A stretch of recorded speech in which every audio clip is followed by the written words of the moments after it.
Hello. What's up, everybody? What's up, Mark, JR, Name, Person, Warren, Shezar, $10, Rasta, Jesus, Colette, Epato, Rob, Acrylic. I hope you guys are all doing well on this Monday, February 10th, 2025.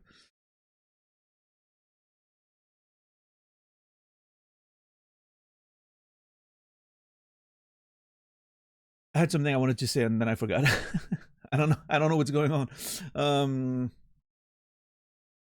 yeah, I don't know. Any of you guys watched the Super Bowl yesterday? I actually had it on the side while I was kind of half napping, half.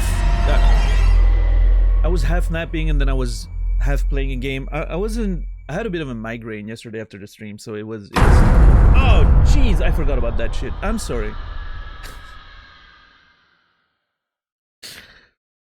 Usually I lower the sound for you guys. I forgot. That's on me. What's up, White Wolf? Um. Yeah, I was just lurking, and I had a bit of a migraine, so I was just like, I said I was lurking on the game. You don't lurk a football game. Of course you lurk a football game. It's not like you can interact with it. Anyway, I had it on the side. I wasn't paying too much attention. Every time I was, getting my eyes on the monitor where the game was playing, the score was wider and wider. So, I don't know. I'm sure it was a fun time if you were an Eagles fan. I personally, didn't care about any of those teams. So, I don't know. I don't care about much about football in general. So, what's up, Stoner? You watched the halftime show? I did not watch the halftime show. I was napping during the halftime show. Was it any good? I saw a few commercials here and there. I'm pretty sure I saw two different commercials with Matthew McConaughey. I don't know. He's been working a lot, I guess, this year. I don't know if it was for the same company and those were two different commercials, but yeah, I saw him and I'm pretty sure in two different commercials. So, how am I feeling today? I'm better. I had a long night of sleep. I went to sleep super early. Um, I had more than 9 hours of sleep. It was awesome. I actually did not want to wake up. I woke up at my first alarm. I was like, oh, I'm sleeping another 15. And then after that 15, I was really considering just getting back to sleep, but I actually wanted to play until dawn. So, I have to be responsible and do my job. Okay. So, yeah, because of the migraine yesterday, I went to sleep pretty early, took some painkillers, and, it was great. Had a nice sleep. I had some wild dreams, I'm pretty sure, but I don't remember any of it, but I remember they were wild. One of those things where you wake up and you remember that the dreams were crazy, but you don't remember exactly what they were. Yeah, Rob, interesting. Listen, I know Kendrick Lamar won a lot of Grammys. I found that out yesterday, actually. I have no idea what kind of music he does. Well, I mean, I know what kind of music he does. I couldn't tell you, I couldn't hum a single song. I'm pretty sure I wouldn't recognize if he played on the radio. I'm sure I've heard some of it, maybe when I was in the gym all the time back in the day, I'm sure his music would play on the radio or on TV, but I, if you played me like a random assortment of songs and one of them was Kendrick Lamar's, I couldn't tell which one. I for a fact. I don't know a single one of his songs. If I have a blind spot musically speaking, it's definitely in that genre for sure. I do know some stuff, like I have some hip hop, stuff that I listen to and that I know, but he's not part of it.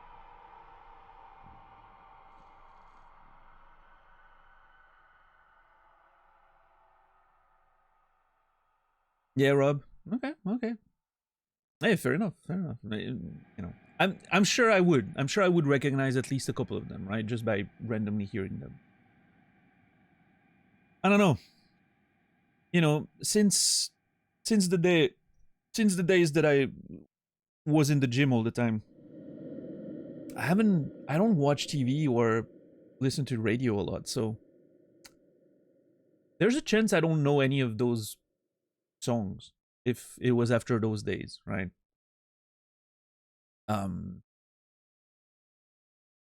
I mean, I guess there's social media, right? Like reels, shorts, all those things where, TikToks and whatnot. Like there you hear a lot of music on those quite often. Yeah, I don't know. SZA. I'm not even sure how I'm supposed to pronounce the name of that person. I'm sure that's someone. I've never heard of them before, but I'm sure that is someone. Her voice is always go. Okay, so it's a woman. See, I did not even know. What's up, Jimmy McBolslav? How are you doing today? I nod my head to the beat most of the time. Yeah, I rarely get the chance to listen to hip hop. I don't know. It's definitely not a genre that I'm very educated in. So it's there's so much music. It's hard to listen to all of it. So I don't feel bad for not knowing any of those artists. It's just you enjoy what you enjoy. You tend to gravitate towards listening to more of that. So.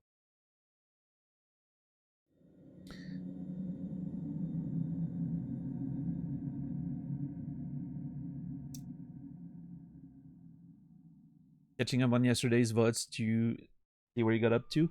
Yeah, yesterday was crazy. We have quite a few characters right now that I have no idea what situation they're in. They could be dead, they could be alive, we don't know. It's very interesting. I'm assuming they're like... I assume Chris and Ashley didn't die.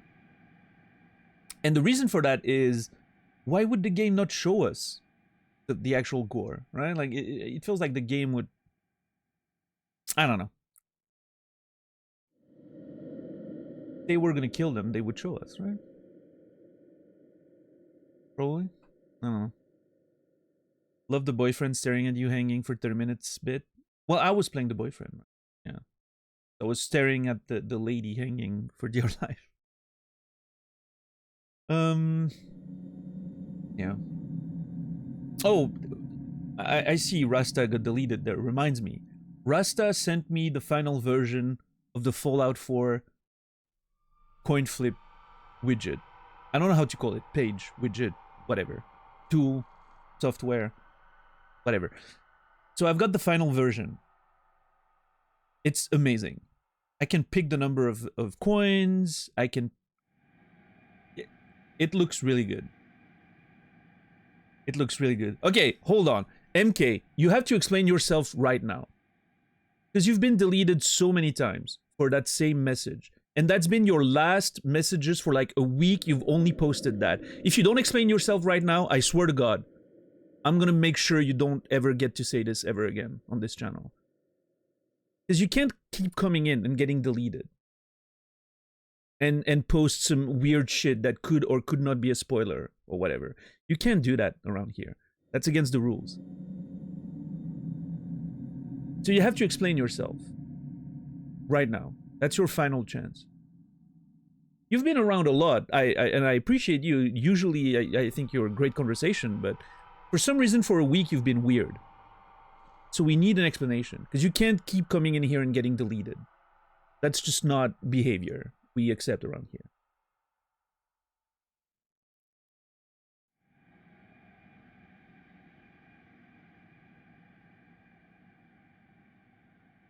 So if it's like an inside joke you have with yourself, I don't think anyone else is in on it. I don't think anyone else is, connecting with the jokes.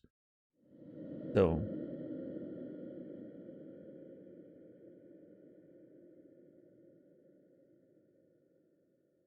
No bottle caps? Yes, bottle cap. I didn't want to spoil any of it, Rasta, but...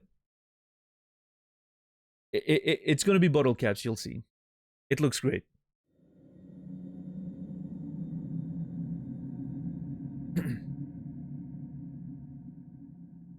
Yeah, I don't know, $10. I don't understand. It's extremely strange behavior from someone who used to be completely normal and have great conversations. So I'm just confused. Right? Like it makes me think of an account that got hacked, which is why, you know, if we get no explanation, I'm just gonna, you know, we're just gonna clean house, right?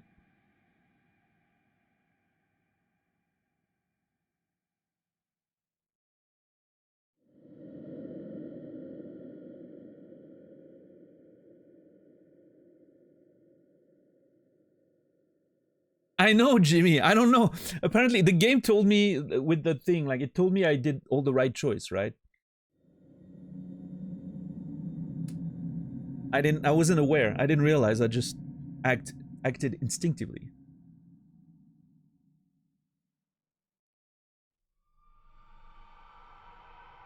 Right, so apparently MK just comes in, says this shit, and then leaves. You know what?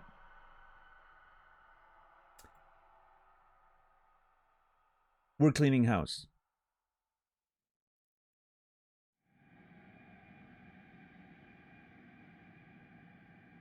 I have no patience for that stuff.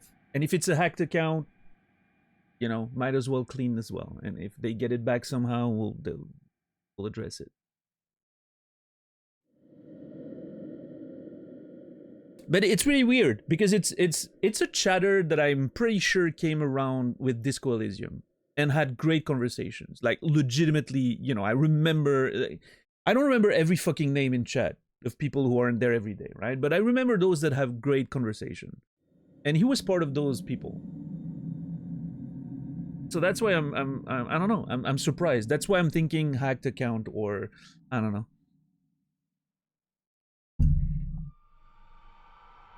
Some mental health crisis or something, because that is not, you know, expected behavior from that person. What's up, Glegor? How are you doing today? Yeah, $10. People change. Well, yeah, but not like over like 1 week. Well, I mean, I don't know. I've seen stranger things, but.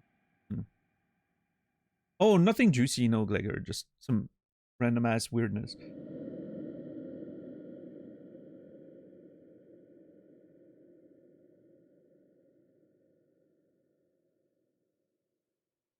Gamer instincts, maybe, Jimmy, or maybe, you know, I don't know. Maybe, hey, it makes me feel good about myself. If I ever get chased by a murder outside of a bath, my instincts will be on point, I guess.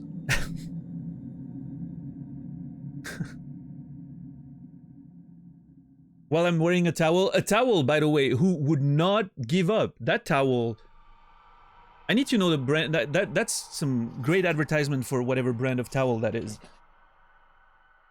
She was sprinting and, you know, doing all kinds of jumps and all that. That towel did not move. Me, I get a towel around my waist. I walk outside of the bathroom and that shit just flies everywhere. Like it doesn't hold at all. I don't know.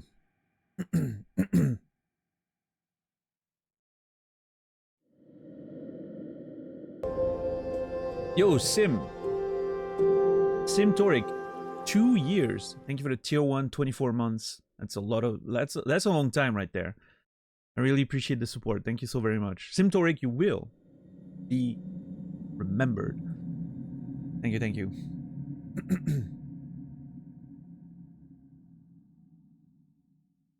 Schnorr, good to see you.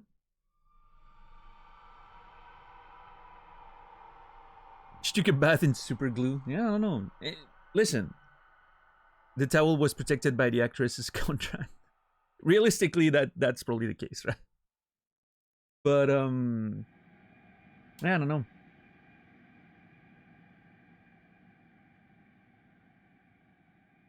Maybe when you're a woman, you learn to do like a really nice tuck, you know, and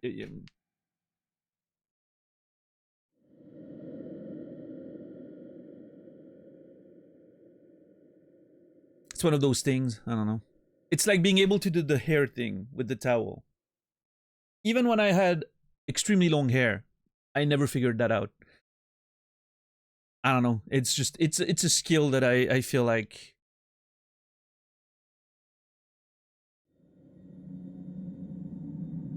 How long did your hair get? I mean, the longest hair I've ever had went lower than half my back. It almost to my lower back when I was in my 20s. Last year it got pretty long. Last year I cut it during Cyberpunk. I was playing Cyberpunk when I buzzed it away. It was down to, yeah, it was down to almost the middle of my back. You know. Right now it's not that long. It's a little lower than my shoulders. I think you can. I don't know if you can see it. Yeah, I mean, yeah, no, it's not that long. But I can just get the tie the hair on top. Like if I want to bring everything back and do like a tiny like, I can just tie them together, but it's not long enough to justify it. I just push everything back with my headphones right now. Oh, but it's getting a bit longer again. I need to cut it. I need to something about it. But.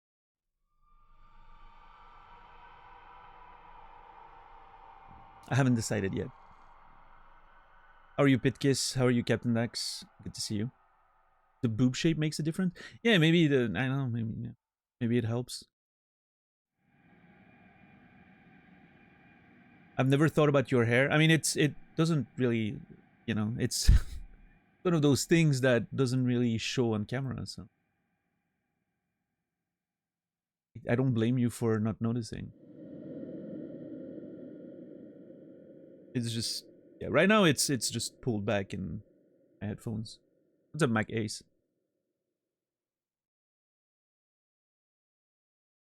I always thought you had similar hair to the profile pic. That's usually my standard. Well, I don't know. Usually, it really depends. Last year, when I went, when I had long hair and I went to the hairdresser, I had it really short for a little bit. But usually, yeah, it's like half length sort of thing. You know, I like when it's long enough to go wild, but not too long that it's a mess to maintain. Right.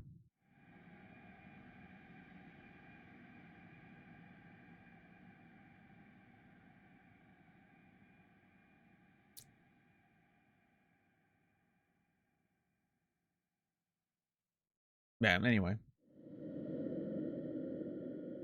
Hair stuff, I don't know. I have this on my face, so it distracts from everything else anyway. That's that's one of the benefits of having a very big stash like that, is that it distracts from everything else. I can do pretty much anything. Only thing people remember is the stash. Which could I just realized I probably shouldn't be a criminal ever. If I commit a crime, there's no way I'm getting away with it. Or maybe people are gonna think, if I commit a crime, maybe people are gonna think it's a fake stash to hide my identity, you know? So, I don't know. Did that man just steal that woman's purse? I don't know, but did you see that stash? Yep, that's pretty much it.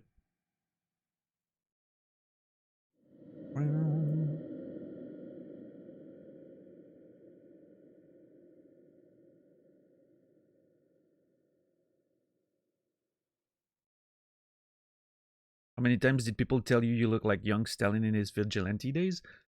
Not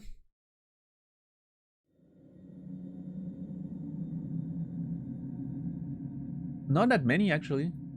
In fact, yeah, I don't know. It's never a thing that I hear.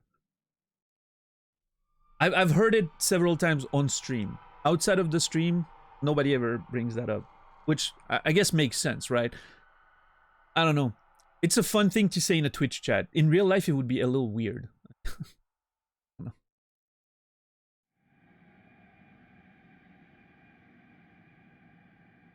The suspect is described as over 180 centimeters tall and 1/3 mustache. I'm exactly 180. So. What's up, Bangtar? Would have kept growing the stash if there weren't like 5 different colors going on. That feels like an excuse. White Wolf, I'm calling you out. That seems like an excuse. Why does it matter if it has several? Once everything's grown and you know, it's just gonna look nice. Doesn't matter what colors are fighting in there. They're just gonna blend together.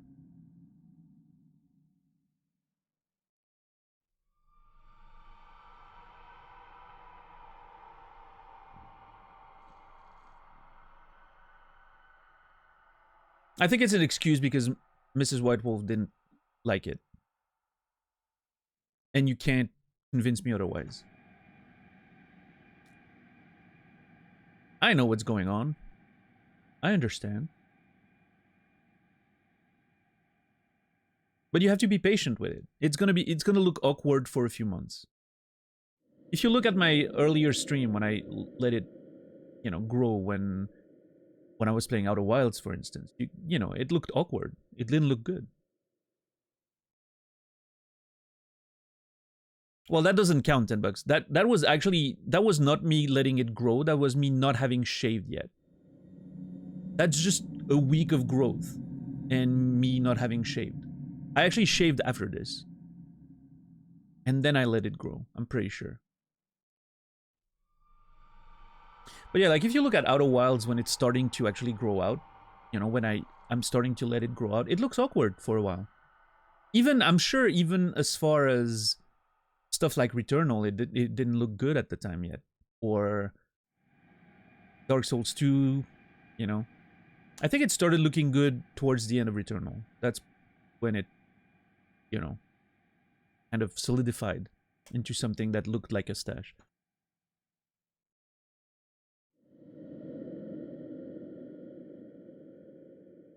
The problem is that it takes forever to grow. Yeah, I mean, if you're trying to achieve a look that requires a certain amount of growth, there's going to be an awkward period. You can't avoid that, I think. Hair, stash, all of it. It's going to look weird for a little bit. I don't think you can...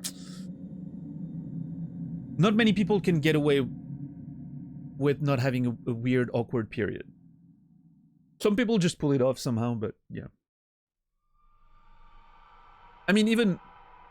You can even see celebrities that have like makeup artists and you know, all the hairdressers in the world and all that. Have awkward pictures when they're like between roles, when they're like transitioning hair length and, you know.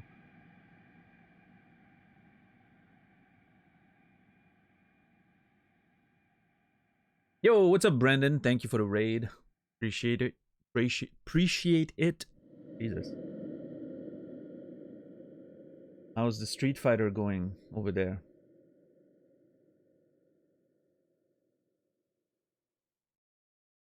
Appreciate it.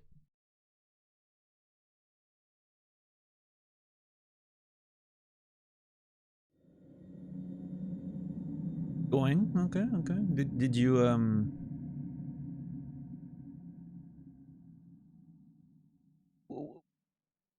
what's the new thing right now? Like there's High Master, Grandmaster, what's above that?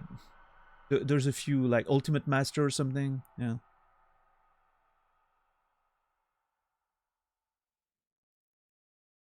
Ultimate Master then Legend. Did you get to Ultimate Master yet? I saw you hit Legend at some point, like very early during the reset. Obviously, it just means you played a lot on that first day, but...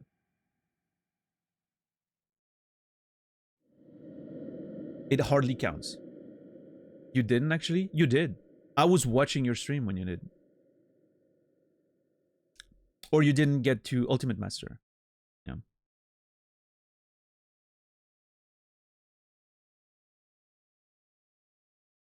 Because I remember you hitting Legend like the first day of the reset.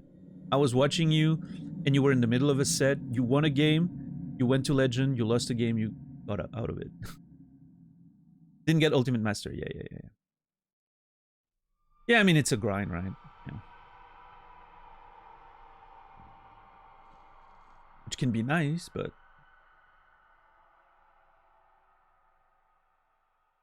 just doesn't feel worth it. Okay. Well, hey, I'm glad you're still enjoying the game. And thank you for the raid. Thank you. We're gonna get in the game in a second there. We're talking about hair right now and letting it grow and how awkward it can be. How long is your hair right now, Brendan?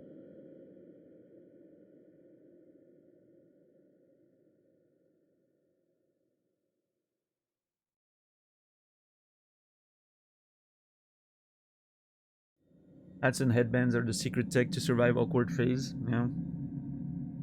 What if a hat or a headband looks awkward on you, though? How about that? Hair's below my chest. When you say chest, do you mean like... So it goes down to more than half your back, right? Yeah.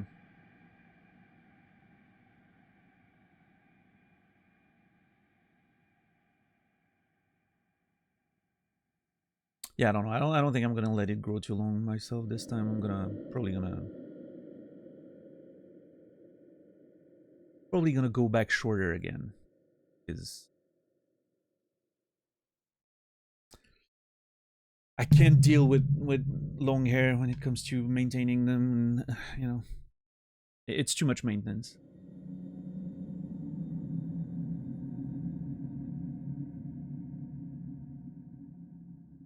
If you feel awkward in hats or headbands, you haven't found the right one yet. Oh, I mean, I don't give a shit. Listen, Brendan, we were just talking about this. I have that on my face. I can get away with anything else. I can literally get away with everything just because of this. That's the only thing people are gonna notice.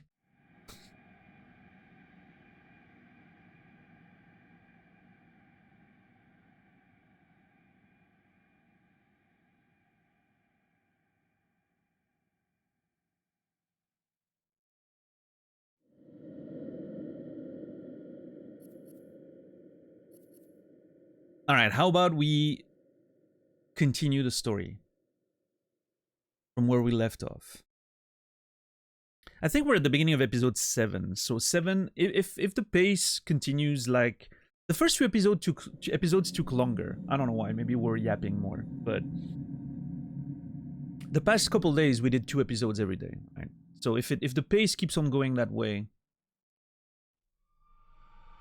and there's indeed 10 episodes, which is what I'm assuming based on the time component, we should be done in 2 days, which means Wednesday could be the start of the next game. Just a bit of an awkward day, but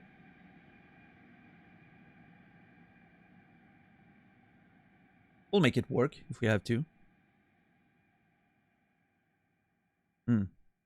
Yeah, we'll see. Anyway, let's get into it. I don't have anything else to talk about. Yesterday was a weird day. Migraines. Didn't do much. Played some Path of Exile, not even that much.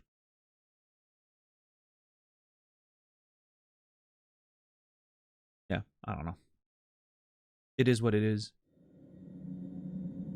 And then I went to bed early, which was nice.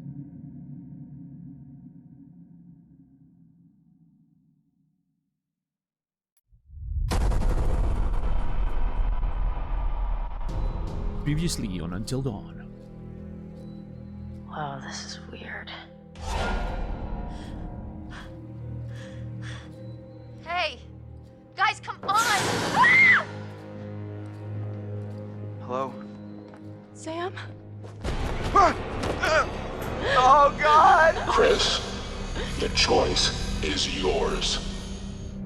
Hello? God, we need help, please! Ah! What the fuck? You know what? I choose to believe Emily's fine. Emily! I choose to believe she's fine.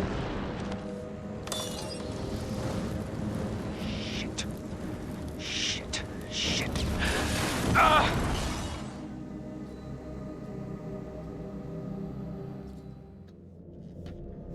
Chapter 7, Violence. 4 hours until dawn. What's up, Faulty? I'm gonna Sid Meier's kick. Oh yeah, Glegor? Wait, his... Civ 7 is out, right? At this point? It just came out? Yes? What's up, Psycho Rider? How is it? Are people enjoying it? Is it a big improvement over 2, or...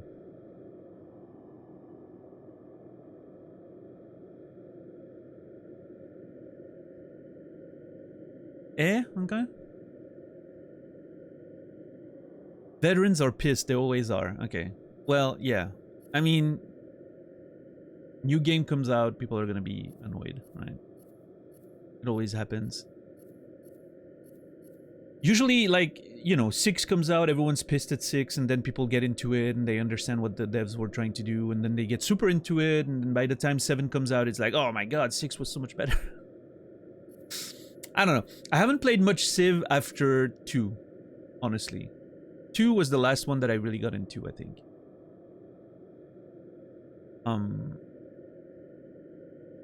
I did play a little bit of... I don't remember if it was 3 or 4. And I tried 6 a little bit, but didn't get into it. I don't know. It's me, it's not the game. It's a different time. The new game doesn't have all the additional content and the mods, yeah. Yeah, obviously they're, you know, they're not gonna give up on all these DLC sales and all that, right? So, the game that comes out is usually pretty bare bones. Railroads, pirates. I don't know. I wonder if I could enjoy playing one of the older civilizations. Run or hide. Sam made all the right choices during the chase. Chris and Ashley found a dummy in Sam's clothes. Okay, yeah. Chris and Ashley, Sam explored the Psycho's workshop. That's what I'm doing right now, I think. Point blank. Chris didn't shoot Ashley. Of course! I wasn't gonna shoot Ashley. That would be nonsense. I didn't shoot myself either, though. So... I don't know about that. And then there's 4 other things. The result of chaos. I wonder if this one's just like a summary of everything. Because of the name, the result of chaos, right? I don't know. What's up, Bishless? Hold on. What's with the... Do I have anything else to herb? Not really. Okay. Alright, well, here goes nothing. Also, the towel's still holding strong, by the way.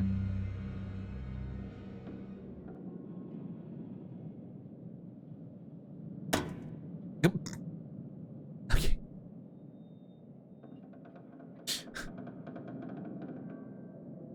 Put your back into it.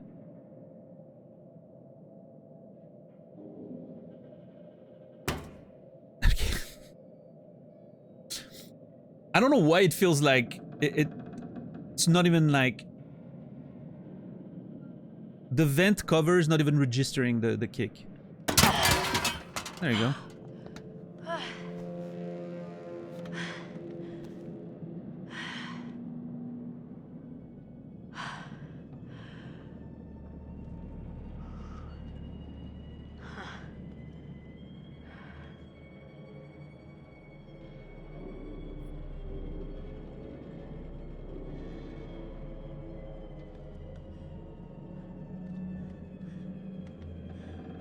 Okay. Got a nice little violin music. Is that a hook? It is. Ooh.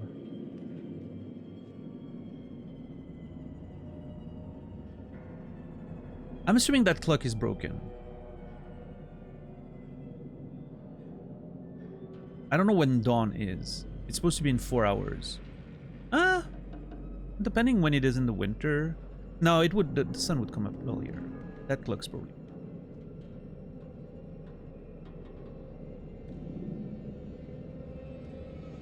What's up, Omen? What's up, Stuck in a Jar?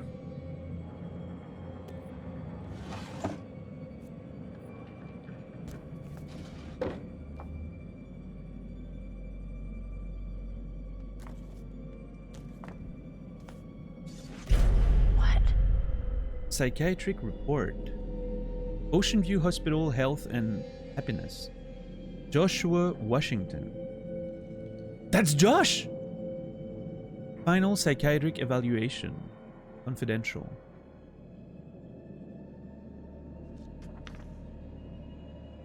Physician history. After incident at school, after incident at school, after disagreement over treatment, after patient's response to drugs tapered badly, potential suicide risk. What the hell? I mean, that was the suicide risk was when his sisters, or just that was after his sisters passed. Yeah. March 2014. Yep.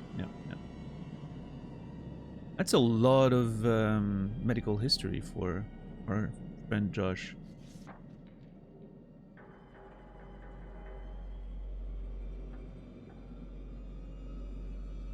I'm telling you, I'm still on the train, the theory train of Josh not being dead. And it being all like, you know, using like pig's blood or whatever to make it look like he got killed. I don't know. Patient reported side effects, nausea, headaches were becoming too severe and wanted to change drugs. That was back in 2006, 2010. Duloxetine. Patient claimed that the drug was no longer having any effect, reported that his mood had badly worsened.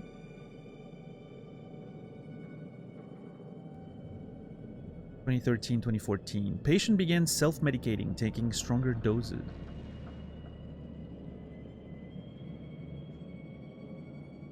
(30 mg dose twice daily, increasing to 3 times daily after 2 weeks. Patient reports.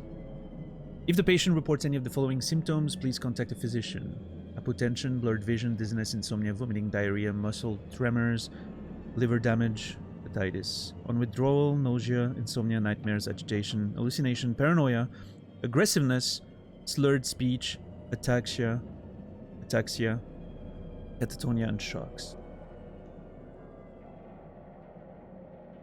Okay.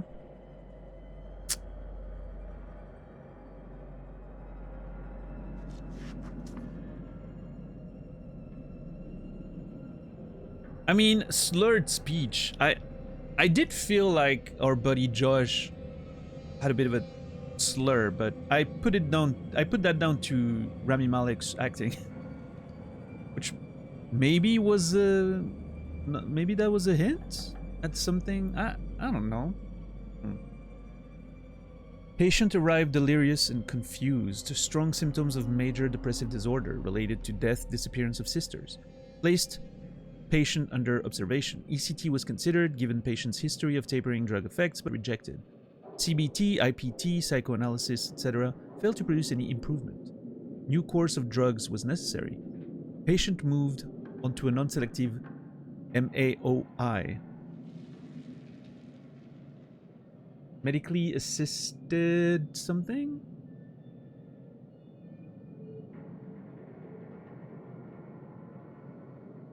Or maybe it's just a type of drug.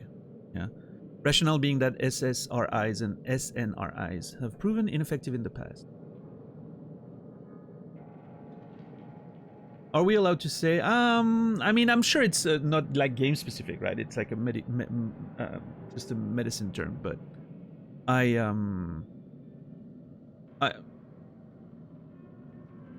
it doesn't matter. You don't say anything. It just, I understand that it's a type of drug, right? That's the important part.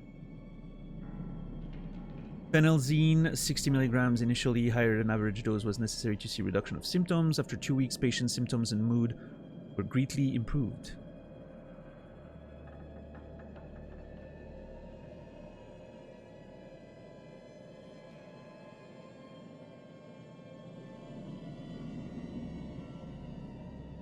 Discharge on 16th of May after a final consultation proved satisfactory. Dr. Alan Hill. Wait, isn't Dr. Hill... Dr. Hill's the fucking analyst, is the guy that we see during the cutscenes. Is there a chance the dude that's talking to him is actually Josh?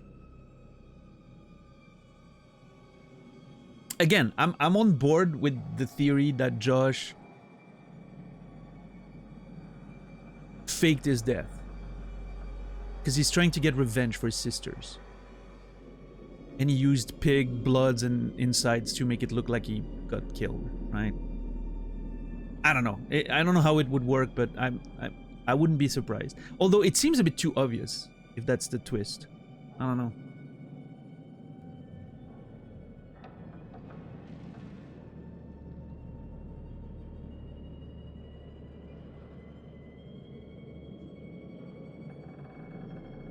I'll believe in my headcanon that it's the other sort of CBT. I mean, I'm sure it's cognitive behavioral therapy, right?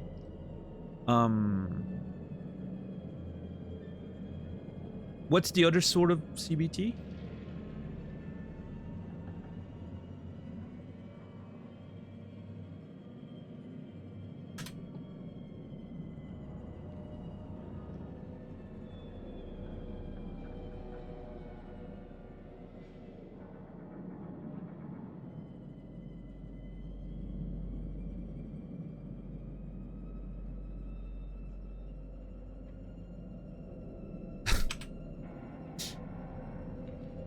I can't find what else it is.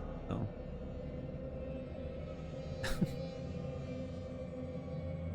Oh.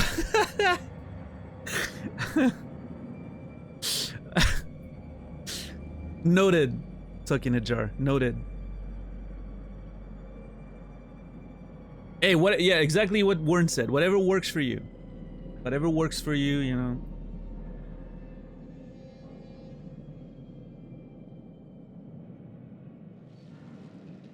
As long as you're having fun. Or not, if that's your thing.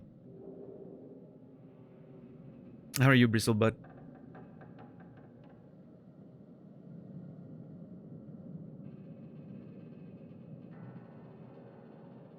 That's a strange medical procedure. Hey, you know, again, like sometimes you never know.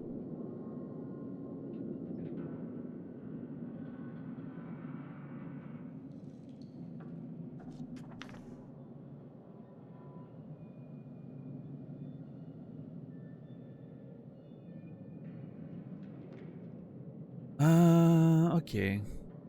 Ocean View Hospital, Pacific Road.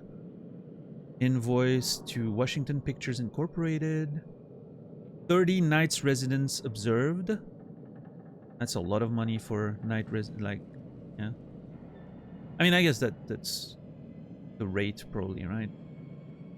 Phenelzine, initial consultation. 750? What the fuck? That's a lot of money. Review consultation, 1 hour. 14 of them. Okay. Wait, why is the initial consultation that expensive? What the what are those prices?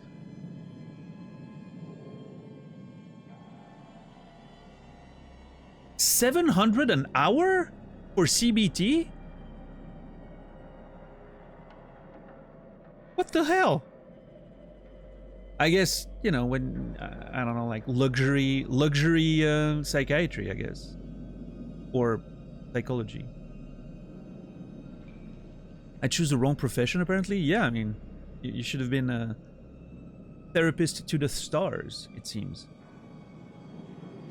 I mean, those are definitely not the rates you would find in, like, even in Switzerland. Those are, you know, those are not the rates you will get. It's expensive as fuck, but you know, it's not that expensive. Also, it's covered by insurance. Who cares? In Switzerland, right?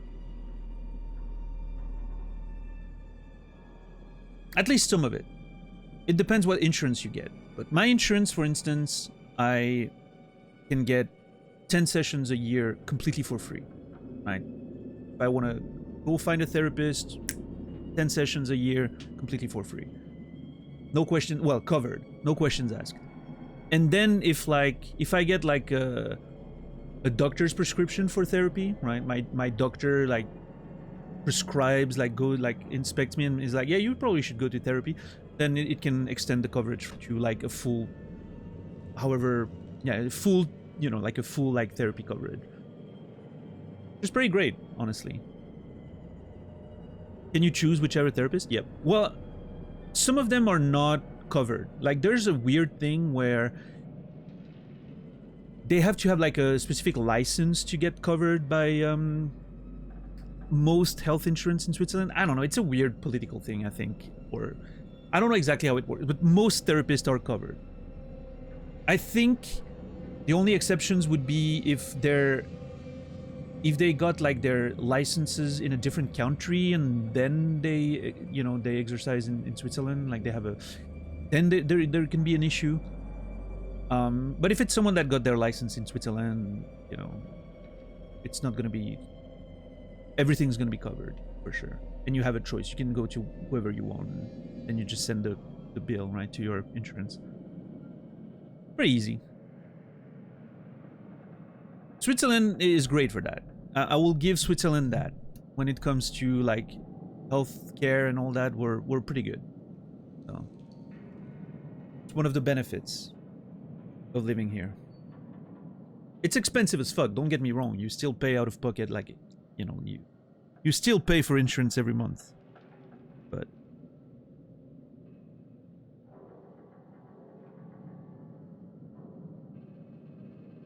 like the normal person with a normal Swiss salary is gonna pay like 400 bucks a month for insurance. Mandatory, right? It's not cheap, but it's part of the system, you know. Solidarity system. Everyone pays and then everyone gets covered. Even if you don't need it for yourself, you know it, you're participating in the whole healthcare being taken care of. And then the day you need it, you're gonna be fine, right? It's kind of what you're expecting. And like if you're in like a low income situation, the government helps you, which is great too, right?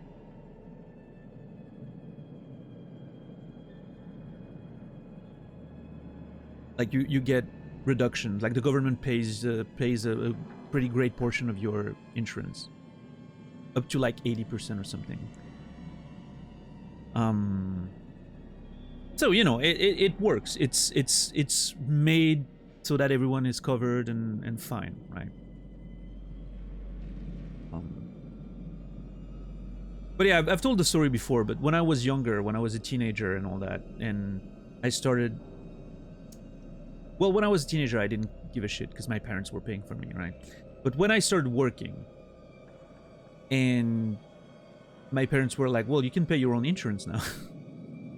Initially, I was like, holy shit, that's a lot of money to pay every month. Like, what the fuck? This doesn't seem fair. I've never been to the doctor. I never go to the hospital. I'm never sick. I never, you know, get any treatments or whatever. Why am I supposed to pay so much money every month if I'm not using it? Can I not pay? No, it's mandatory. Well, okay, fuck, that sucks. And then, you know, that was my attitude as a young person who just suddenly gets a salary and doesn't want to see so much of it go away for something that seemingly means nothing. Because I didn't get it. Right? And then obviously, you know, you grow a little older and you start understanding it. But I think when it really hit me, like when it really hit me, and I was much older at the time. And I'm embarrassed it took me so long to actually, like, really get it. But that's when my dad got sick. And when my dad got sick and his treatment for cancer was hundreds of thousands of Swiss francs. Every other month or like it was such an insane amount, right? And we had to pay nothing. He had to pay absolutely nothing. Out of pocket, right? Completely covered from start to finish. That's when I realized, you know, when it hit me, and I was like, ah, that's how it works. That's why I pay so much and I never use it, right? I'll probably need it when I'm older, and other people need it now, right? So that's when it kind of made sense to me, right? I was like, okay, I get the system.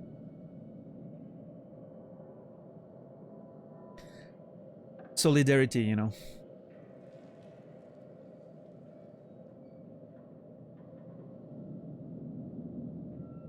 Are home prices manageable compared to the average salary?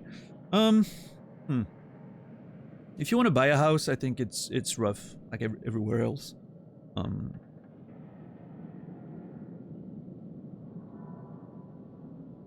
Yeah, I don't think we're an exception there, stuck in a jar. I think Switzerland, just like every other country in the world right now, is the you know, the market's pretty bad for real estate. So yeah, I don't think we're an exception there.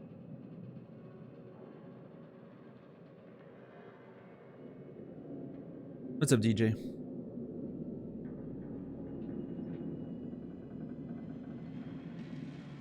Oh yeah, I mean, I think the Swiss healthcare is one of the best in the world for sure. It's definitely better than in the US, that's for sure. Yeah. I mean, it's one of those things. Like, I feel like it's cultural. I don't think the US really has that solidarity mentality, you know, like everyone pays and it's mandatory and everyone benefits, right? I think the culture over there is more like individualistic, right? It's like, well, if you're rich, you're fine. If you're not, well, get fucked, right? Obviously, it varies by state. Yeah, that's true, White Wolf, but yeah. Switzerland really goes, you know, socialized healthcare, right? Like everyone participates, which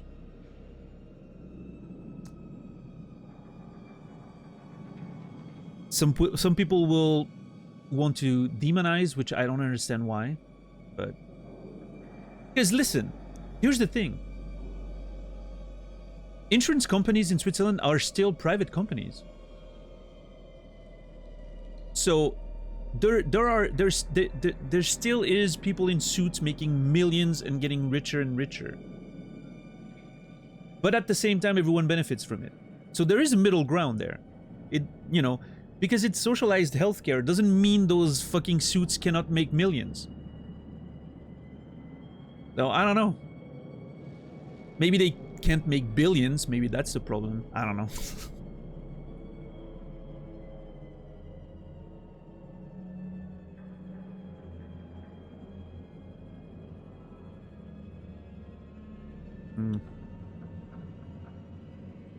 What's up, fish boy?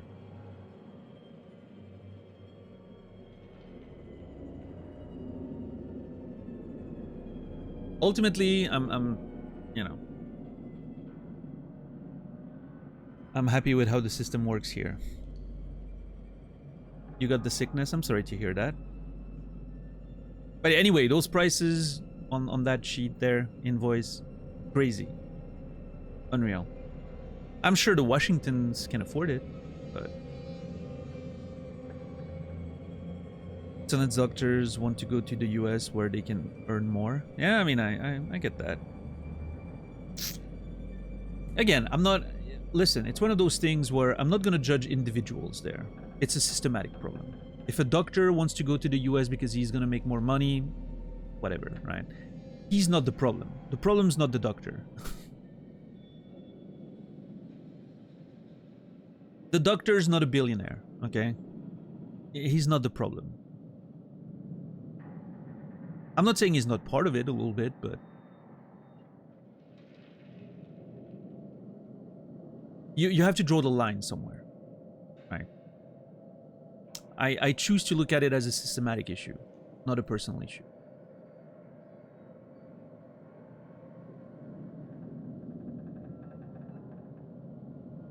Alright, so our boy Josh was clearly having a lot of issues. Now, obviously this could be the game revealing that, you know, with all these issues, he could be the you know, a prime suspect with all that's happening, or it could be a red herring, because obviously he's gonna go through some shit with whatever, you know, what life he had. I don't know, the game's actually doing pretty well in terms of making the player, or me at least, confused as to what's a red herring, what's an actual like hint, what's a clue. You know, it's doing a great job, I think, at keeping it mysterious.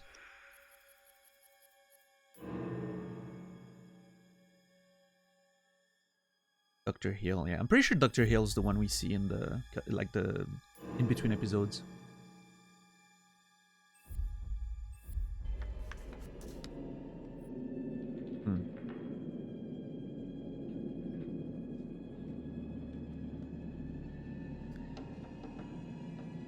I'm not sure, Faulty. It's a different culture, I think. Like, culture of pulling yourself up by your bootstraps, you know? Folks going like, well, nobody helped me, so why should I help everyone else, right? I don't know. Individualistic culture, yes. Ultimately, here's the thing, though. That individualistic culture is manufactured. It's something that is ingrained into the population because it benefits someone. Those are the people choosing to manufacture that culture. And those are the people who benefit from it. So somehow, I'm not sure how because I'm not an expert, but somehow the people on top, the billionaires and all that, benefit from that culture, right? And that's why they're manufacturing it. That's why they want it to be this way.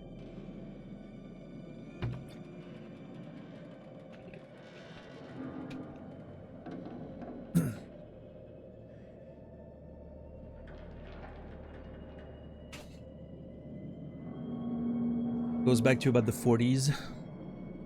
Blame racism for why the US decided against it. Oh yeah, that played a part. Like, oh, we're not gonna help those people, right?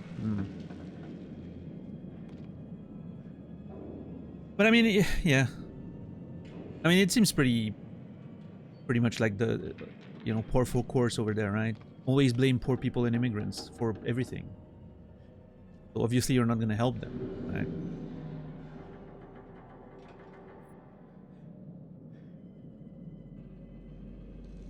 I mean, look at what's happening right now.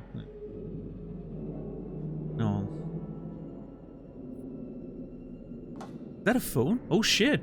Whose phone is that? Uh-oh. Dr. Hill. Tuesday, 13th of January. 9:47 a.m. I'm not sure what day we are right now. But it can't be today because we're not. It's not 9:47 already. That could have been yesterday. Hi Josh, it's Alan. I hope you don't mind me texting you, but this is important. I got your email. I don't think that your plan is going to help. I think you need to stop what you're doing and come to see me. Oh. Please pick up the phone. I'm getting worried. Leave me alone. Are you still taking your meds? I'm fine. So, okay, again, red herring potentially. The plan could be hurting the people who messed with the sisters, but it could also be just like, hey, I have a plan of going to,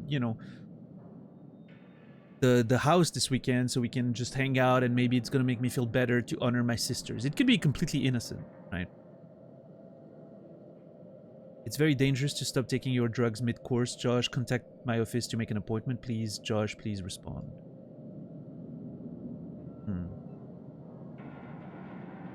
What's that about?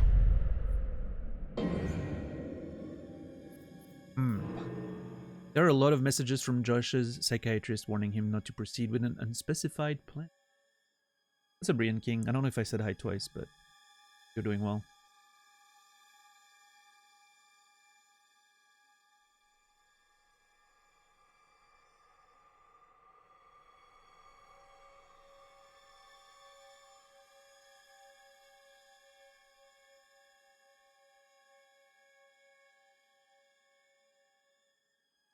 Yeah, DJ. I mean, obviously, Faulty, like, those things are always multi-layered, right? It's not always just a single thing that happened that explains everything. It's usually a combination of historical, context, and, like, there's a lot of stuff going in. It builds over time. But yeah.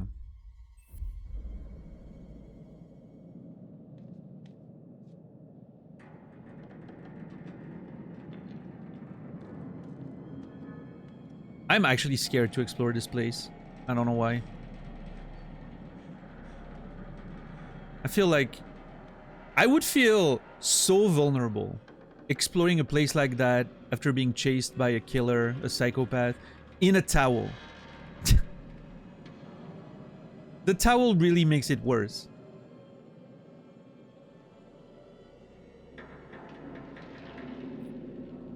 Although, would you get to the point where you are so like scared that you don't give a shit if you're naked? I don't know. It's a redacted.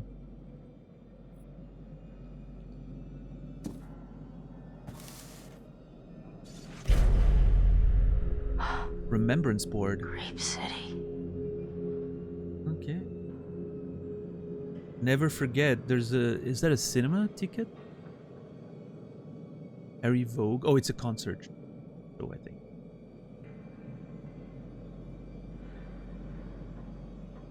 Stuff about Hannah, Beth, picture with the friends. Never forget.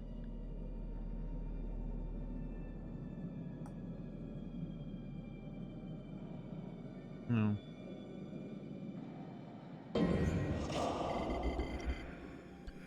Remembrance board. Where is it? A board with lots of pictures and mementos of Hannah and Beth. Whoever made this seems to be obsessed with the twin. Yeah, we had a conversation about that earlier. Redacted. The towel's protected by the actress's contract.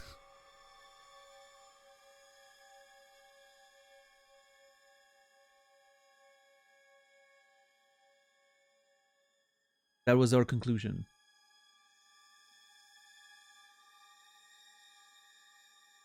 Anti-gravity towel. Hey, maybe Sam is just that good at tying a towel together. Huh.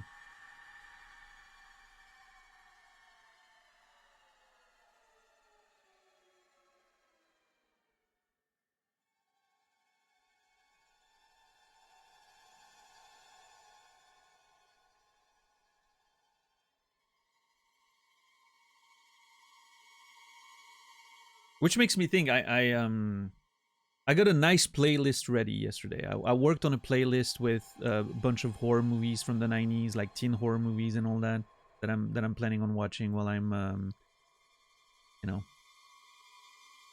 while I'm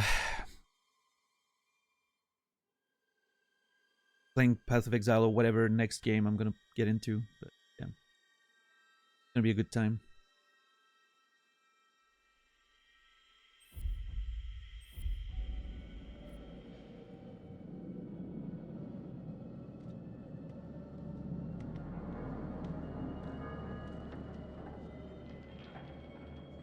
On.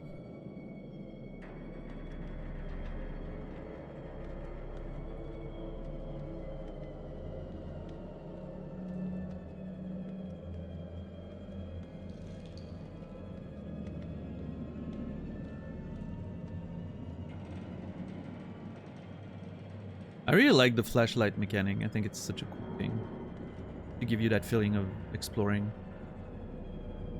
I don't know why. Just walking a character through those environments wouldn't feel the same way, but having a flashlight that you can orient and actually look around, it makes the exploration feel so much more tactile.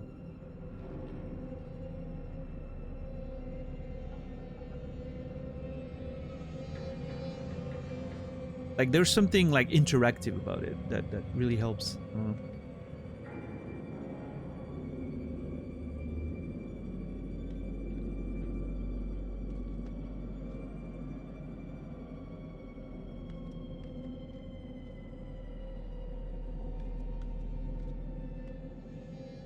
And the fact that it lights up like little things you can observe, it's such a cool mechanic. I like it.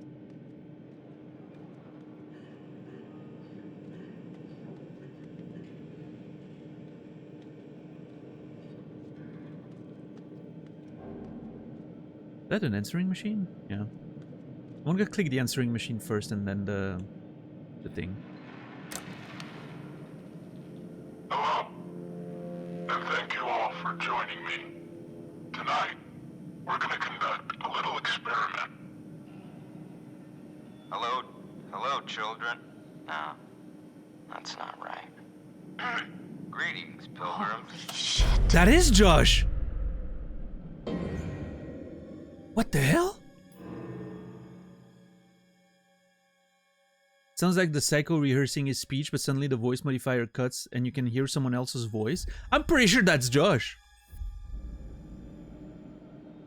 Like, I'm not 100,000% sure, but his voice is pretty unique, right? A bit nasal, a bit, you know, slurred, like I said earlier. Like, that sounded a hell of a lot like Josh. But the game doesn't acknowledge that. So, I don't know. Maybe there could be some mystery there.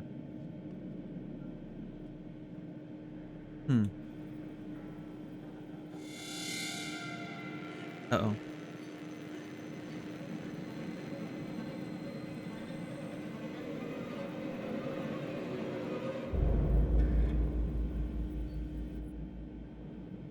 I was very scared of getting a jump scare there.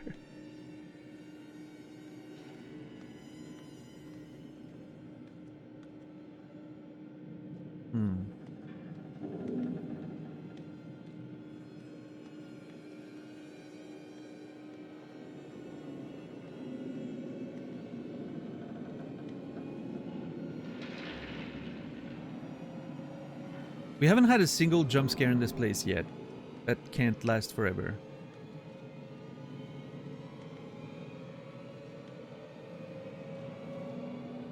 Oh boy. That's gonna be closed, right? Yeah.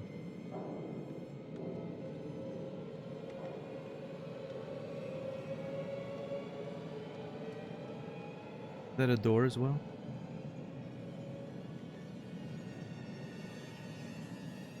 It is.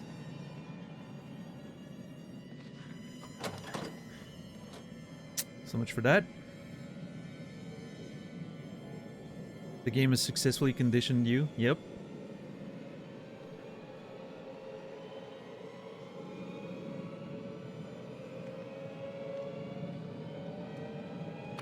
Of course, that's the only fucking door that's open.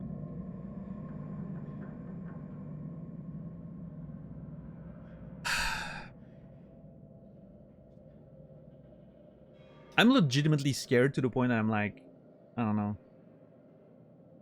I don't want to keep going. I want to stay here.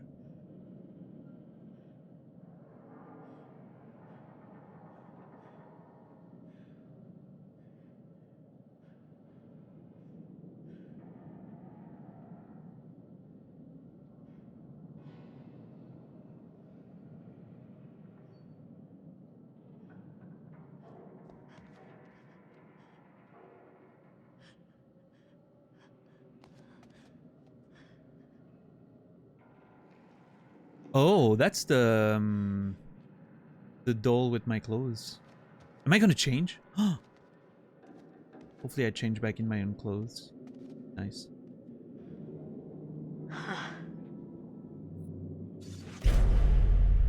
Video camera. Video camera on a tripod pointing at a chair. The psycho is collecting footage of what's going on.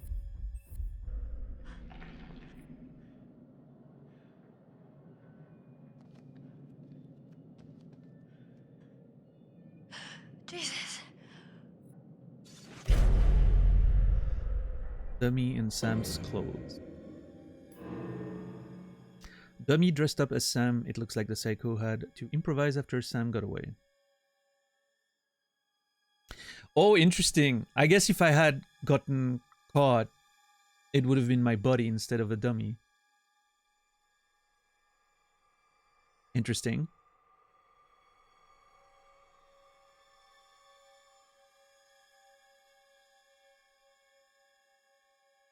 Although it's pretty realistic looking, right? It does give credence to the idea that when I thought Josh was getting killed, he wasn't actually getting killed. You know? It was just another dummy with pork blood or whatever. Can I not take the clothes? That's upsetting. You should probably dress yourself. Ah! Fuck! Mike, what are you doing down there? There's a... Oh my, thank God you found me. It's okay. Okay, you okay? Wait, how did Mike get here? Hold on. Mike was exploring the whole mental hospital.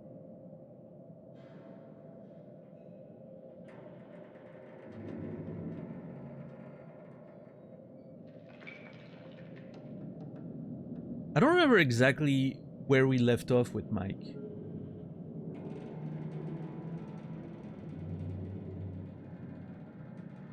There's so many like there's so many different threads. I'm losing track of who was where.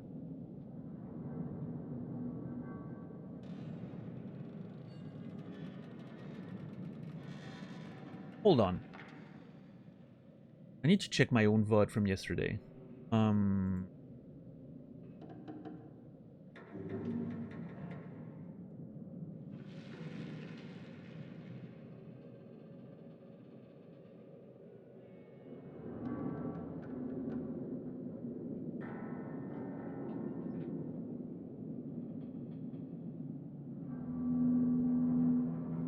Yeah, like we were underground and there was that barrel and then the fire started.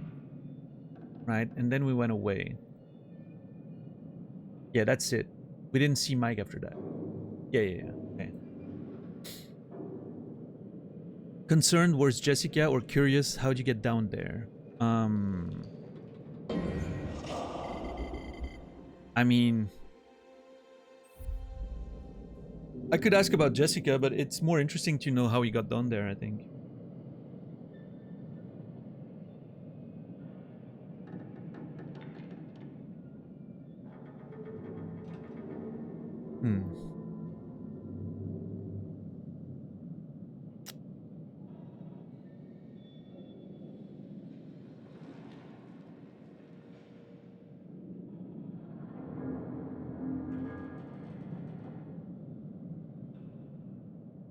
I'm assuming there are like underground tunnels linking all those buildings together somehow.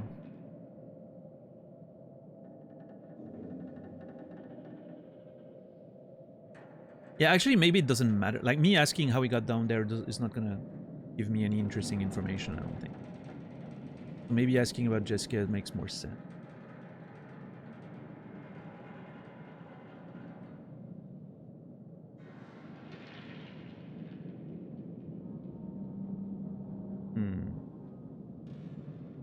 Yeah, I'm gonna ask about Jessica. I think I like that line better.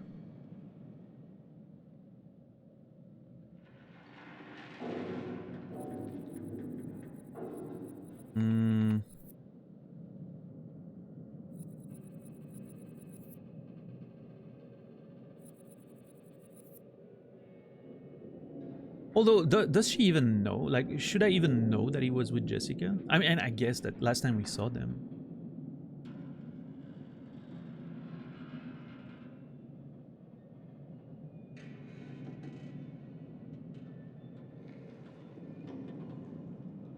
Hey Ash, what's up? How are you today?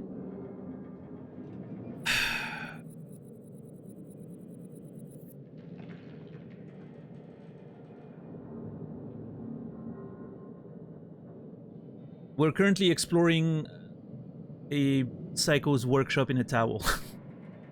We had an very interesting conversation about how that towel was magically holding together.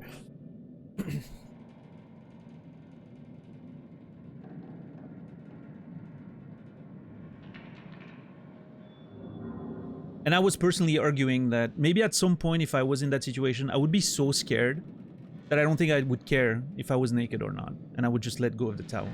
Because, you know, I'm just trying to save my life here. Doesn't matter if my intimate parts are just dangling around as I'm running, you know.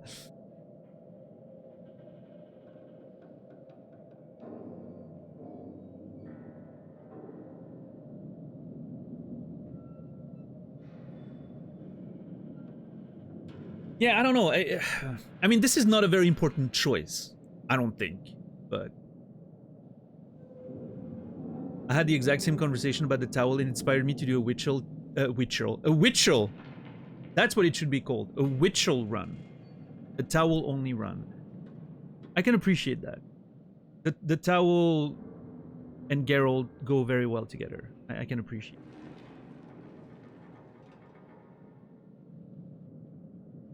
Have you ever played Cyberpunk? If you ever play Cyberpunk, you can do a full nude run if you want it. I mean, I think the game still shows your boxers. It forces you to wear, like, underwear, but When I was playing Cyberpunk, I accidentally flashed chat quite a few times, actually, when I was changing clothes. It's a thing.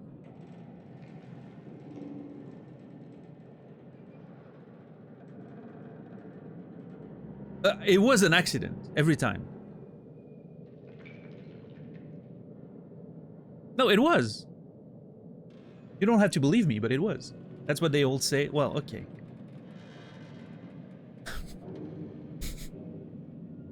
Reminds me of How I Met Your Mother now. The naked man works 1 out of 3 times.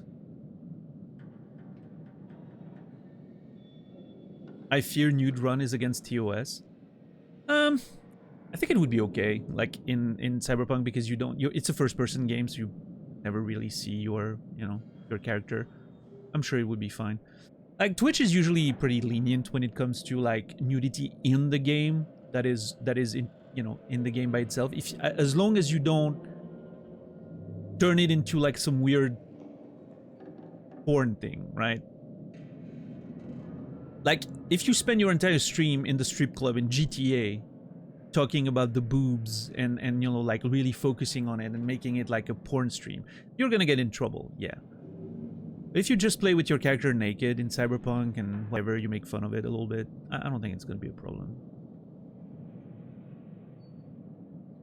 But yeah, I wouldn't, obviously I wouldn't risk it if you don't.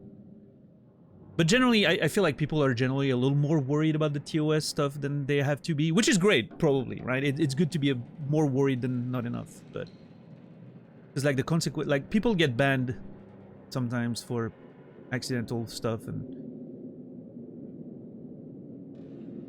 then it's a big hit, right? If you get banned for like a month or something. But when I was, let's just say that when I was playing Cyberpunk, and even like Baldur's Gate, my character's penis was on the screen for a while, and I never got in trouble. Like when I was creating my character in Baldur's Gate and Cyberpunk, it was in full display. We were really, discussing which choice to go with and all that, so. But obviously, it makes sense not to want to take any risks.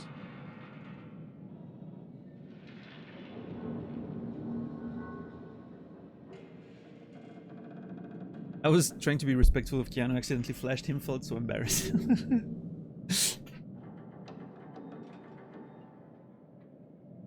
I thought it was funny.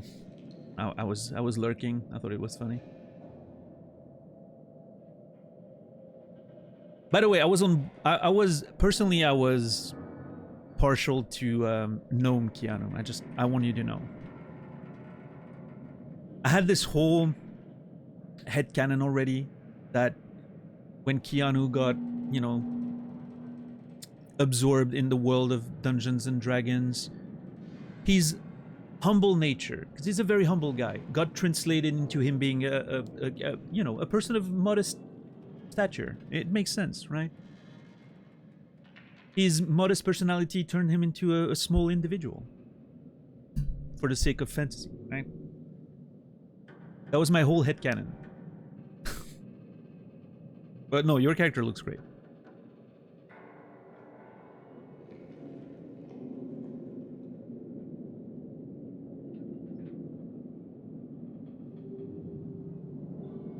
I've been swimming outside in -8 weather recently. I think the towel would be worse for hypothermia than being outright naked.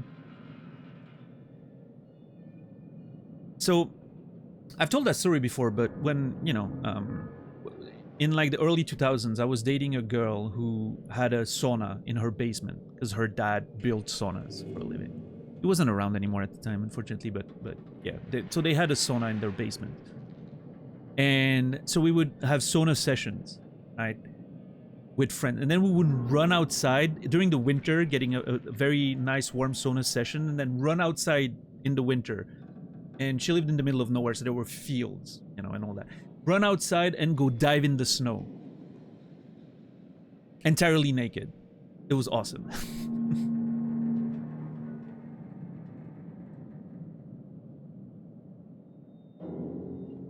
There's been a lot of Daniel lore in this game. I know. What have I missed so far today? Nothing, really, Ash. It started with Sam here, and we just explored the basement. What's it called? The workshop, like the Psycho's workshop. We found some evidence. We found a lot of stuff. We found Josh's psychiatrical reports. We found a recording of a voice that sounded like Josh trying to plan. So I'm starting. It may be a red herring, right?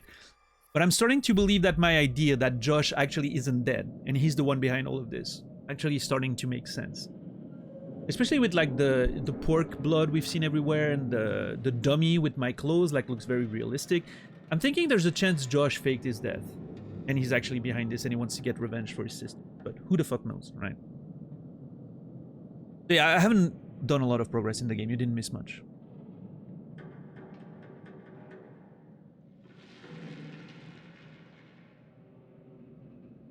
What exactly entailed during a so-called sauna session?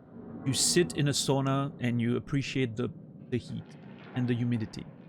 That's what entailed in those sauna sessions, White Wolf. I don't know where your mind is going, but...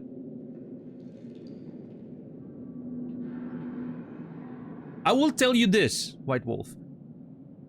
And in my experience, an active sauna, like when it's actually getting warm and all, is not the place to fool around. It is not as, you know, it is not as nice as you would imagine. It's very humid and it's very warm and it's hard to breathe. It's not great. What's up, Kimmy?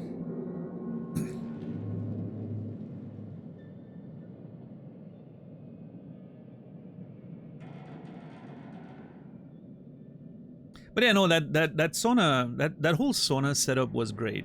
Because like just outside of the sauna, like the basement was like a nice little reading room. There were like little beds, you know, wooden beds and with like mattresses. It was really cool. Yeah, you could there were books everywhere, like you know, bookshelves, comic books and all. It was a really nice, relaxing room. I love that place. I may have stayed in that relationship a few months longer than I wanted because of that basement. I'm kidding, actually. I didn't, but by the time we broke up, she wasn't living there anymore. So, well, she wasn't living with her mom anymore, so we didn't have access to the sauna anymore.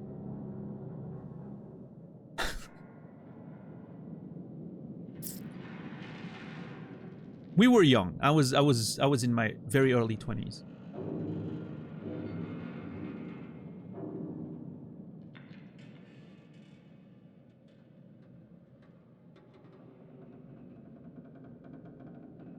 I'm sure a lot of reading happened in such a room. It did, actually. You guys think, you know, I don't know what you guys are imagining. It wasn't that. It was a lot of reading. I love reading. Are you kidding me? You give me a room with a lot of reading to do? I'm gonna be deep in those comic books. I intentionally paused there, of course.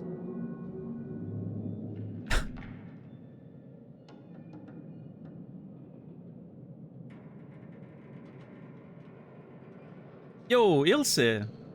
Welcome in. Thank you for the raid. What were you playing today? It's been a while, yeah. How are you? What were you guys doing over there? Were you doing some crafting today, or were you doing some gaming? What's up, Cyberwolf? Cyborg Wolf, sorry.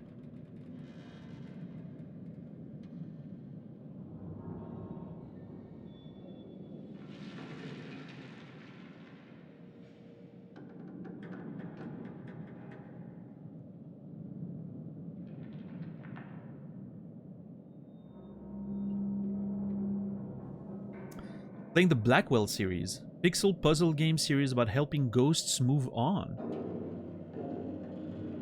Hold on, that sounds great. Blackwell.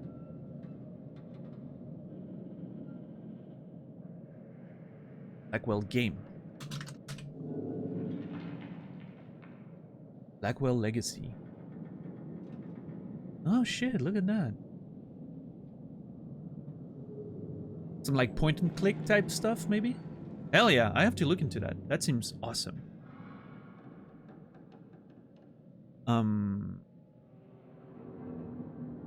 But yeah, thank you so very much for the raid. I don't... Did someone give you a shout out or does it not show on my... Okay, there it is.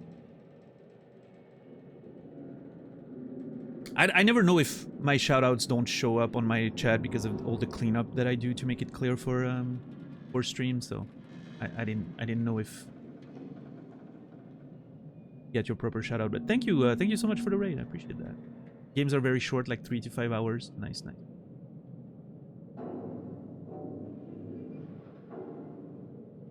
Yeah, well, hey, I hope you had a lot of fun with them. That's honestly, the concept sounds great. Speaking of pixel art, have you guys heard of a game called Keep Driving? I saw that game for the first time yesterday, or the day before. Yeah, this weekend. And I actually looked into it yesterday. That game looks fucking sick. I don't know if I'm gonna stream it or what. I'm keeping it on the down low for maybe maybe my super secret project that I'm not gonna mention. But that could be part of it. It looks really neat. Yeah, Keep Driving. It seems amazing. I don't know. The concept is fantastic. How's your character doing? Is everyone alive? I don't know. I mean, we saw Josh died, but now I think Josh may be behind it all and it was just like a fake death or whatever. I don't know what happened to Emily. I don't know what happened to Jess. We haven't seen their bodies, but we've seen them fall in very bad situations. I don't know what happened to Chris and Ashley. Last we checked, they didn't Chris didn't shoot any one of them and the saw blades were coming down on them. I don't know. There's a lot of characters that I don't know what they're doing right now. So we're full on in the mystery of the game and not knowing exactly, like tons of cliffhangers everywhere. So I wish I could answer your question, but I can't. What I know for sure is Jessica is alive. Not Jessica. Sam is alive, as you can see, and Mike is alive because I'm talking to him right now. Those are two characters that I'm sure are alive. Everyone else is kind of up in the air right now. I think Matt is fine. Last we checked, Matt was fine. Yeah, the game's doing a really good job at just keeping you on your toes. I like that, for sure. What's the super secret project that you're not gonna mention? Almost nobody knows about it. White Wolf. Naz knows about it because I was... The day I came up with it, we were watching wrestling and I was like, huh, there's this thing I kind of want to do. And I, told him about it. That's about it. That's about it. But I don't know, it could be a really interesting project. If it goes the way I expect it to, oh boy. It's gonna be a fun time. Yeah, I have a secret stream project, Kimi. That is probably gonna happen at the end of the year. It's gonna be my big end of the year project, but we're gonna start earlier than December this time. But it's gonna cover the end of the year. That's the plan. We'll see. We'll see. You want to know now? Too bad. You don't get to.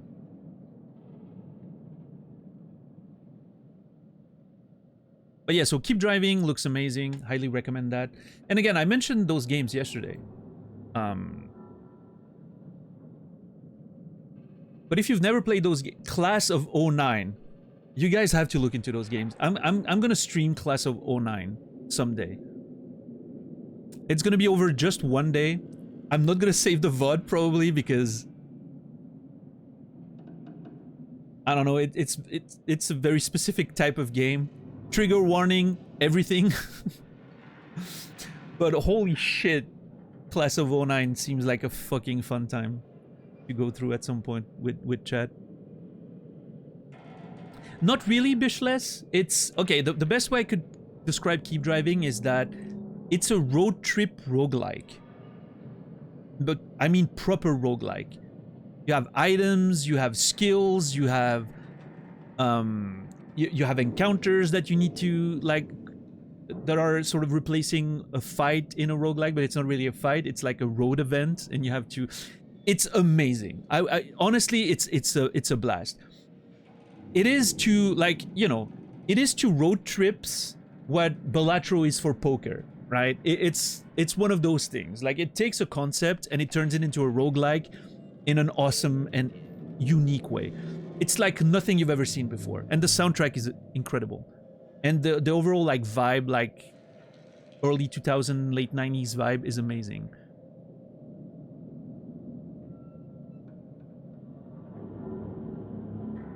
Yeah, Keep Driving. I think it just came out. Yeah, Captain Dax. Keep Driving. Yeah. It seems really fucking cool. It's one of those games, like, it's one of those, you watch the game or you play the game and you're like, I wish I had that idea. Like, I wish I made that game. It's one of those crazy things that, it's such a unique concept. What's up, JD? Yeah. Yeah, no, it's really cool. For sure.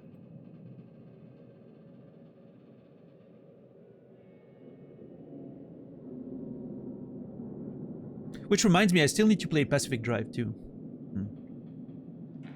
Not Pacific Drive 2, Pacific Drive as well, right? And My Summer Car is something I need to play as well. Anyway, concerned or curious? I'm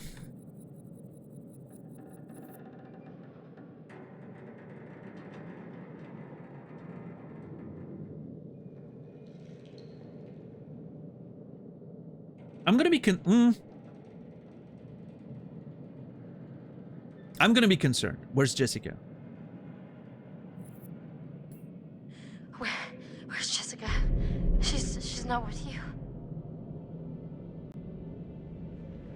Jessica's dead. What? He killed her, Sam. I don't think that's. I Some mean, maniac on the mountain who was trying to kill us, all of us. And I swear to God, when everyone is safe and accounted for, I am gonna hunt that fucker down and rip his nuts off. What did it goddamn do? Whoa.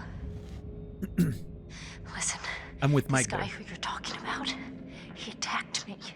He showed me these videos too. And one of them showed Josh being killed. Just ripped apart by this huge fucking saw blade. Jesus Christ. And Mike, I think somehow Josh is involved in all of this. Wait, what? How? I'm really not sure, but there was a message from his doctor, and it mentioned a plan that was like a bad idea, and now he's dead. What the fuck is going on around here? There's a door here. It won't open. Can you unlock it from your side?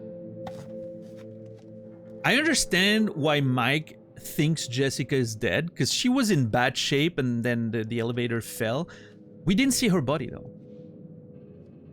As you know, horror movie rule: if I don't see the body, I don't believe someone's dead. That's the rule.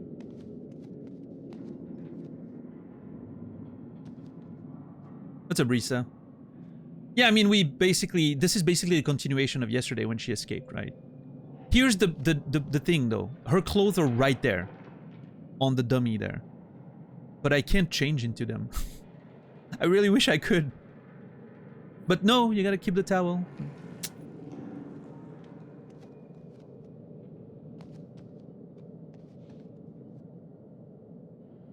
The towel's really the main character of today's episode so far. Wern, you know what title to give to the VOD, I guess, right?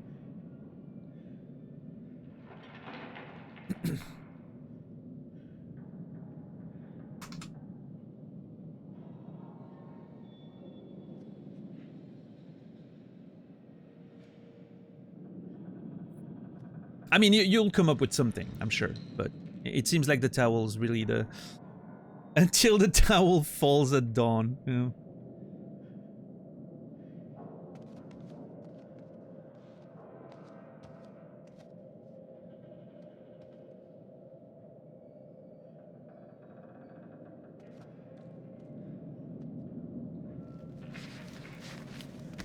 All right. I can't... Wait, okay. Why are you not putting your clothes on? This is nonsense. Also, I was fine on that screen, stalling, not picking a choice. Now I have to be scared again by moving further forward. And I'm probably gonna have to experience jump scares. Velcro towel seems really scratchy. Well, no, because it's gonna be on the sides that are tied together, right? Not against you. It's like those wrestling belts. You know, like wrestling, like pro wrestling belts. There used to be, you know, there used to be those, how do you call those things? On the back of a wrestling belt, those things you snap together. There's a name for it, but I'm blanking on it right now. That used to be the way you close the belt together, right? Like clip little things. Now you can still see the clips on the back of the belt, like the cover, but they're fake. There's actually no clips inside. They put Velcro so that they can, you know, close the belt faster. Which really, it broke all the illusion for me when I noticed that. When I noticed it was Velcro and not the proper clip-ons anymore. What a tragedy, I'm telling you. Nothing's real anymore. Did you all see Kendrick's performance last night? No. I was napping during the the halftime.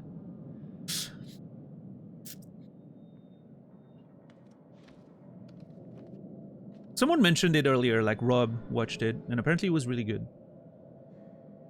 I can only believe him. Oh, that's the right door, yeah.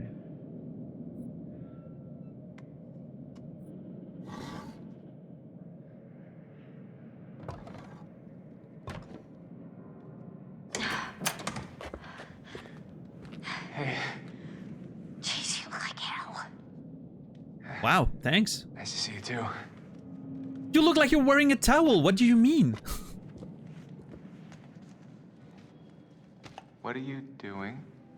Well, actually, the towel didn't turn out to be the best outfit for fighting off killer maniacs. Do you mind, Mike? Oh, right. My bad. That's amazing. I don't understand why she didn't take her clothes. I mean, I guess she has a change of clothes in the bag. It makes sense. Okay, done. Let's put this thing to bed. I'm into that. What's that? Is that crying? Oh, I think I know what's going on. This is right when Matt and Ashley are trying to make the decision about the gun, right? And so we're gonna arrive just as the blades are coming down, and we're gonna have to save them. Oh fuck! Now I'm scared because if I mess up, someone's gonna die. If I'm right, of course. I'm not sure that I'm right, but I think I am.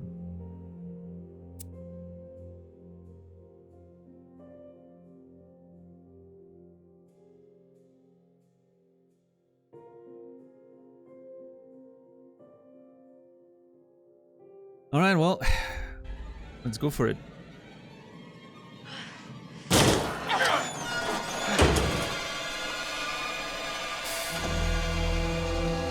Oh.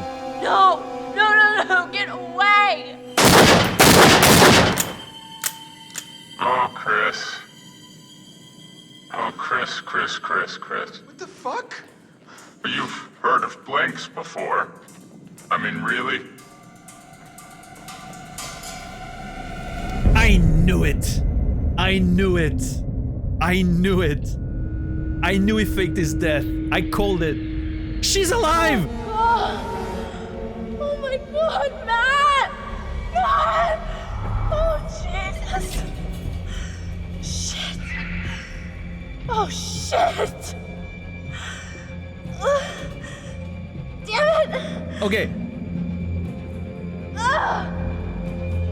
I don't want to be the guy that questions everything.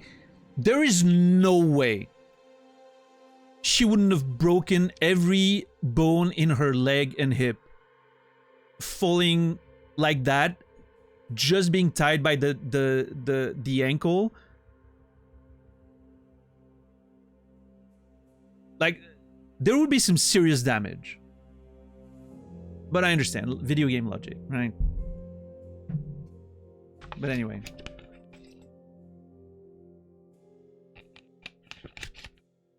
See, I told you she didn't die. Not to mention how long it takes you to play the game, the blood rushing to her brain. Are you giving me shit right now? How dare you?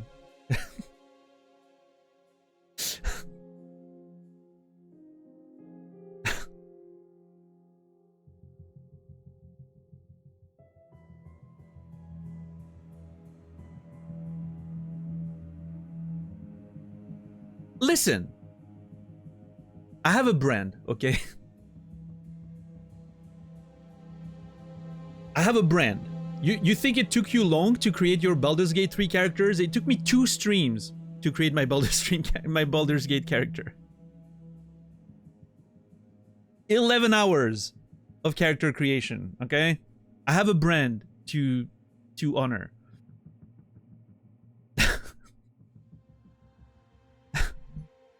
Oh yeah, no, it happened. The first stream, I didn't make a single decision. I just looked at all the options. We went over like all the options, spells, classes, characters, races. And then second stream, I made decisions. Yeah. 11 hours of the playthrough were just character creation. Yeah. Except Jarmaid. Maybe lowered her really slowly. I mean, we saw the fucking thing fall, right? But... And then you never played it again? No, I played almost 100 hours of that game. But yeah, it wasn't for me. I'm enjoying watching other people play it more than I enjoy playing it myself. I think my brain isn't made for that game. I don't know. All right, later, Kimmy.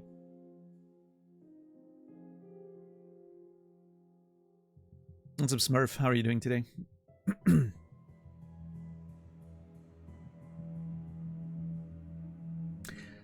Okay, so Emily's alive.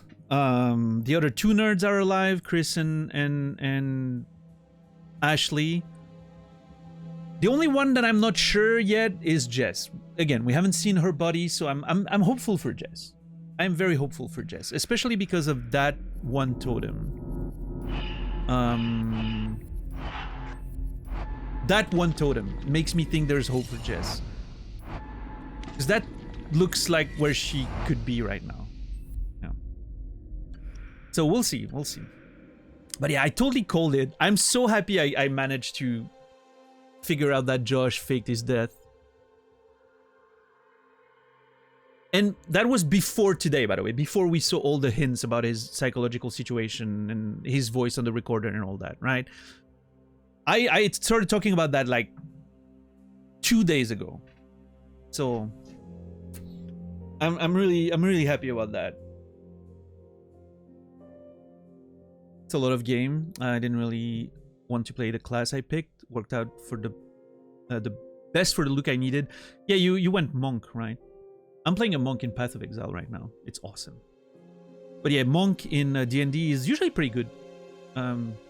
Once you get a few levels. I haven't played one in Baldur's Gate, but in general in D&D it can get pretty good. So hopefully it's the same in Baldur's Gate. I was playing a bard myself. Yeah. Bard was great. So much detail, the combat was overwhelming, it's fun getting the hang of it. Yeah, I mean, you're doing good. And you have some good helpers in chat.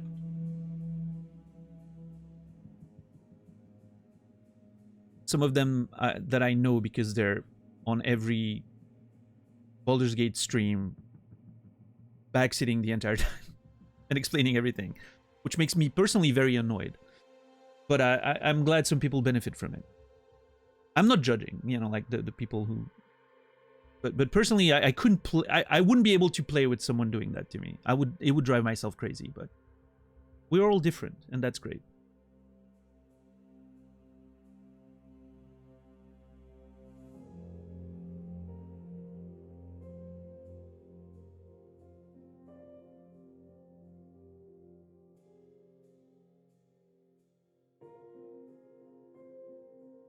I'm judging.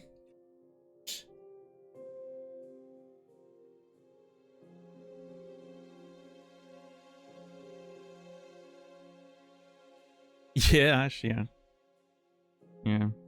No, but I mean, it's, you know, like the way I look at it is if you have no D&D experience, there's no way you get through a game like Baldur's Gate without any sort of outside input. At least not on stream. Because you would spend most of the time like reading things and tutorials and trying to figure things out, and like it would be impossible if you have zero like D&D experience whatsoever, right? So having people who know their shit that can like give you a few explanations, I think is great, and it's great that you're using that from chat. It also creates interaction, right? It creates like nice engagement and all that. But yeah, personally, obviously, from my own approach to video games,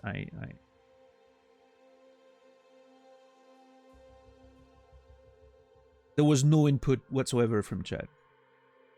And I'm sure a lot of people were annoyed that they couldn't help. People love to help. But yeah, at the same time, you know, I did play a lot of D&D when I was younger, so even though I'm not updated to like the 5th edition rules, I still had like a good base to understand everything. And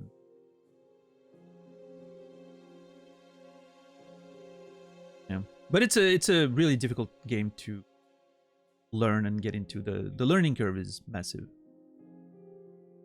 Ilse, have a good night. Thanks again for the raid. Appreciate you. Have a good rest of your day.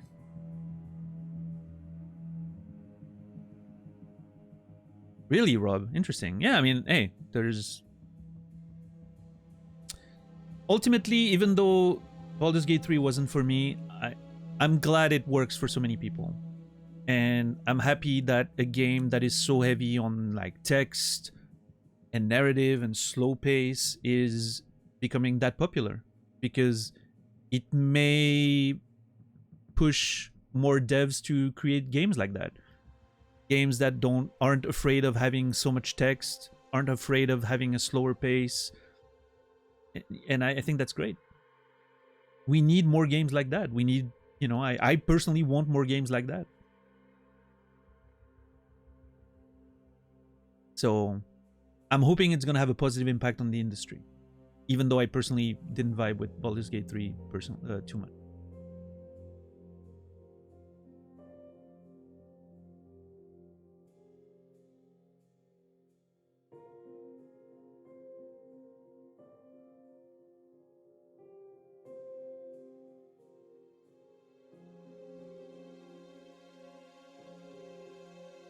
I think people understand a game like Baldur's Gate 3. I expect that from a new traditional game. I feel others would be like, why? Yeah. And I think that's an interesting factor too, is I think a lot of people tried Baldur's Gate 3 because they've heard of like how massive it became and all the success it had. And then they didn't get into it. They were like, oh, it's too complicated. There's too much. Like, I don't like the combat. It's too slow. There's, you know, it's too overwhelming. And then they just never played it, right? But yeah, I think the game, and we talked about that when I was playing it, but I think the game's success on social media, like how it blew up and everyone was, because there was so much about it on social media when it came out. And a big reason about that is the sex, right? Like, let's be honest with ourselves. The sexual aspect, the sexual component of the game was a big factor on why it got so popular.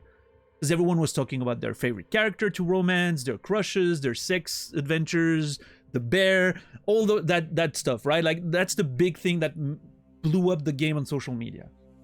And, you know, while it was one of the aspects of the game that I had an issue with, because I thought the game was a little too horny for me, right? Like, it distracted me from trying to get immersed in the adventure and everything. I still think it's great that the game managed to use that to reach that level of popularity, right?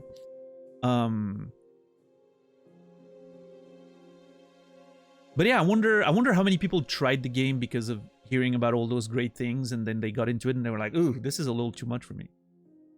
No. Yeah, Disco Elysium. You know what, Colette? You should try. At some point, right? Whenever you feel ready for it, you should try, Colette. And you'll see what happens. Disco Elysium is very much one of those things, it's gonna hit or not. And there's a chance it doesn't hit the first time you try, and then you try it again later on, and you're like, oh, I get it now, and it's amazing, right? When I was playing the game, several people told me, like, I tried to play this game the first time, I couldn't get into it, and then I tried it again, and it became my favorite game ever, right? So it's one of those things. You never know.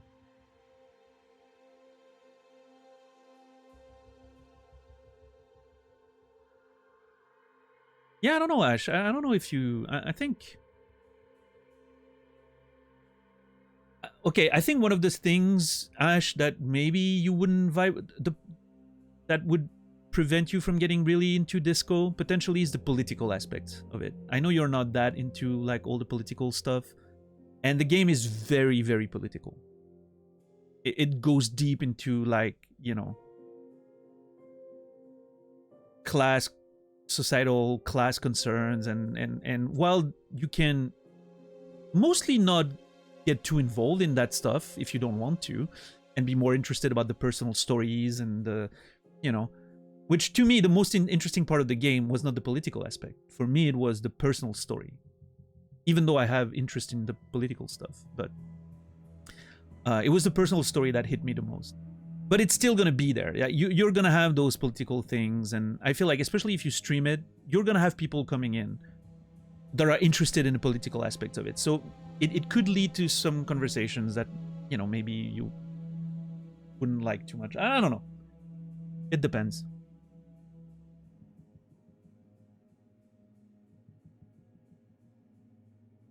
But yeah, it's I would think it very hard, maybe even impossible, to stream Disco Elysium without engaging with the politics of it, like, because it's a big part of the game and the community enjoys it.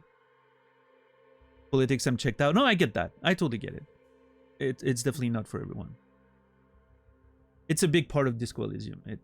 You know, it doesn't have to be the main part of it. Again, like, you have enough freedom in the game to mostly disregard a lot of that, but it's still, like, very much part of it. Yeah. Been playing Dredge lately. It's been good distraction therapy. Yeah, I've seen Dredge for a while. Like, I've seen it around. I've never given it a try. I should at some point. But I think I know exactly when I'm gonna play Dredge. But I'm not gonna talk about it now.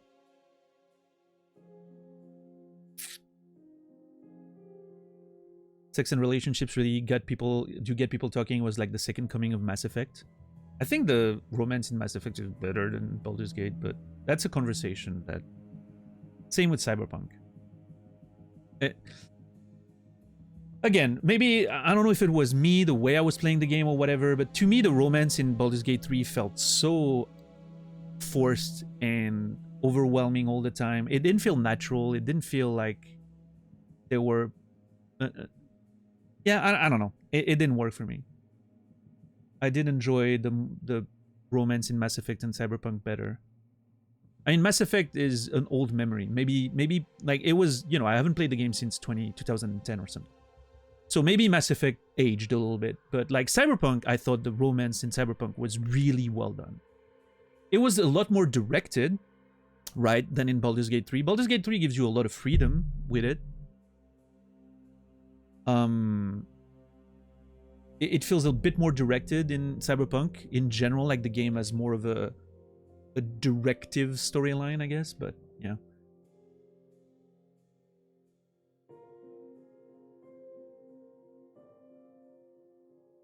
Yeah, Risa. Cyberpunk romance better than Mass Effect? I don't know, Bishless. It's hard to compare, ultimately, but... Personally, I thought the romance in Cyberpunk was really well done. I really enjoyed it.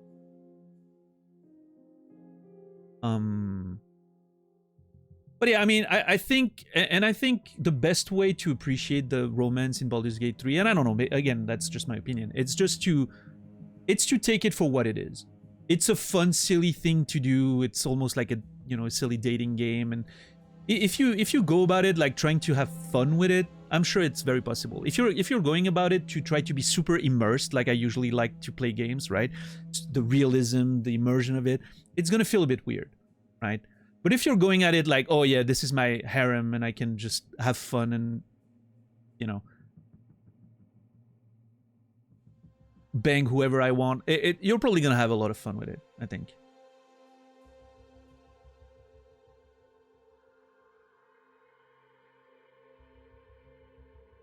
You have to, like, Baldur's Gate 3 is the type of game you have to meet on its own terms, right? Like, you have to play Baldur's Gate 3 on its terms.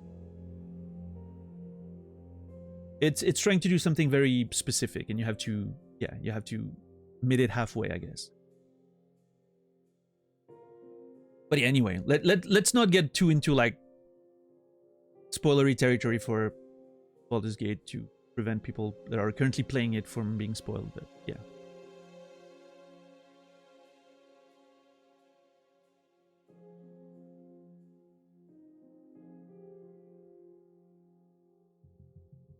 Yeah, that's the thing I was trying to do, Bishless. I was trying to not indulge into it too much. I was trying to avoid those romances because I felt like it was going too fast, and I was like, we've, you know, I want to see how it's gonna evolve over time, right? I want to meet my companions. I don't want, like, after we weren't even in camp, and Shadowheart was, you know, literally telling me I was the her closest confidant, and we didn't even see the camp once.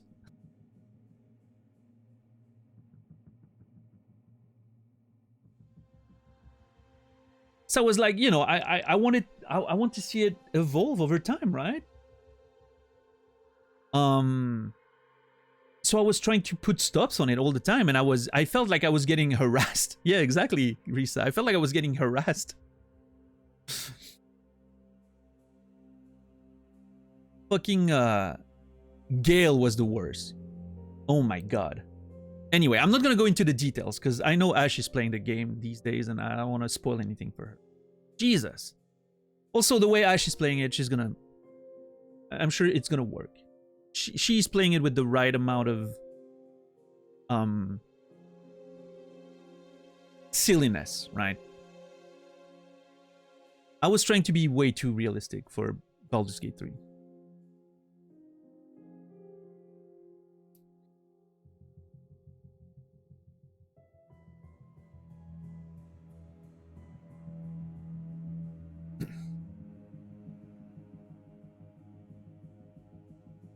But yeah, anyway, it's one of those things. I'm happy so many people found Baldur's Gate 3 so exciting and had such a good time with it.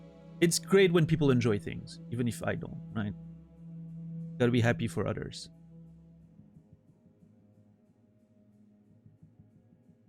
And that's my conclusion about Baldur's Gate.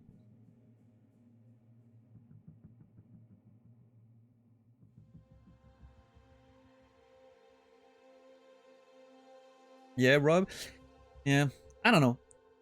If one of them felt that way, right, I would be okay. Because, like, that can happen even in real life sometimes. You know, you meet someone, the sparks fly, and things go a little fast, right? That can definitely happen. If it was just one of them, I'd be like, well, okay, that's one of the, you know, with this one character, it's really hitting it off, and that's cool. But it felt like all of them were just throwing themselves at you. I don't know.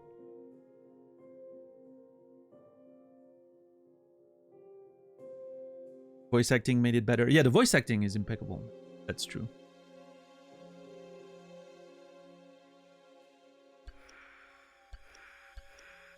Anyways.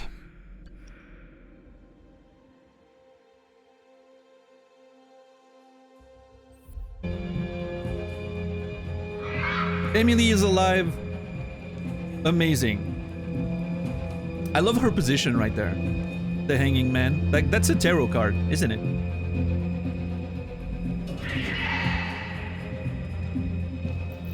Yeah, now she's probably... all the blood's probably come to her head at that point. For sure.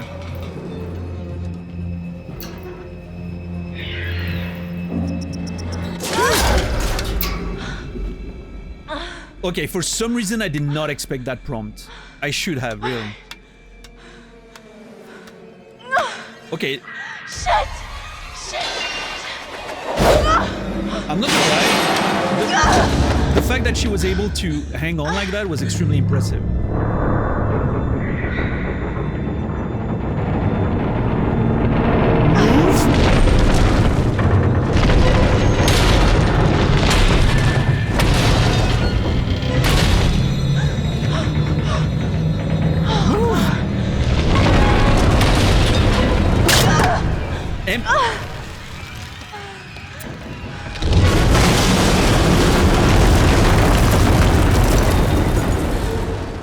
That knee wound is totally unnecessary. You could have avoided it.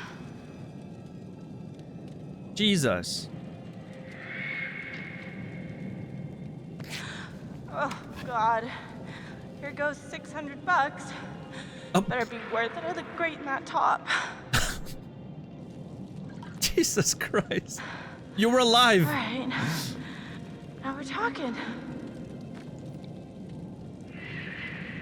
Priorities, yeah.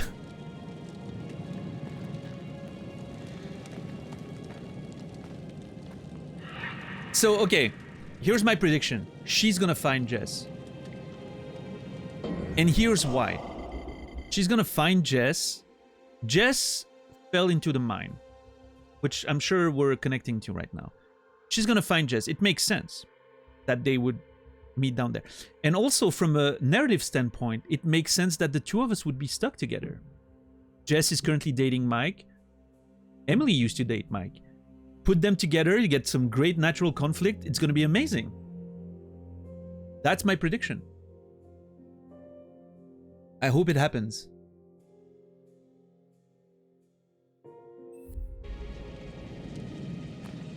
Wow, you should be a writer someday. I know.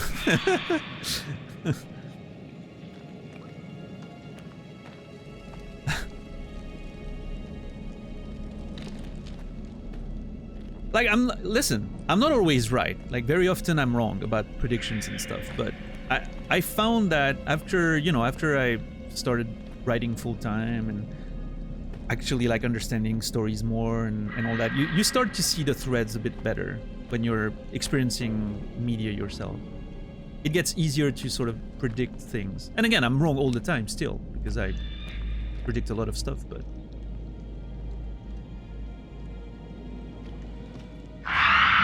it definitely helps seeing what the writer's trying to do.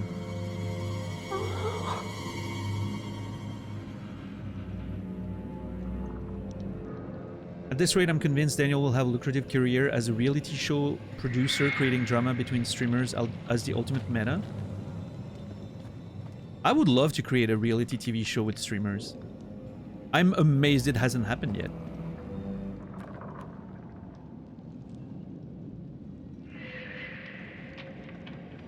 I mean, actually it did. Well, I don't know.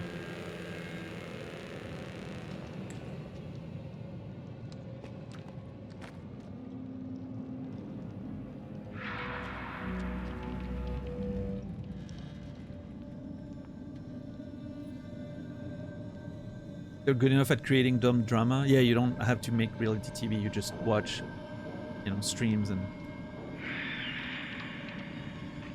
So I think, here's the thing.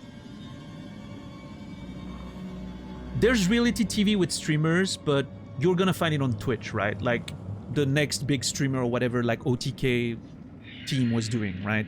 The next streamer or whatever. But it's on Twitch, right? Because obviously that's where the audiences that care are. I don't think if you would put that on like cable TV, nobody would know who those fucking nerds are. Streamers aren't that popular yet, outside of a few exceptions, right? So,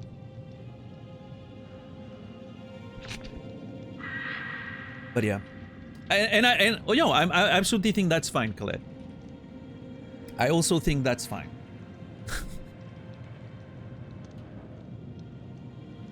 We're good just the way it is right now. Although, I mean, there's arguments to be made that if streamers got more popular in general, all of us would get a bit more popular in the process. But That's a completely different conversation.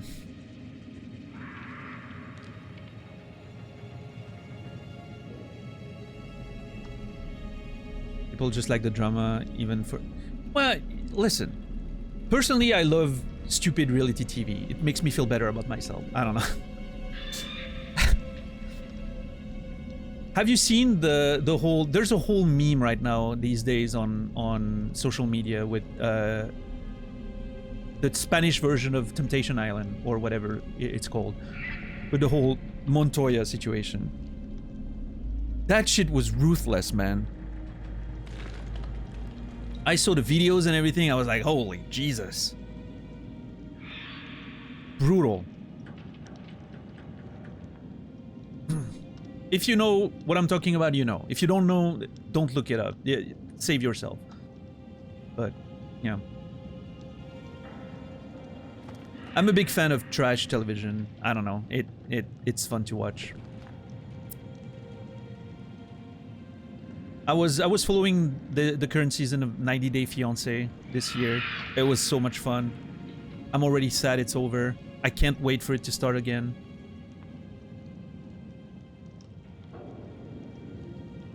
What's up, Cassie? Oh yeah, that's vile, actually. Jesus.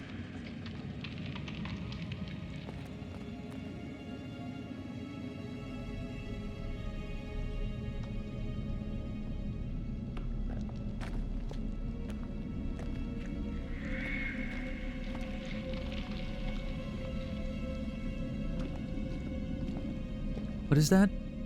Surface elevator. Okay, that's where we're gonna find Jess. I'm pretty sure, based on everything I know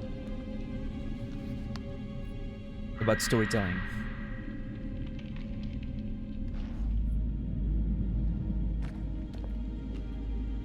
I think Emily's doing great. Look at her. What a survivor. That affair passed me by, it seems.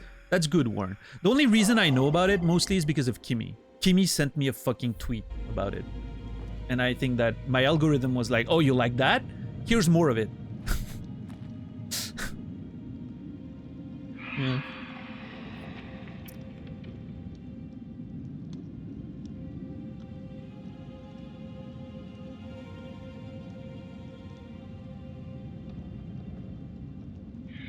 Kimmy's tweets are weaponized. Mm-hmm.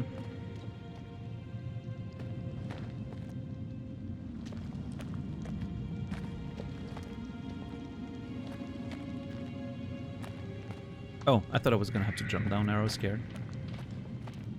The music is great down there, by the way. Has a little bit of sadness to it.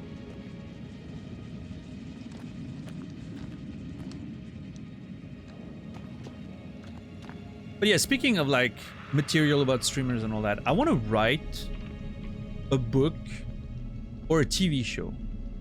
I would love to write that in the format of a TV show. A TV show about the streaming world. And sort of like an Office type deal, but about streamers. And my idea with it was, and I shouldn't talk about that publicly because it's such a, I think it's such a good idea. But again, like if someone wants to steal it and make millions with it, good for you if you're capable of doing that.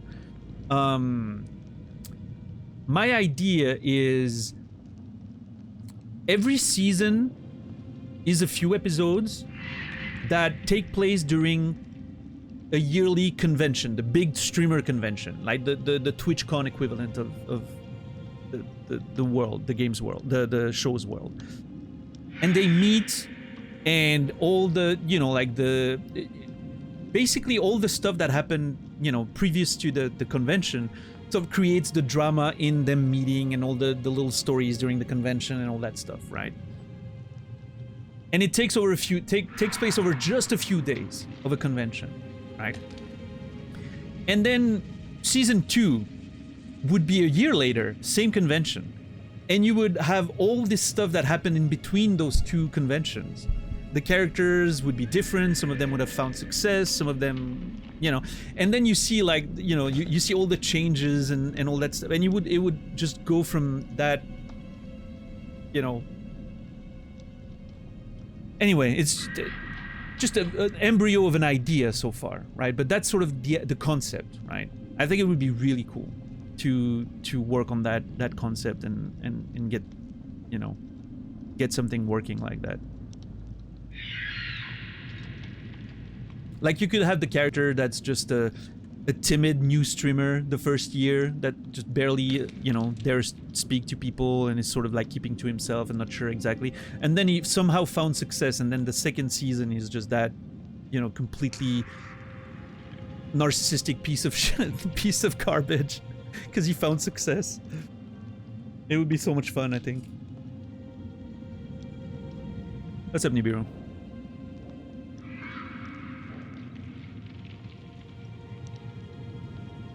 Yeah, of course. So I think a TV show about that would be so much fun to write. And you could have flashbacks, right? You could use a system of flashbacks, for instance, to show a little few of the things that happened during the year. Yeah, I think it could be great. I don't know.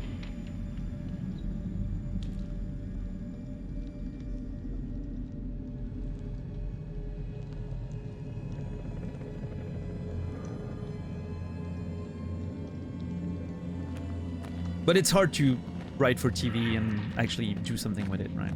It's not easy, an easy world to get into, but I don't know. Maybe I should try writing a script and see what happens. I could also very much see myself write that in a book format. I could make it work. But it would be a different story then. It would be a bit more serious and like personal and sad or whatever. I don't know. Okay, I'm gonna assume, let's see, I'm gonna assume the thing is closed and I'm gonna have to use that thing to break the door open. Well, let's check the door first. Yeah. And then we go to the cart and we break the door open. What's up, Argon? How are you doing?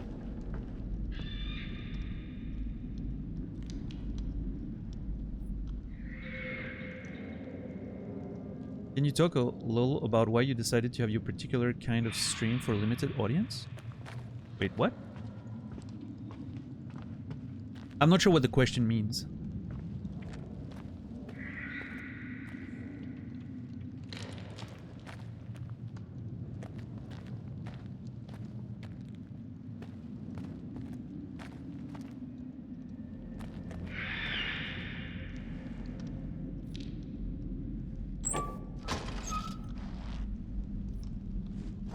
I love exploring mines. This is really cool. Preparing the dynamite... To dynamite the new... Shards? Oh, shafts. That's... Sorry. Northwest Mines, December 1951. The blasting crew. No, listen. The blasting crew and their shards.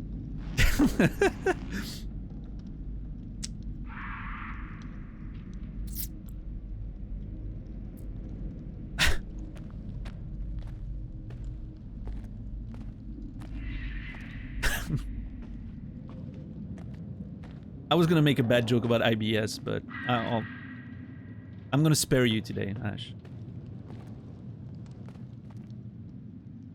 It's a burning.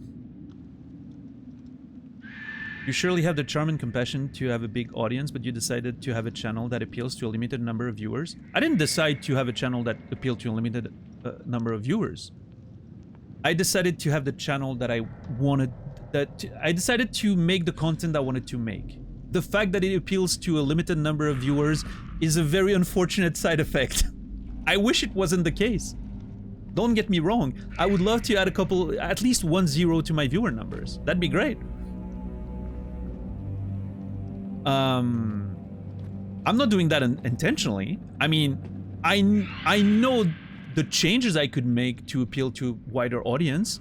But the problem is, if I did those changes, I would probably stop streaming after a few months because I would hate doing what I do. So, you know. I'm doing what I enjoy doing. And I'm a person of principles. I can't, you know, I have a hard time going against those. So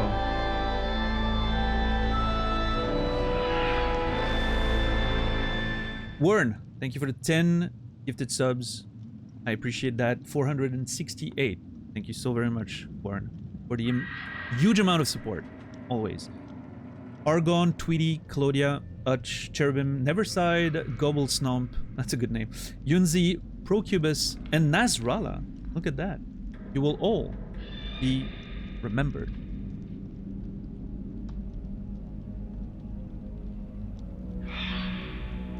But yeah, no, I don't know, Argon. It's, again, ultimately, here's the thing. In my opinion, the only way to be successful on Twitch is to never stop, right? That's the only condition that always will matter. People get successful in a whole variety of ways. None of them are guaranteed. None of them are, you know, there's no trick. But one thing's for sure, if you stop streaming, you never get successful. You can't make money if you stop streaming or if you don't want to stream anymore. So you have to create the content you're comfortable creating. You have to do something you're capable of doing long term. It has to be sustainable for you, mentally speaking, right? So that's why my rule number one was always create the content you're happy to create and you want to create day after day. So I do the things the way I do it, because that's what I feel comfortable doing and what makes me happy and what I feel like I can do forever. Again, like, I've been around this space for more than 15 years. I've watched streams. I started streaming. The first streams I've done were in 2010. I've been around. I've observed all of it. I understand the meta. I'm not saying that to throw flowers at myself, but I'm very educated about this space. I understand a lot of things. I would know how to create a stream that is more likely, again, no guaranteed, but that is more likely to be successful. I know how to create that. I know the elements. I know the components of it. I'm not sure if I'm the right person to do that, like as the streamer, but I know the elements of it, right? But then I don't know. I don't think I would have fun doing it myself. Like, I would just,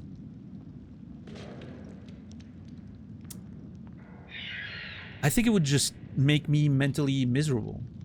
And there's no guarantee of success. Again, that's the whole thing, is that there's still no guarantee of success. So I don't know. I'm just doing what I feel best doing, and hopefully over time we get more and more people watching and yeah.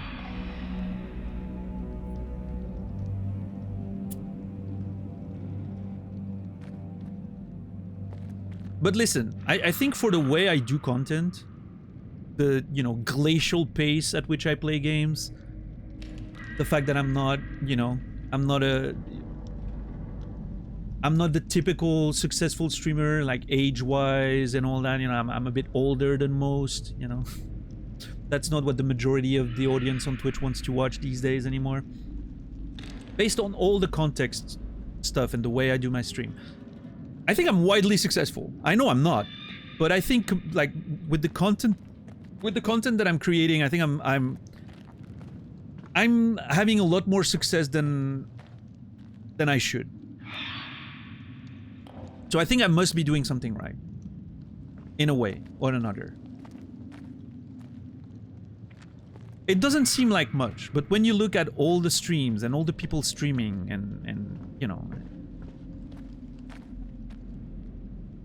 statistically speaking, I'm doing better than over 99% of people, right, that are trying to stream or streaming. So I have to be happy with that, and I have to recognize that.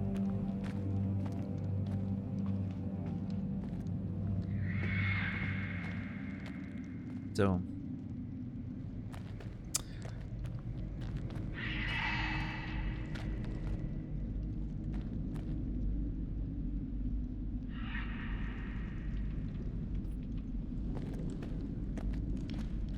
So yeah, I hope that answers your question, Argon.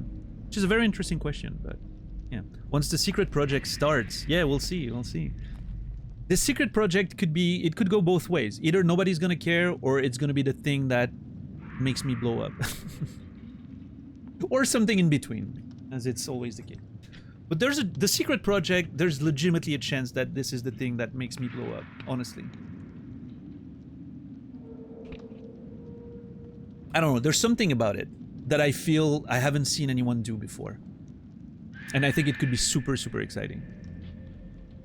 And I don't mean blow up like, you know, thousands of viewers, but I think it could be something that easily doubles my average audience. Maybe more, I don't know.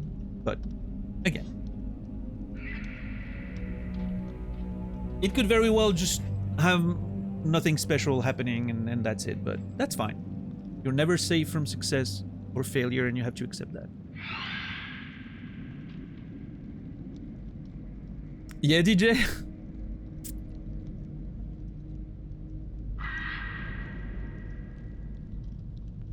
I'm telling you, it's gonna be fun.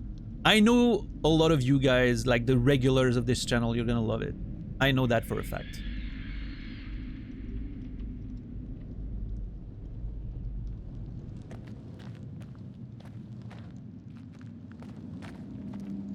Alright, let's break that door.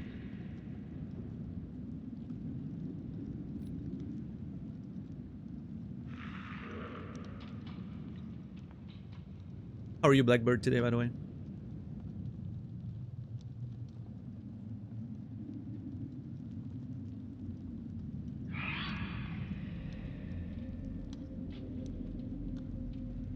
But yeah, I don't know. Twitch, you know, Twitch is a difficult world. You gotta be happy with your successes.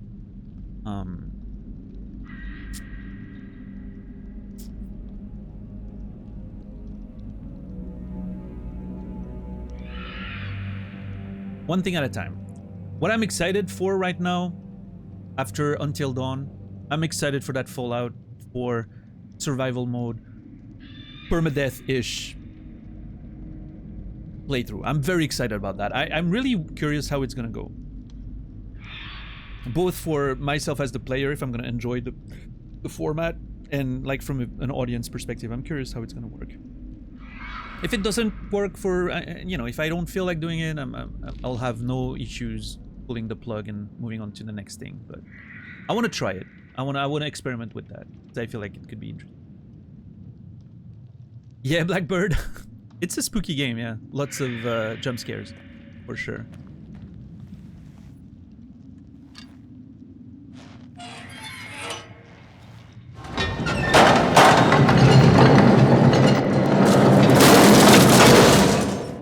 Wow, that was loud.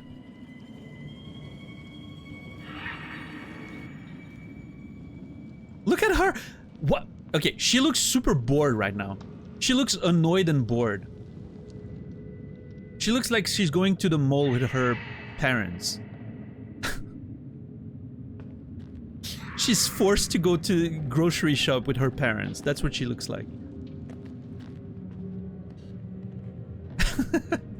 You remember that when you were a kid and you would have to go with your mom to do grocery shopping and you didn't want to go and you're like, ah, can I at least go to like the toy section to watch the toys and read the back of the boxes?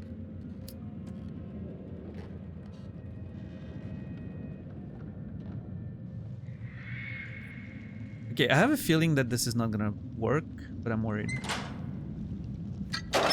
Yeah, Shit! needs power. Okay. How do I get this thing on?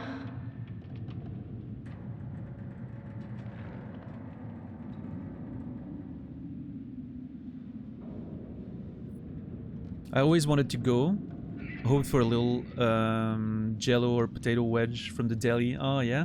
I loved going because I knew my mom would always let me go to like the video game and toy section, and I would just go there and read the back of the boxes for hours, and I was just so happy just doing that. It was a different time. We didn't have the internet. So if I wanted to know about video games, I had to go to the store and look at video games, right? Or read magazines, but the magazines didn't have everything, so you know, I would always go to the gaming section and like the toys, like the old action figures and the you know, the video games, and I would just read the back of the boxes and look at the pictures. I was fascinated. I don't know.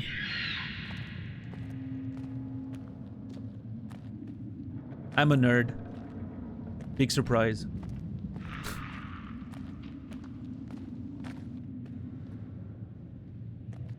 Now that I'm grown, I always get myself potato wedges as a reward. My reward for going grocery shopping when I do is a croissant. I always get a nice salty croissant. That's my fuck! That's my personal reward.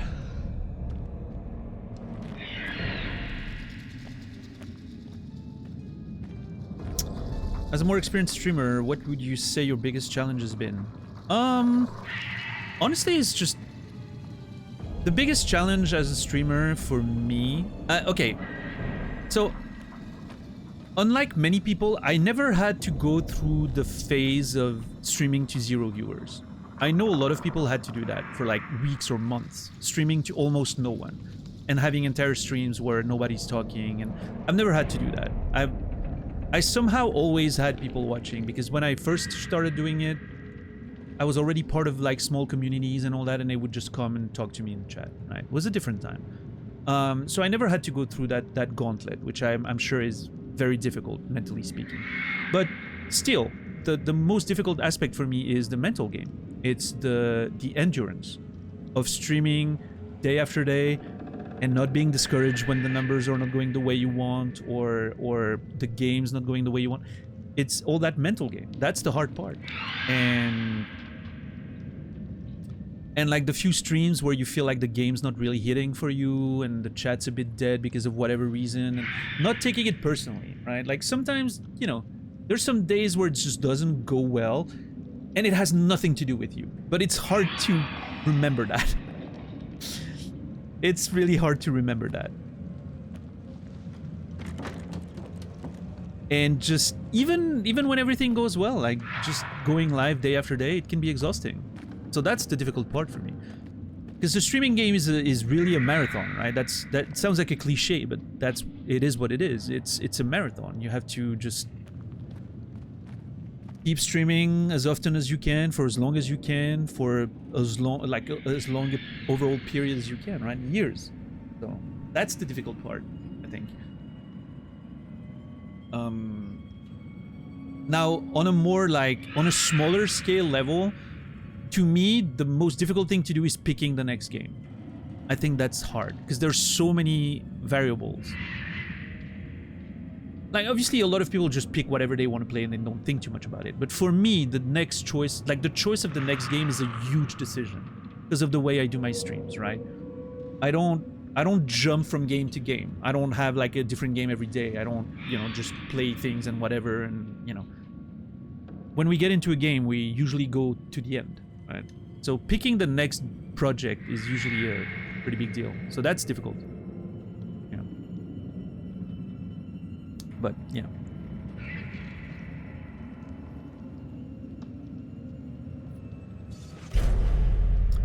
Clocking in machine.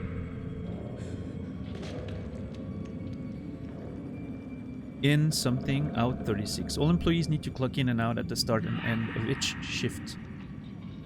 That's good. This way you know if everyone's come back. Especially in a mine, like this is dangerous. This is how mine supervisor knew how many men were down in the mine. The cards in the in section are missing. Cards had been removed and locked away in a safe in the sanatorium.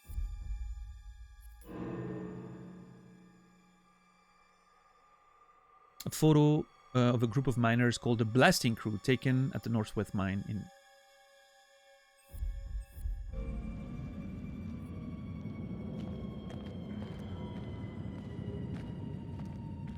Yeah, Signalis is still on my mind. Yeah, I've been playing Until Dawn has made me think of like Resident Evil games and all that, and I don't know. I've been thinking about Signalis. I'm gonna play it at some point. I don't know when. I can't make any promises, but there's definitely gonna be some Signalis on this channel at some point.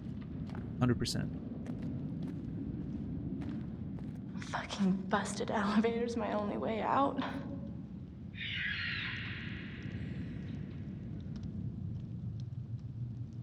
This area of the mines has recently suffered structural collapse. Please call the foreman H. Tanner. I also want to play Darkwood at some point. Darkwood looks really rad. Oh, totem. Nice.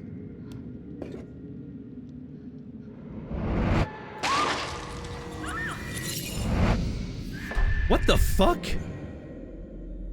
Is she getting shot in the eye?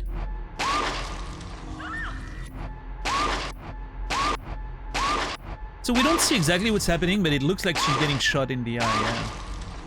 Near... What a oh yeah, we see the gun on the left side. Is that... Okay, I'm not gonna lie, that looks like Mike and his jacket.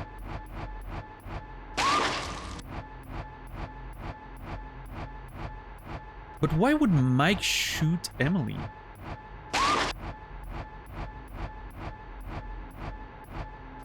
Also, it looks like it's on the board with all the faces and all. I don't remember.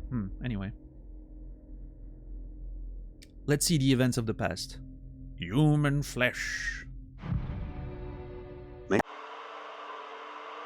grandfather could not defeat it. Sometime after, the prospectors came to mine this mountain until a cave-in curse again, and there were dozens of men with no food, no light, and in that blackness the hunger came. They were consumed by their abominable cravings and driven mad. Murderers, cannibals, eating human flesh. Human flesh. And many hunts. A year ago, I was finally able to get him in my sights.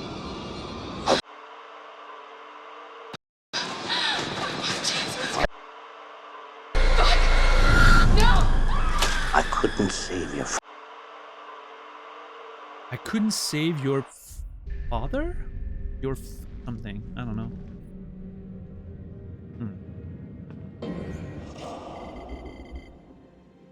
I missed the jump to the isolated human flesh. Me too. It was definitely the best part of all of this. That would be the new sub sound if you still change them after finishing games. I like that tradition, but it became a little hard with some games to find like appropriate sounds, right? And the Returnal ones were so good. So for now, we're sticking with them. The tier 3 Returnal one, like the big one, is it's such a good sound. It's hard to, you know. Every time that organ kicks, I'm like, ugh. Getting a little wet in my pants, you know. TMI, but.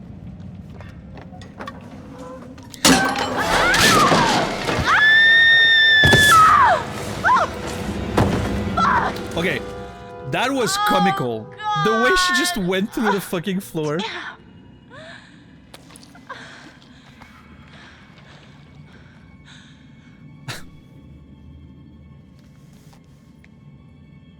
The way she just went through the floor was so funny. Hold on.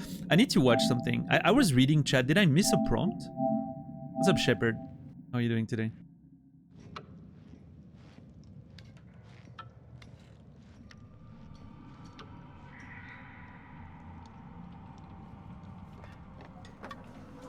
No, I didn't. Okay. I think it's so funny. Oh, it's so funny. I was afraid that I missed a prompt because I was looking at chat. What's up, Shepard? Bunch, how are you doing? We murdering Emily again? Emily's fine, okay? See, I knew I made the right decision with... What's his name? Matt.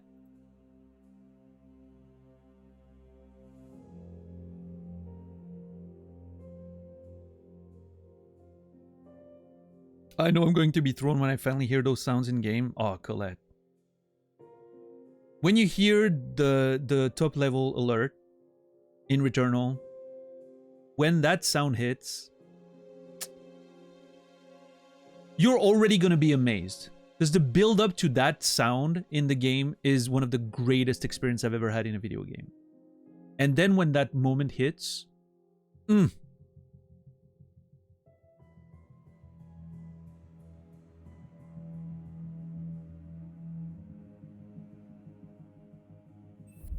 God, Returnal was so good.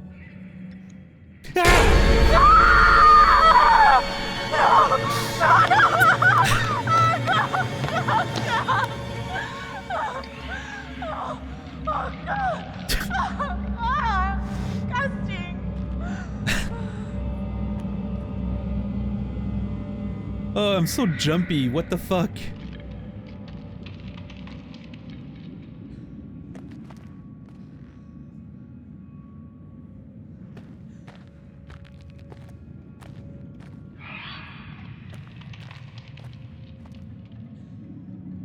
That's why I don't play too many horror games.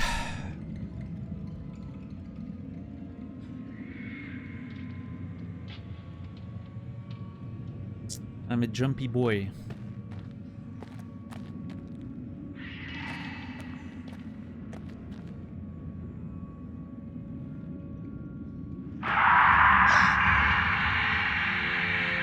It's fine. It's just a fucking fox or something.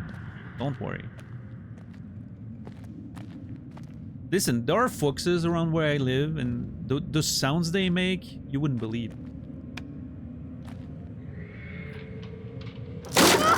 Well, that broke easily. Either Emily is extremely strong, and we've seen evidence of that, or those planks were rotten.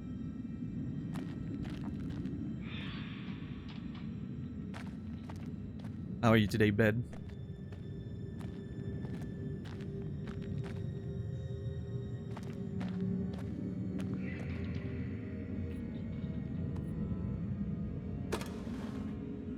Wait, bed, it's your birthday? Happy birthday. I didn't know. Did you say something yesterday in chat and I forgot?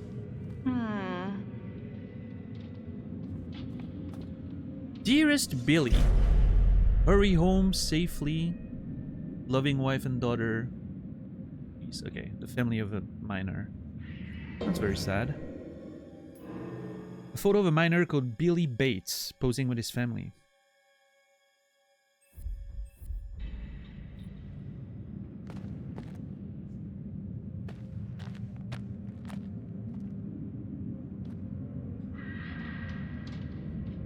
Yeah, happy birthday, dude. Weird. Really weird. Is it? It's a miner's helmet in a mine. What's weird about that?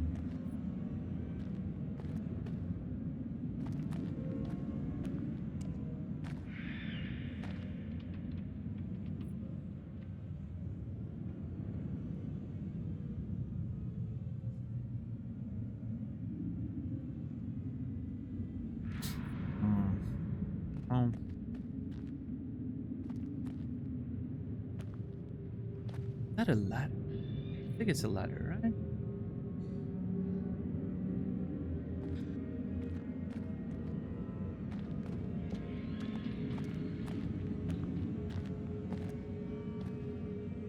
Okay. I don't think we have much of a choice there. We'll climb that thing. Oh, wait.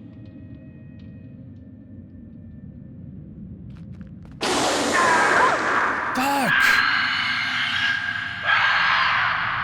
Jesus!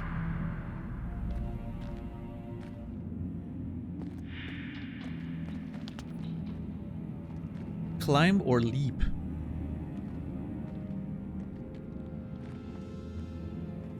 Climb?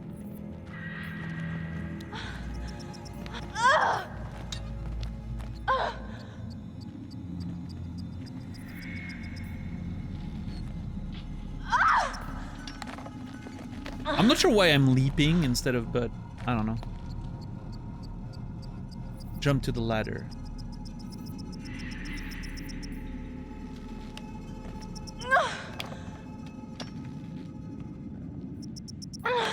Gamer! Whew.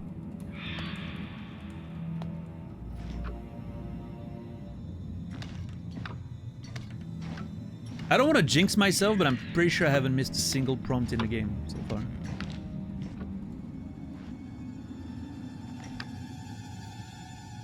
And now that I've said that, I'm most likely gonna miss one.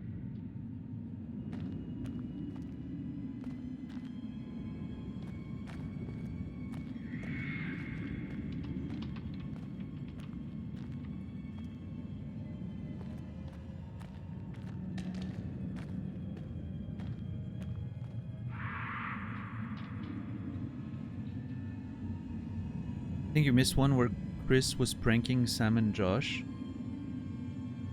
Did I miss it or did I intentionally let it go? Because sometimes I intentionally let some of them go.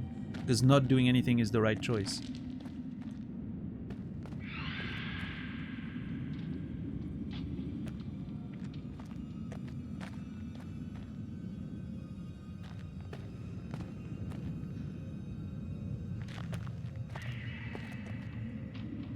You missed one there. Alright, fair enough. Jesus.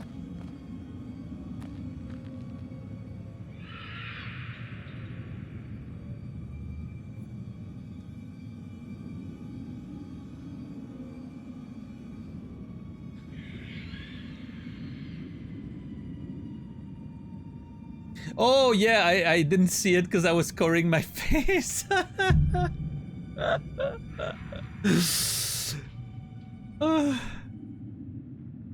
So funny.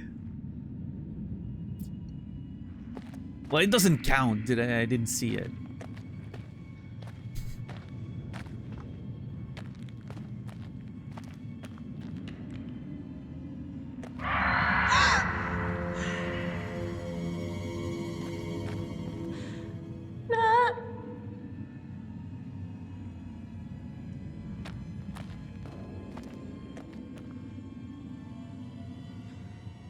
Yeah, Jesus. Early in the game, I paused the moment a jump scare happened. Like, it literally cut the jump scare in half. It was so funny. I have very good timing.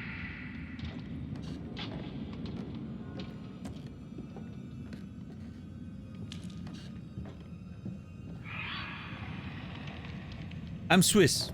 Swiss people have very good timing. That's what I always hear.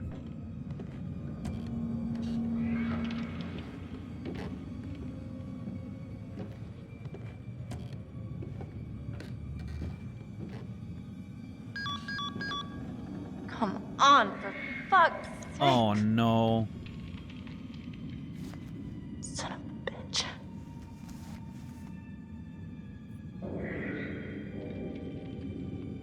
I mean, it looks like I have a light literally flashing in my face right now, so... Like, if we were really down in a mine like that and our source of light would disappear, you would literally not see anything. Unless there's a fire like that, of course. But it would be pitch black otherwise.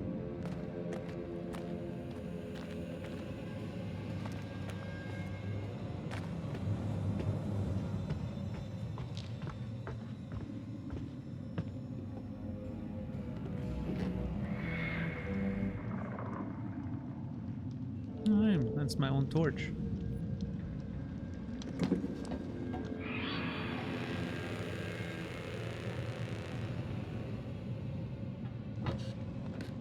Oh, we made it all the way back there. Oh, well, that's convenient.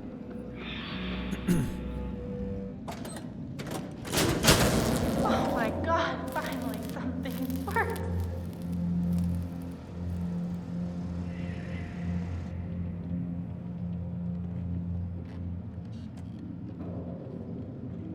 Most people like to stay neutral, so fence sitting when it comes to choices is natural. I almost read that as face sitting.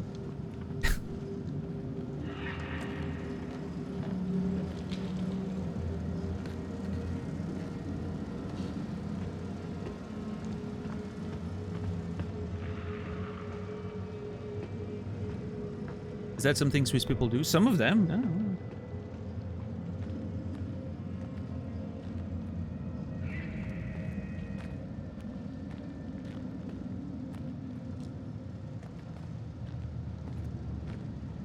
Wait, hold on. I want to go back up.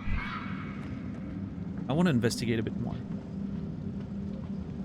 I went straight for the lever. I feel like there's something on the left side, maybe. I don't want to miss a clue.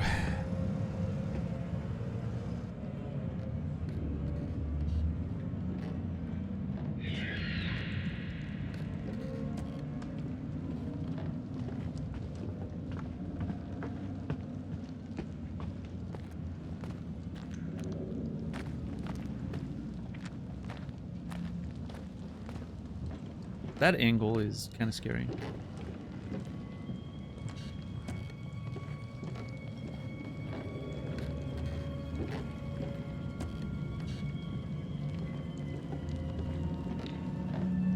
Wait, am I going... This is going all the way back. Never mind. I'm an idiot.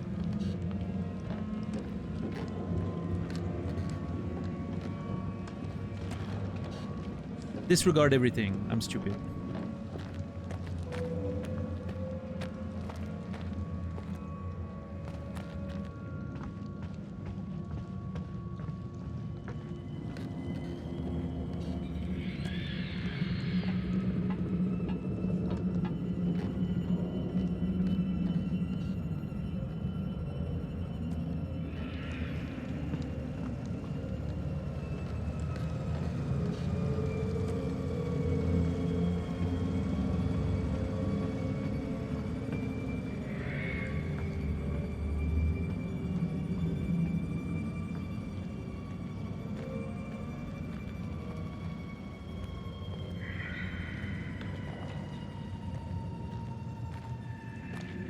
Totem, let's go.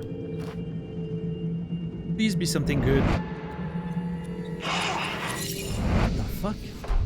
Danger totem. Is that a ghost?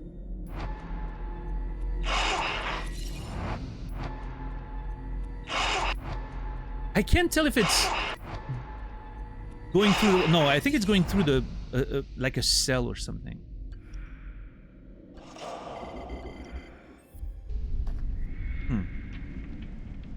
Human flesh. I'm not gonna watch the whole thing every time, now that it's getting longer. We'll watch after we find a few totems.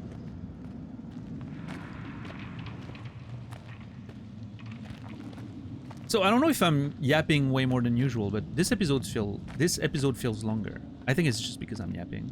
We yapped a lot today.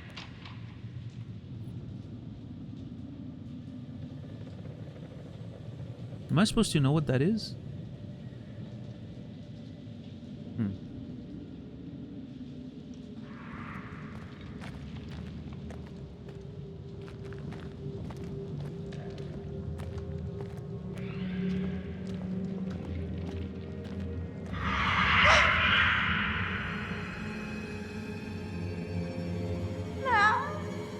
Yesterday we were basically speedrunning.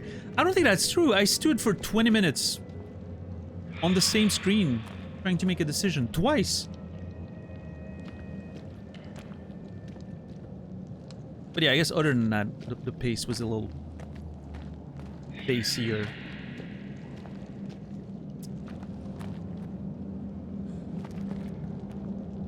Hey, listen. I think I made the right decisions, okay? It seems like nobody died so far. Well, I wouldn't be so... Yeah, like... How do you look at this and say yes? Like, there's no way to climb that without tools. At all, whatsoever. It's ice and... ice-covered rocks.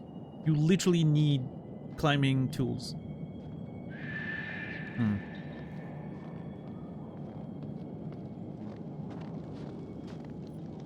Oh shit, that's a picture of Hannah. When are you getting yours, Beth? I just noticed that Emily has amazing black nails. Look at that. Those nails are rad.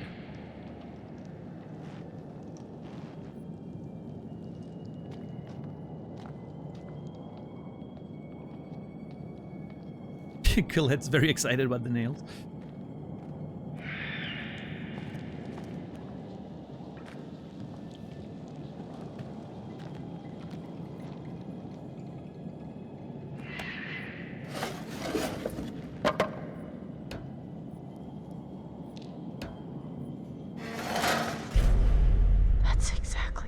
go. What does this mean? Love it when they give characters good manis. Scratch marks show the date of Hannah and Beth's appearance, a tally of days. Someone was alive down there for a long time.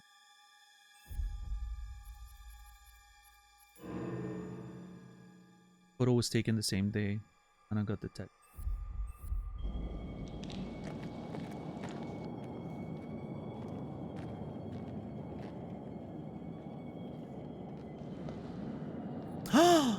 Anna's glasses.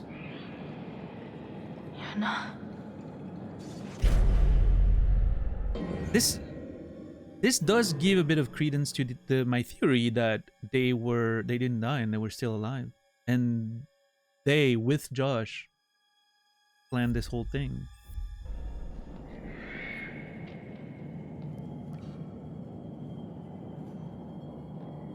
I don't know. Starting to have my suspicions there. Lovely. Danger is my middle fucking name. Although this may be the hole where they fell, right? That's the bottom of the cliff where we were earlier. Yeah.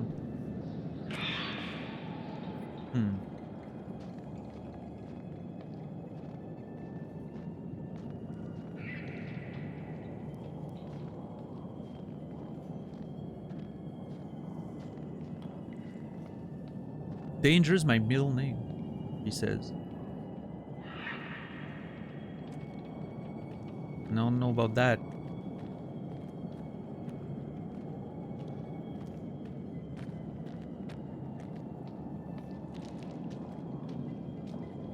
Wait, so do I need to go back?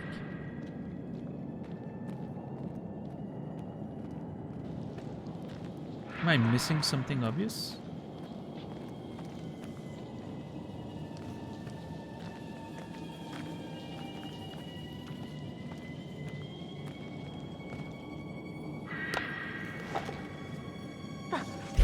Oh. Oh, Jesus. It's a gravestone. Like a, what would you call that? Like a, well, a cross, right? It's like a grave thing. Simple wooden cross with Beth's name scratched on it. What's up, Timmy? How are you doing today? Grave marker, yeah.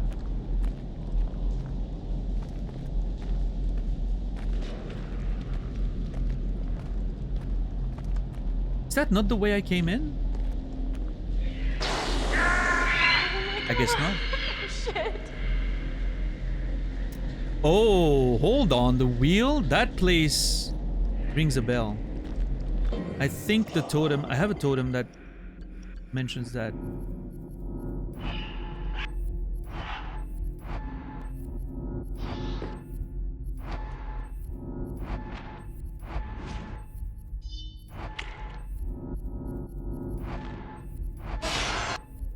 This. So that is Emily. And we're climbing to the side of the wheel.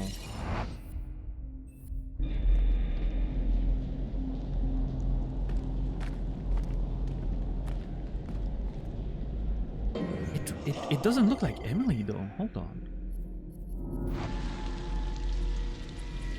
It looks like short pants with like the calves exposed or something, but it could just be a lighting thing with the torch, right? Yeah.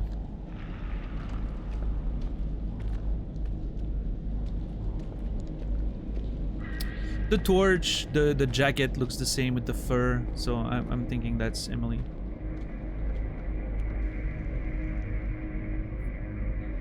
What's that look at? Oh. Oh, she was down here. To Hannah with love. Hannah's tarnished locket with a portrait of the Washington family inside. It can't have fallen here. Someone must have moved it further into the...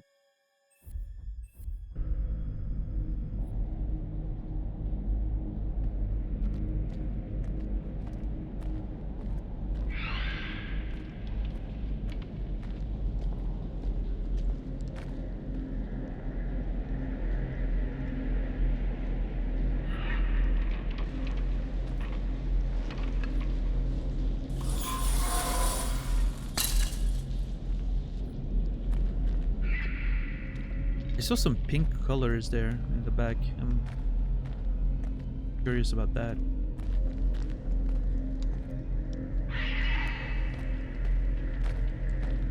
Yeah, Kimmy?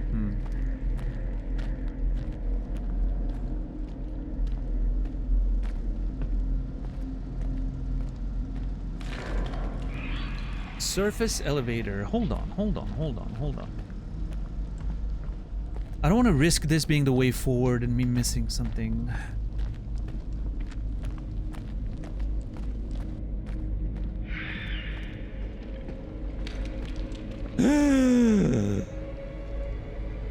Oh, that was scary as hell.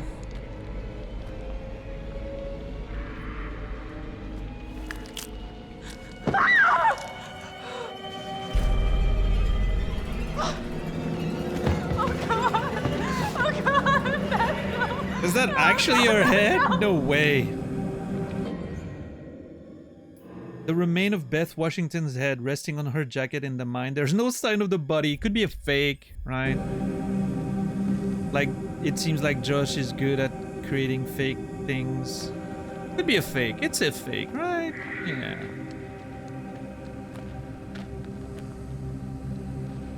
Beth.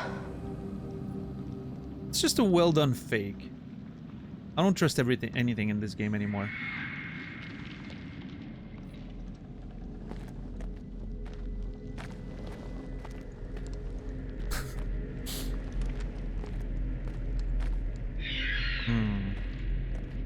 I don't know.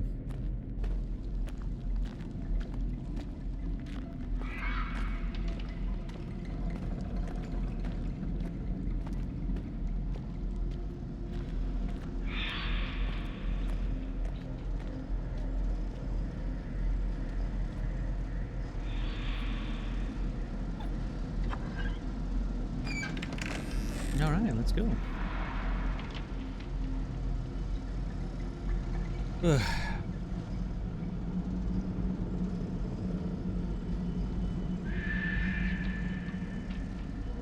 Your reaction reminds me of Tropic Thunder. If you mean the Tropic Thunder movie with Robert Downey Jr., I haven't seen it actually. It's one of those movies that I've seen the memes, but I haven't seen the movie.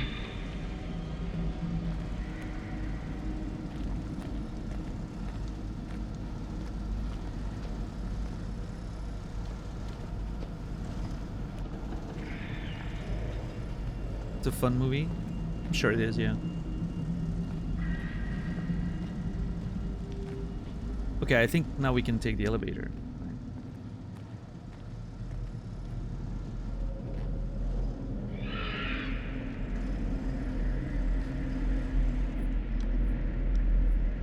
What's up, Naz? No, everyone's more than alive.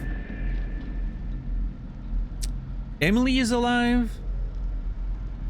I'm pretty sure we haven't found Jess yet, but I'm sure she's fine. The two nerds of yesterday with the gun, they're both fine. Even Josh, we thought we killed, is fine.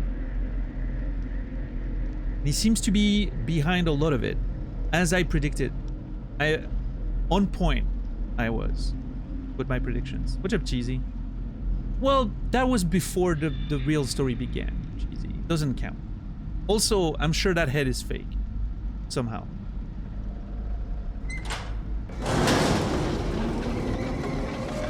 Come on, let's go.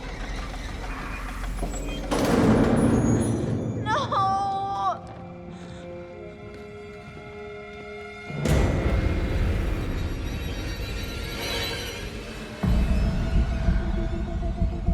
God, please don't come this way.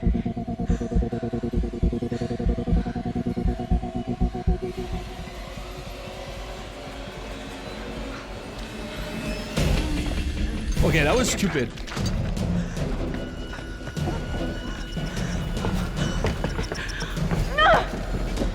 If you were gonna stay discreet, then running in the direction in front of the dude was not the play.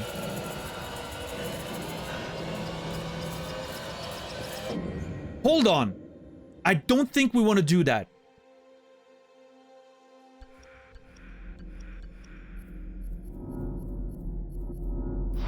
Because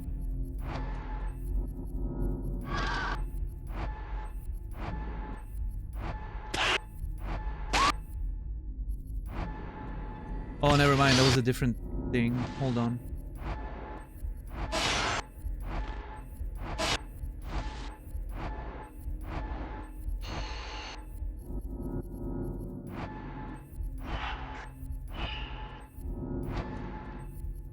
I'm almost certain there was one.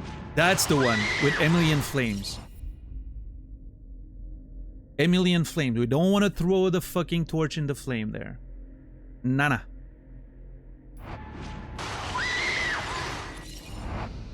I'm not gonna do it.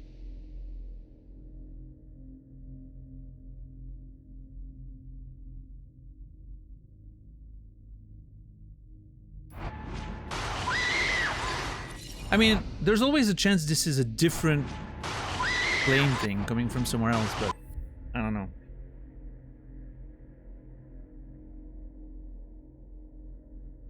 I like the totems because they're very vague in a lot of times. Like, it gives you a sort of hint, but it's not, like, explicit. So I like that quite a bit.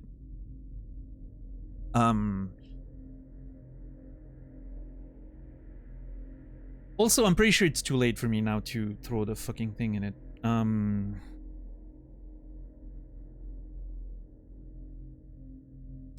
Now, That's a prison mic. How are you doing today? Even if I wanted to throw it in the fire, in the thing, I think it would be too late. I think I waited too long. I don't think I have time to aim and shoot anyway.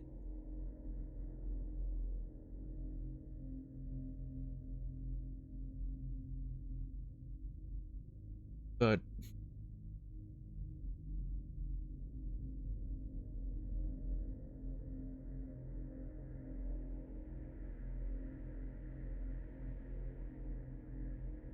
yeah, it just seems so dangerous to do that. I'm not gonna do it.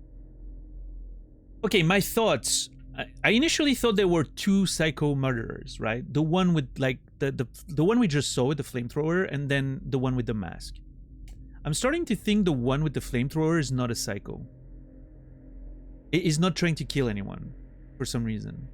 He's just scary because he looks scary and creepy, but he's not actually scary.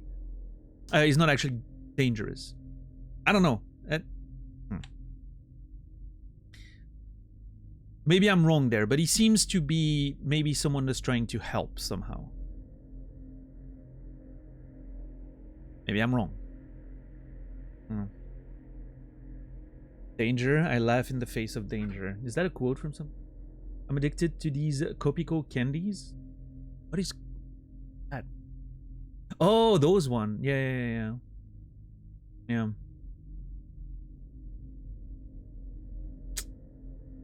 Those things are pretty good.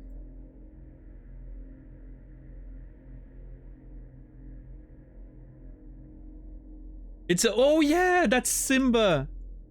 I remember now, yeah. Yeah. I remember that moment. Ha ha ha. I remember the laugh and everything.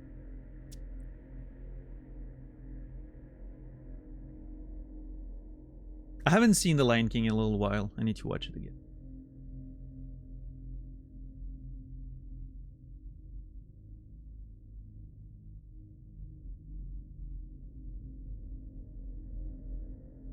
You fake Lion King fan? Okay. Listen. I don't know if I ever watched it all the way through. Oh, I watched it so many times.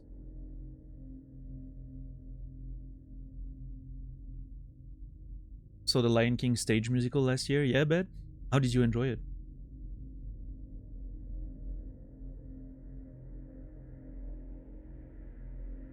Saw it a month ago and I cried so much.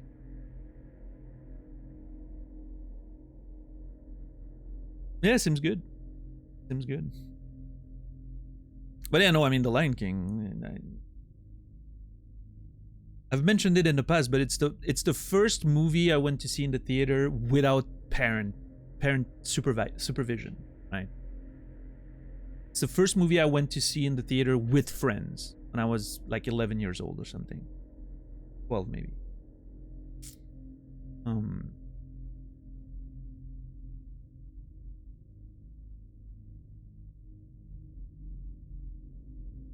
And it was great. Loved it. I've seen it many times over the years. But yeah, I think it's been a while now. It probably has been about 10 years now that I haven't seen it.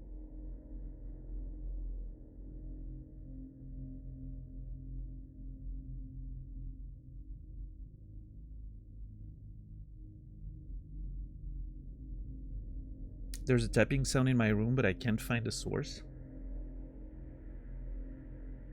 Probably a mouse in your walls or something? I don't know.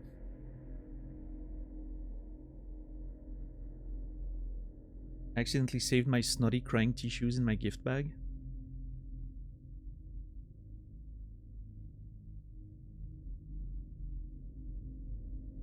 No, it's consistent. Okay. First I went to see Without Parents was Lesbian Vampire Killers.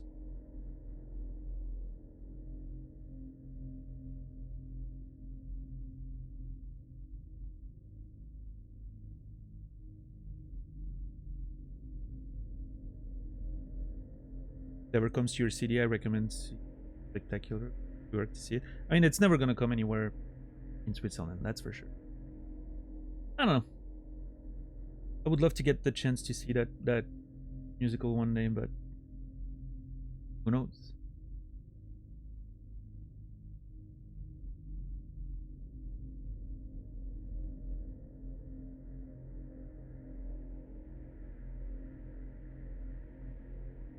I don't know, Kimi. Let us know if you figure it out.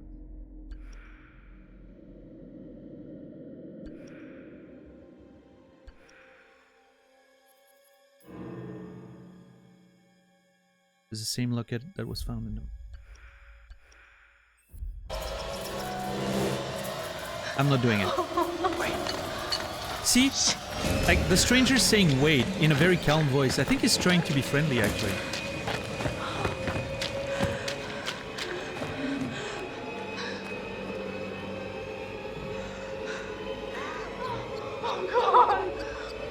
Hide.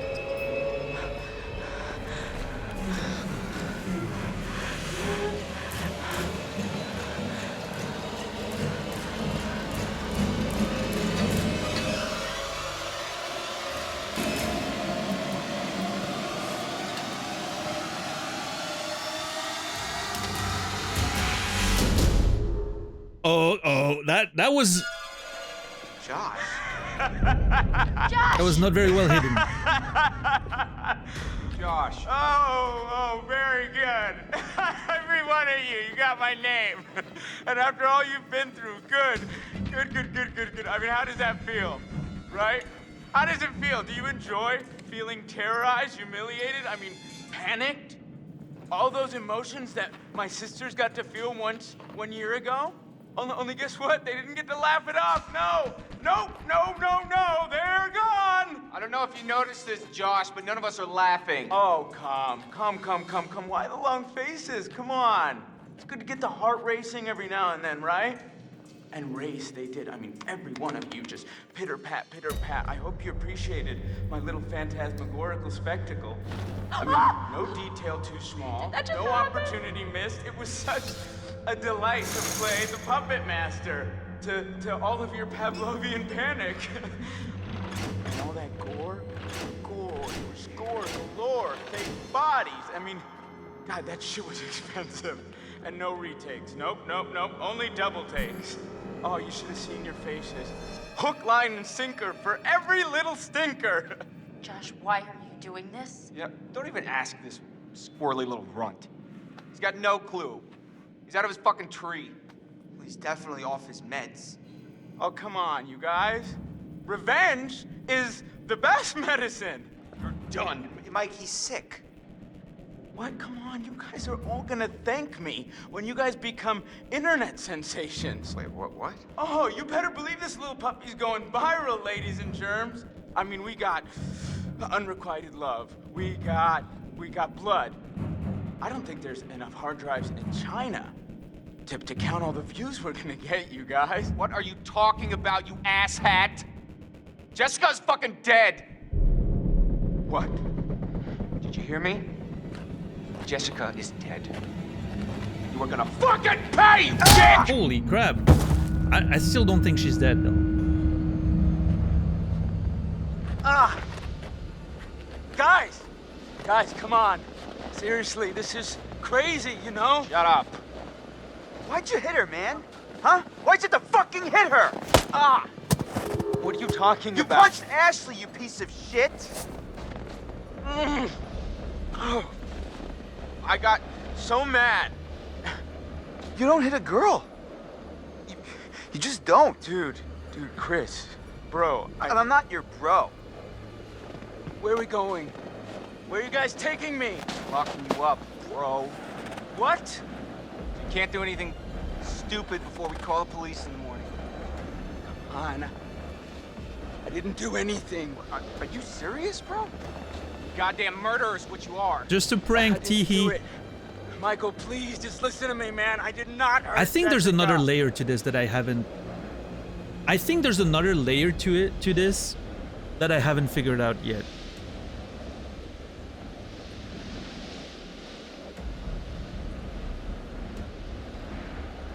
Because it can't be that early. It's episode 7.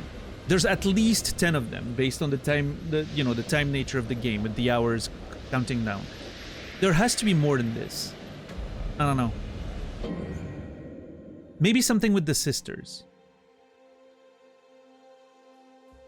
I have a feeling maybe one of the sisters survived, or maybe both, actually.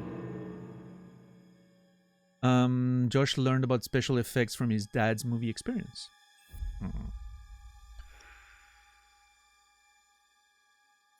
What's up, Lil Wolfer? How are you doing today?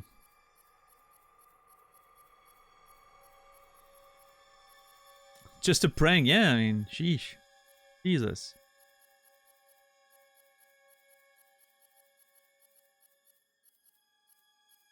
Love the performances in this game. They're pretty good, yeah. Especially, like, I think for the time being, it's very fair. And especially for what it's trying to be, right? This camp horror B-movie type vibe, they're doing really well. I really enjoy it. I wish the sound mixing was better. That's my only complaint about it. Josh made this to set up his Psycho story. I love that everything got updated with the Josh revelation. This newspaper is fake. Josh had it printed to set up the idea there was a psycho up in the mountains. That was Joyce's voice, never escaped convict. Another one of Josh's setups, there was no psycho. I feel like there's gonna be another twist with this. The light came from Josh's lair in the cellar. How many pigs died just so that Josh could punk his friends? Yeah, think about the pigs, Jesus. Josh put the axe here as part of his plan to freak his friends out. Josh had the newspaper faked to back up his psycho story. This is how Josh controlled the TV, doors, lights in the lodge. Josh needed the guts for his death machine. That's some commitment to realism. Josh had plenty of opportunities to take over the last year. Josh was going to upload all this to the internet. Josh made the board to honor the memory of his sisters. Josh used the voice modifier to sound like the psycho. Josh was behind this whole macabre setup. Macabre? Macabre? I don't know.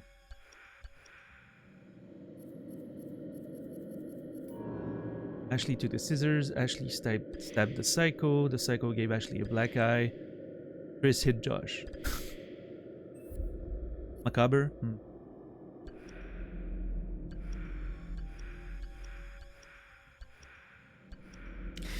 I mean, there's definitely another individual, right? There's definitely another, the dude with the flamethrower, which, again, I think there's a chance that person's not a bad person.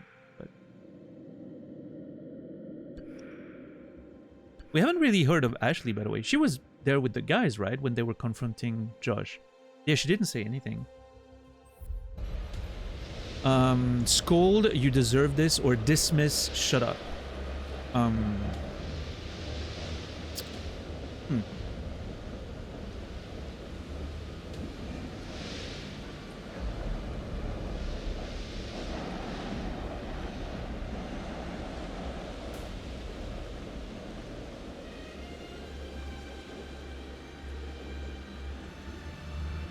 I don't know. I mean, Chris is pretty pissed off, right? He's really, really pissed off.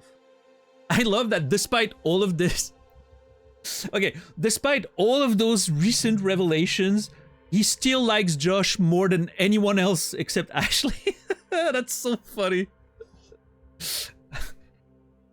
I think that's so funny to me. Like, yeah, no, I mean, of course Josh pretended to kill all of us and, you know, someone may actually have died. But, you know, he's my best friend, you know.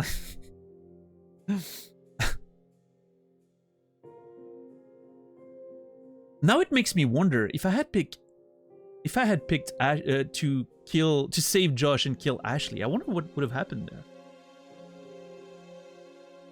there.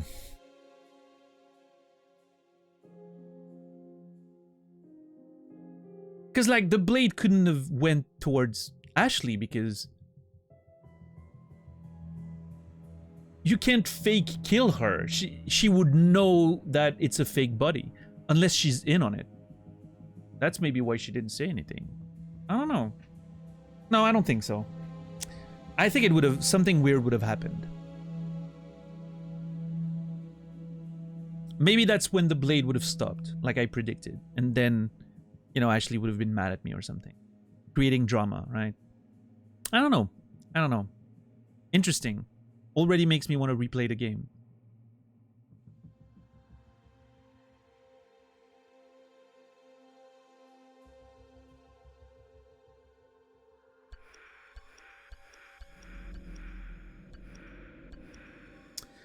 Alright, let's see. Do I scold him or dismiss him? I mean, Chris is pretty pissed off right now. I feel like he would dismiss him. But you deserve this is pretty strong statement. I'm gonna go with scold. You deserve this. Are you insane? Like really? Do you not understand what you've done? I'm a healer, man. I bring people together. Oh, that's Not like you one way to look at it. That's enough.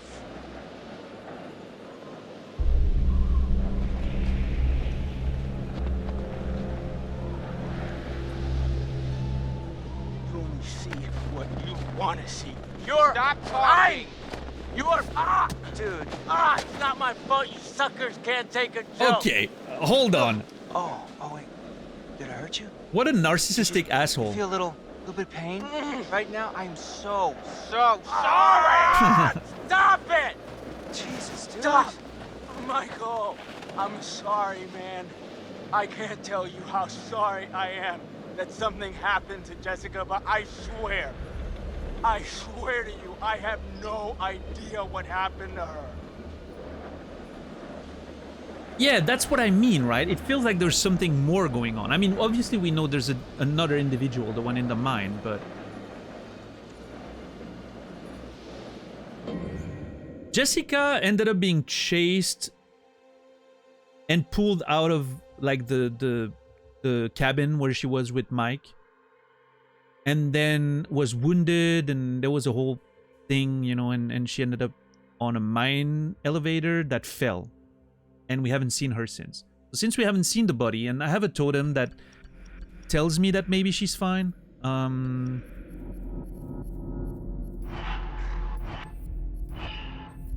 Which one is it? This one, like she wakes up at the bottom of a mine, so I'm thinking she could be fine, right? But yeah, we don't know what happened. Now, we've seen someone pull her through a fucking cabin window. There's no way Josh did that. Josh is, you know, I don't think Josh has superhuman strength or whatever. So there's definitely someone else going around.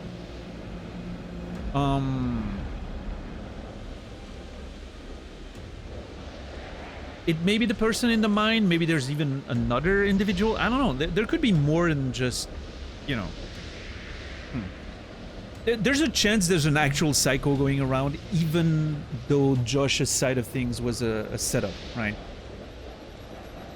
Few layers here.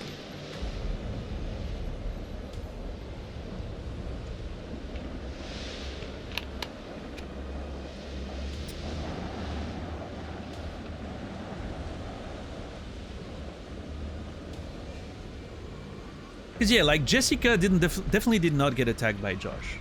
He was in the lodge. He was not, like, he can't move that fast between locations. And he definitely doesn't have the strength to pull someone out of a window like that. That's some, like, supernatural fucking strength.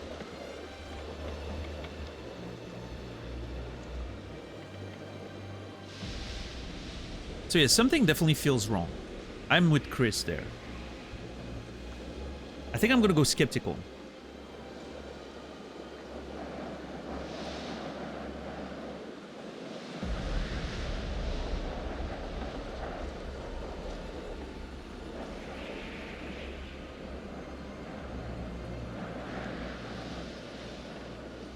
But yeah, Josh's behavior here, like, fucking typical narcissistic bullshit. Of like, oh, it's not my fault you can't take a joke. What do you mean? What a fucking asshole. Well, which, to be fair, listen. What all the characters did the previous year to Hana was fucked up as well. Don't get me wrong. That was some grade A bullshit, but, you know. I don't think this was a proportional response.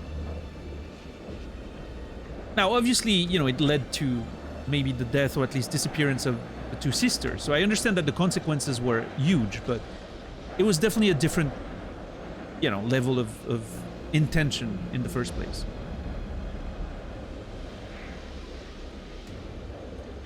I feel like this is on the $700 therapist. Well, to be fair, Josh stopped taking his meds and everything, and you know, it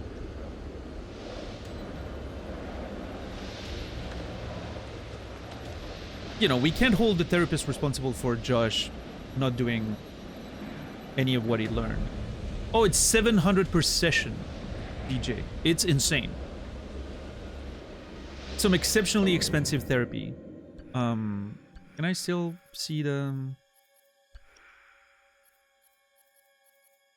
Oh, we can't see the pages, unfortunately.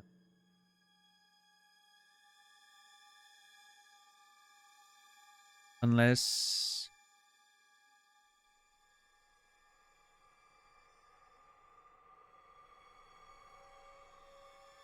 Yeah, look at the invoice there. 1-hour session of CBT at $745 per, for a total of $5,000.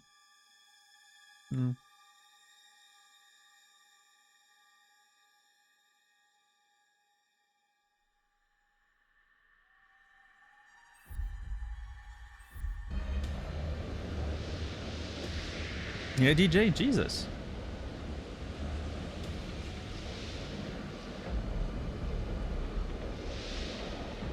Yeah, that's wildly even like Switzerland wise, like, you know, that's crazy expensive. And Switzerland's pretty expensive in that regard, but you know. Obviously, again, like we talked about that earlier today, but fortunate enough in Switzerland to have that covered by insurance in a lot of cases.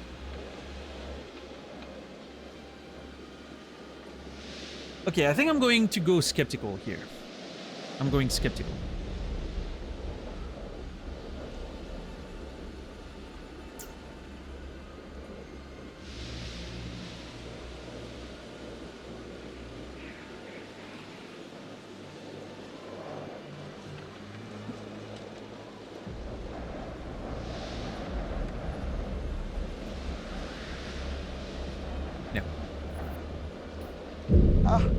Shit, Mike, this...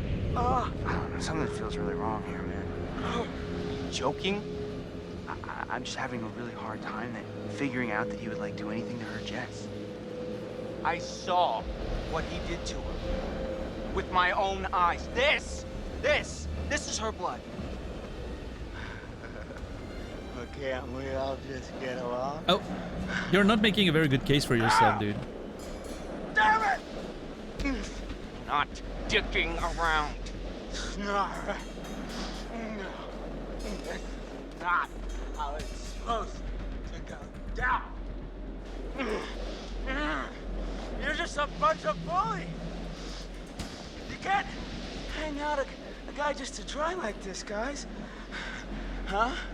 Not like you got the guts to really do anything about it anyways. Ah! Ah! Defensive, you're the coward, or aggressive, you need to shut up.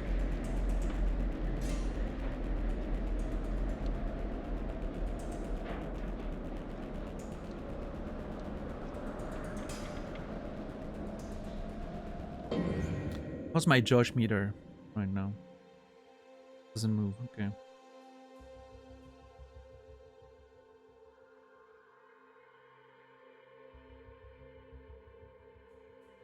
Yeah, DJ?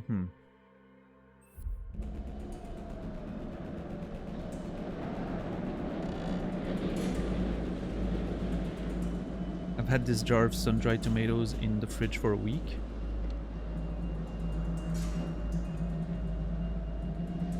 The oil suddenly got all coagulated?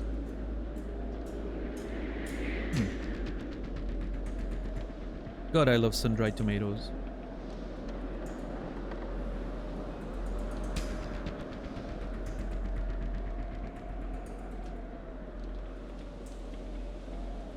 I know that doesn't help your problem, but... Hey, Goblin. How are you doing today? I appreciate watching you play games like these. Like this, you play them in such a different way than me, yeah. Are you making snap decisions every time?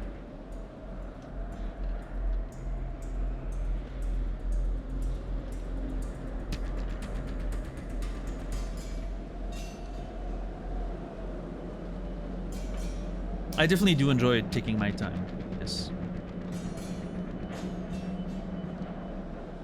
Basically, yeah, no, I mean, a lot of people do, right? You get a decision, you make the decision, right? I'm more of, like, I'm trying to really think about all the sides of everything. And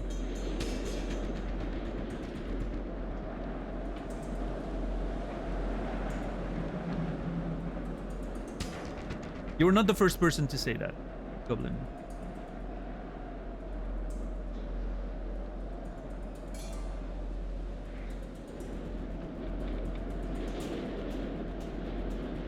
I think I'm gonna go with aggressive. I don't think calling him a coward, being defensive, doesn't make much sense here. I think he needs to shut up. He's saying nonsense. He's clearly having an episode. So he just needs to shut up, and if we can deal with him, then we can see what's happening outside of that.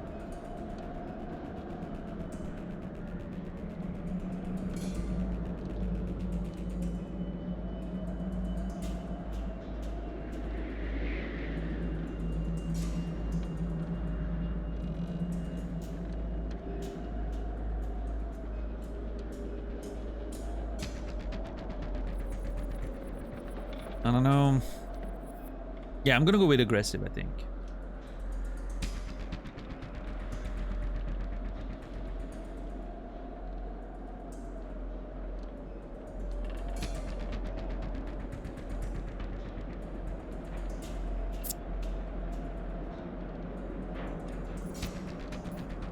Really need to shut up, man.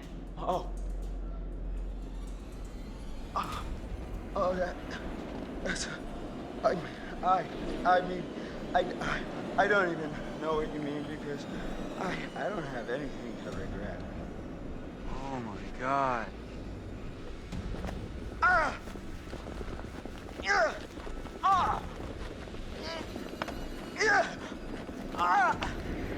Okay, tie me up now, okay? Stay still, Right, man. right, still. Okay, and tie him up if they just wiggle around. Gosh, dude. Leave me a little wiggle room, huh? What does it take to shut you up? Oh, not so tight, okay? Not so tight, okay? These plastic ties, that's where it's at. In God's name, is he talking about? This is hard to watch. You ever see this kind of shit before? Oh, I've never seen him like this. Your money back. Everybody's stupid. Stupid. Chris and Ash. Chris is an ass. Ashley's a dum-dum. I'm sorry, what did you say? Well, I said you're a dummy. What is He called wrong Ashley a with you? dum-dum. That's not nice. die this. I won't let you die. Oh, I never imagined in my wildest dreams that you liked me. Stop. You know what that sound is? It's the sound of never kissing Ashley, you pussy! Stop! Yeah, you know, you might as well let Ashley sleep with Mike. I mean, at least he's got some notches in his belt, you know? He'll treat her right! You're fucking pathetic, Christopher! I'm gonna beat his head off. Don't listen to him. Not worth it. Hey, Mike. Mike. Mike, What? what happened with Jess, Mike? You know what happened. No. Dude's having a full-on No, psychotic I- episode. It's I crazy. don't. I got a problem, Mike. I don't remember killing Jess. Christ. No, I mean, like, I feel like I would remember killing her, you know? She's so soft. And she's probably got, like, a really tight bod. Shut your fucking mouth!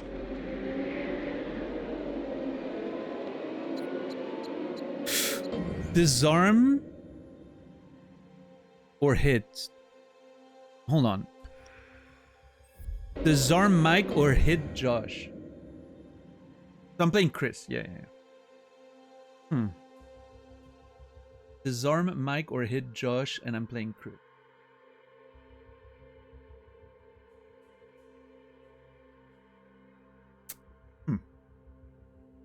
So,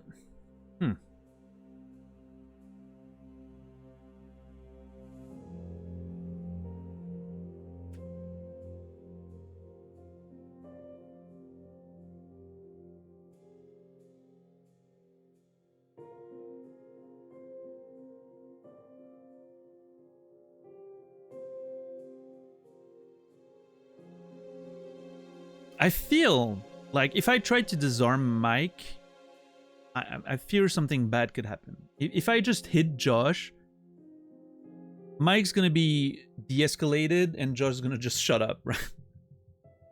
So it's a win-win. Yeah, Rami Malek's doing great on this part of the game. I need to watch Mr. Robot.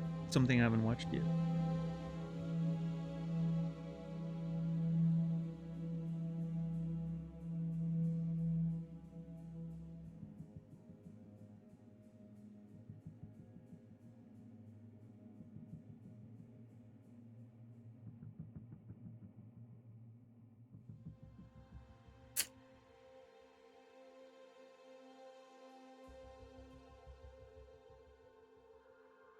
Yeah, I don't think trying to disarm Mike is gonna... It's definitely a less violent option, but... I don't know, I feel like something awkward could happen. I don't know. I'm worried.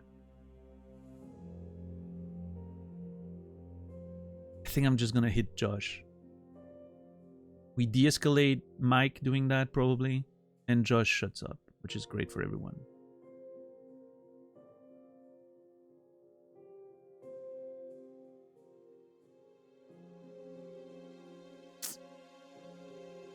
Oh, my Josh meter is going down with Chris, by the way. I just noticed that. He's on par with Emily now. The complete psychopath is on par with Emily. And still slightly above Matt, somehow.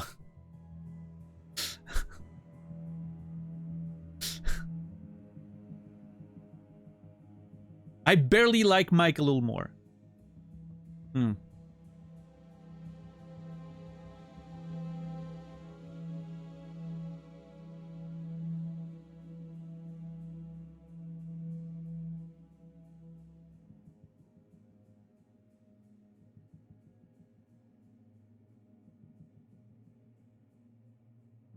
Okay, I think I'm gonna hit it.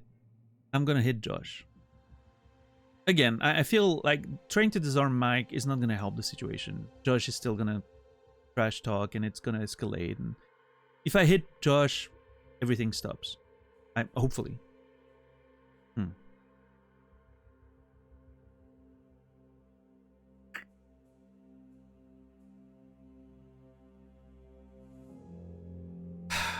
No.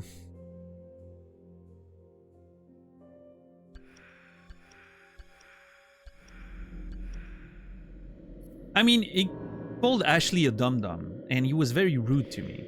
So, I don't know. Maybe he deserves to get hit in the face.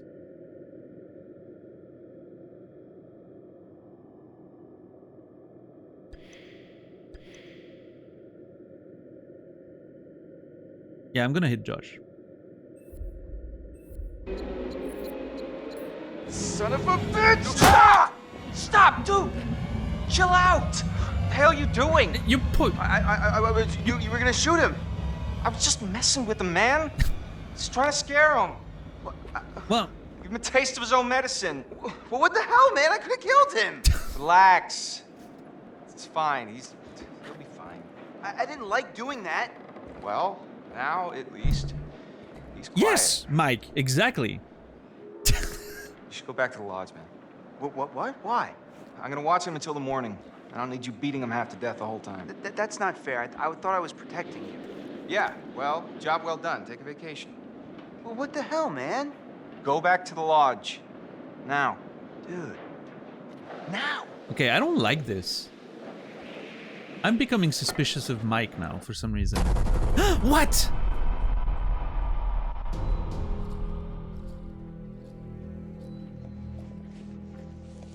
Josh. Josh! How does it feel? Do you enjoy all those emotions that my sisters got to feel 1 year ago? Only guess what? They didn't get to laugh it off. No! Nope! No! They're gone! Jessica's fucking dead. What? Did you hear me? Jessica is dead. And you are gonna fucking pay, you dick! What happened? See, he hit him. Jess, Why is he Mike? mad at me for hitting him? I don't remember killing Jess. Christ. Oh, God. Oh, my God, Matt!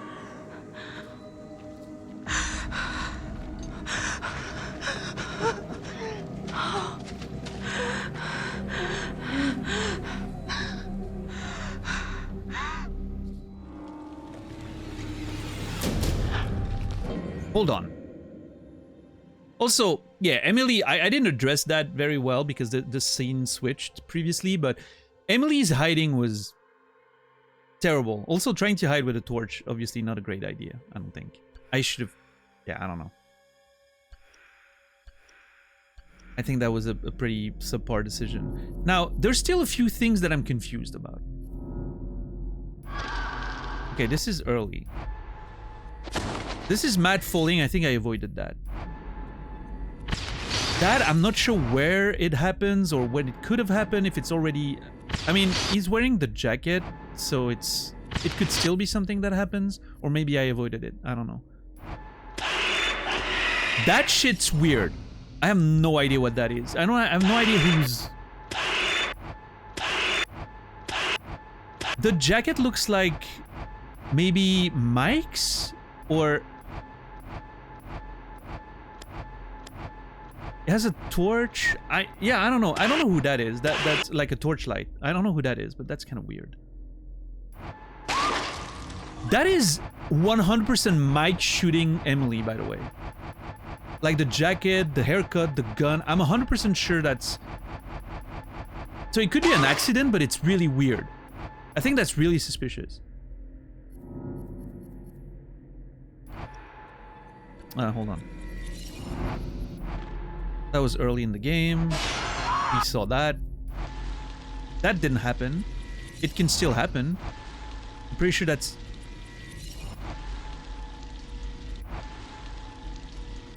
Yeah, I'm pretty sure that's Emily climbing in the mine somewhere. That we saw. Yeah, we made friends with the wolf. That happened. We gave the flare to Matt. That happened. We didn't shoot anyone. That's Emily. I'm sure that's the thing I avoided by not throwing the torch down in the fuel, the gasoline. That we haven't seen it. We found Jess when she was already on the ground. So we haven't seen him.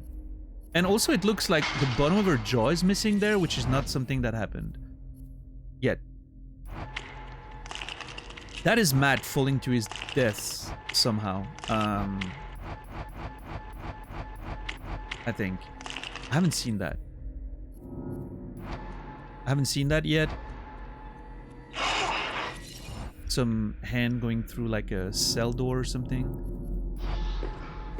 That happened, yeah, that we saw.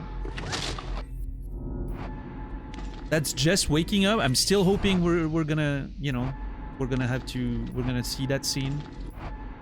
I'm hoping Jess is alive. That I haven't seen at all. I have no idea what that is. That's Matt, obviously, but you know.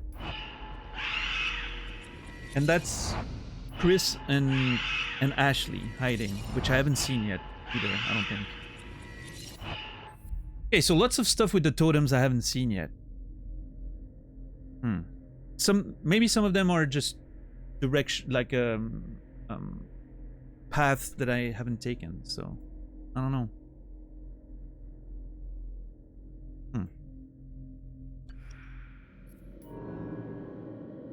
Chris said that he would save Ashley. Ashley felt grateful.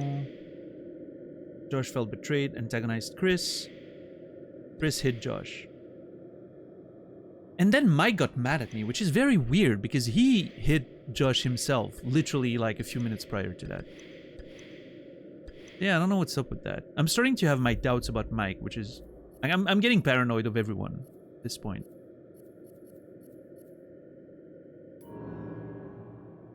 I'm really worried how...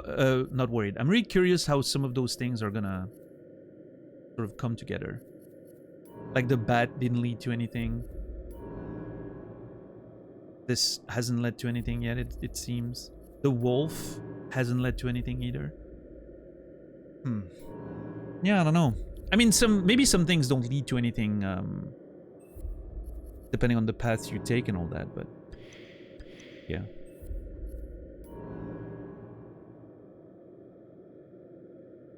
Matt walked calmly through the herd. Matt and Emily escaped. Okay. That hasn't led to anything yet either. Matt jumped to safety. Emily's gonna be very mad at me, but hey, she lived, so I think I made the right choice.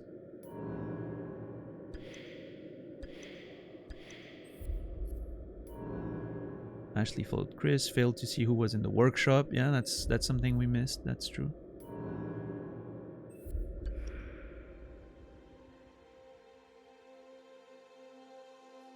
All right, cool.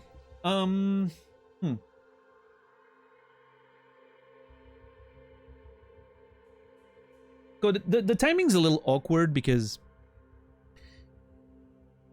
on a normal stream there would be about 45 minutes left, but it's not enough to do a full episode unless they're much shorter, but I can't count on that, right? So I think maybe it's the right choice to not go further from here. I mean, I don't have to stop at the beginning and the end of an episode, but I kind of like stopping at the end of an episode. I think it's pretty cool. Although, I will say I'm pretty curious to see what happens next with Emily there. I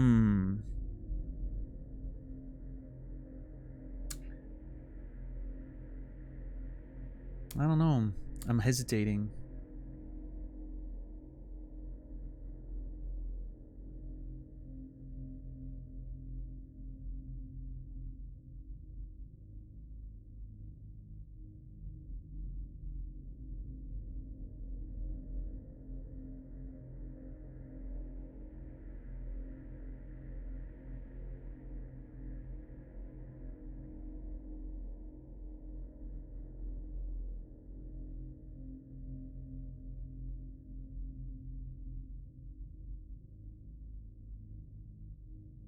Cliffhangers are a trademark of this stream at this point. Yeah, but the game has natural cliffhangers, so I don't know.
thinking.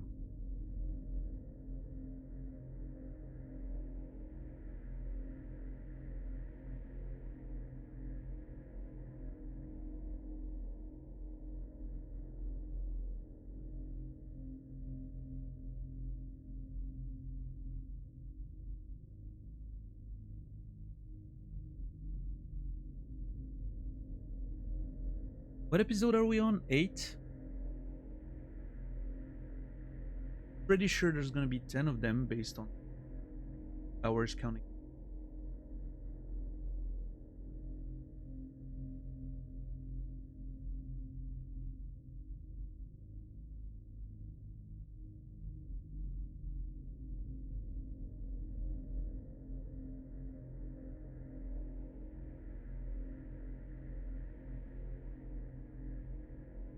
No, I'm gonna make a decision.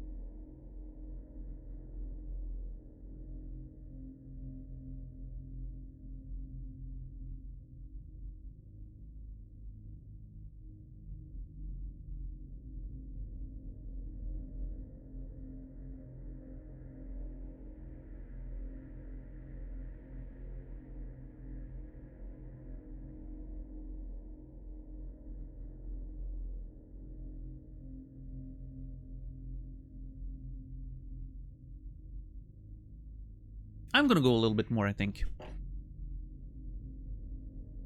I kind of feel like at least like I'm really curious about Emily's situation. Let's at least see what this scene is getting to, the one that starts there. Episode 8, Revelation. Or Revelation, 3 hours. Don't do it! Use these! What the fuck? Get the hell out of here! Now!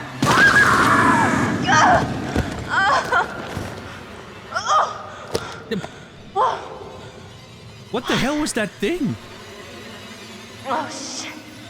Oh shit. It actually looked like an alien creature of some kind. What the fuck? Alright, let's go. Alright. What's in there? You should check what's in there.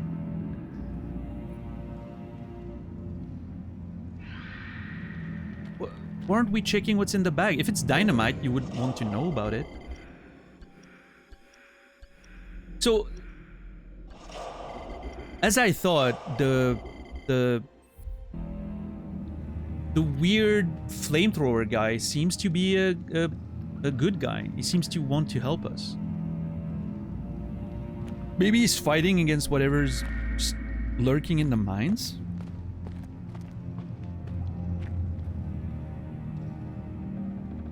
I don't know, what the fuck was that?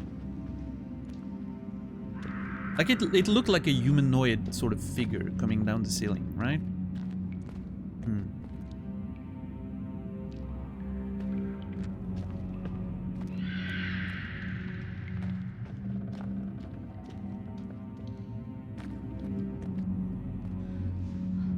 Come on. Another structural collapse. Okay, is that something that I need to jump down there? Drop down, okay. I mean, to be fair, he tried to say wait and, you know, and help, right? But he could have been a bit clearer. Also, if you were getting chased by someone with a mask and a flamethrower saying, I don't want any harm, wait, would you trust them? After everything that's happened? I don't know. Calgary. Hey Billy, had a great time. Look me up if you're ever in Calgary. Loretta. Billy Bates, blasting crew, Northwest Mine. What if it's Billy Bates still living in there? I mean, he would be pretty old at this point, right? That's like 60 years. It would be 80. I don't think that makes a lot of sense. Maybe he's an introvert. Yeah, who knows? Is that a picture of a bodybuilding lady up there? I don't know.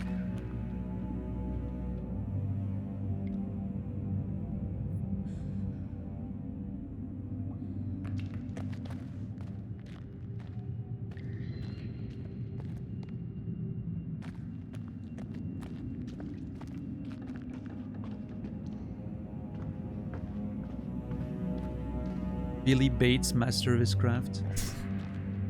I almost made that joke earlier today. But I refrained myself.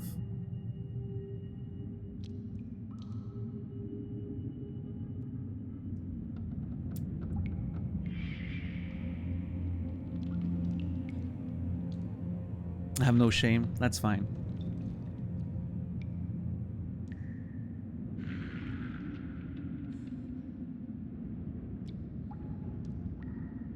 I'm gonna leave the torch here for a few minutes and see if we can burn the whole place, the whole thing down.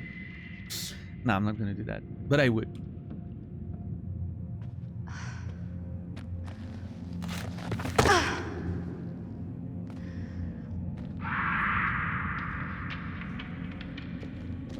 Yeah, I don't know what's in the bag. I'm thinking flares, maybe? Something bright? I don't know. I don't know if the game told us what it's supposed to be, but... If the game showed us what it was, I missed it. I initially thought it would be dynamite, but I feel like you would want to be careful with it if it was dynamite, and not just jump everywhere. Especially old dynamite. That shit's gonna blow up.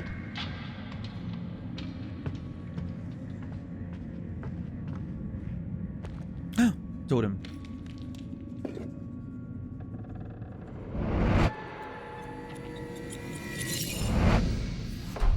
Fortune totem. So that's Mike not shooting something. I'm wondering if it's related to... Which one was it? This one. I'm wondering if it's related to this. Mike shoots because he's scared of something, shoots in the dark, kills Emily, right? And that's Mike not shooting. And then realizing he almost killed Emily. Something like that. I don't know. That's how I'm putting things together, at least for now.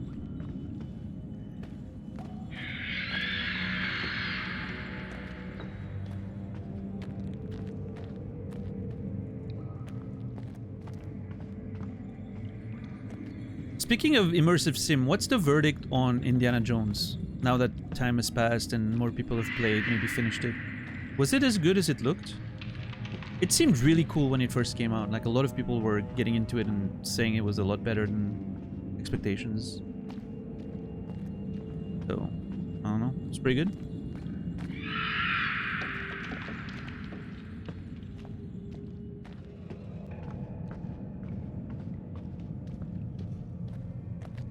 Yeah, it looks really neat. It seems like something I want to play at some point. Love Indiana Jones. Big fan. Yeah, Timmy?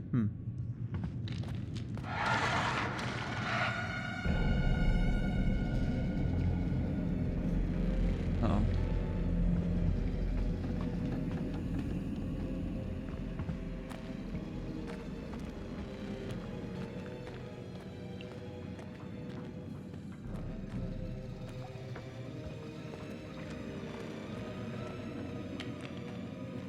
Oh, shit. Okay, this is gonna be the way. I didn't realize there was a whole gap to enter.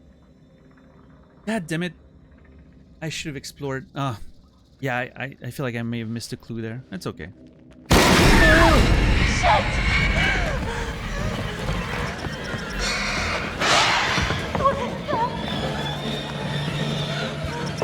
No!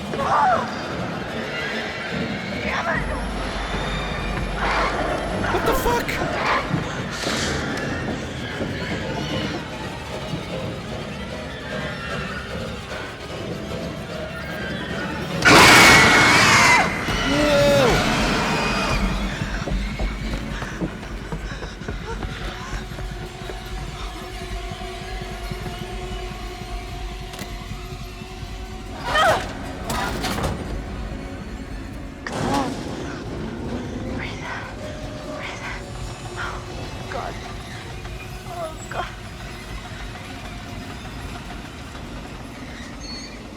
I definitely missed that prompt. For some reason I pressed circle.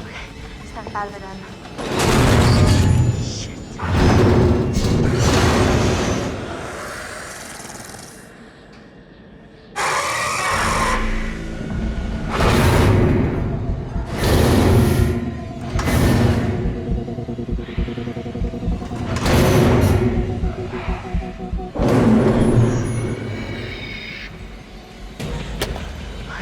holding my breath, I'm telling you.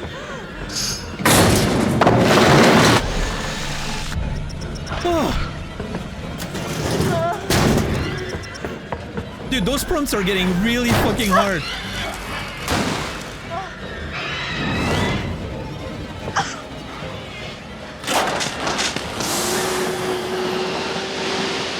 She has really good instinct. She made those decisions very fast. Oh, God.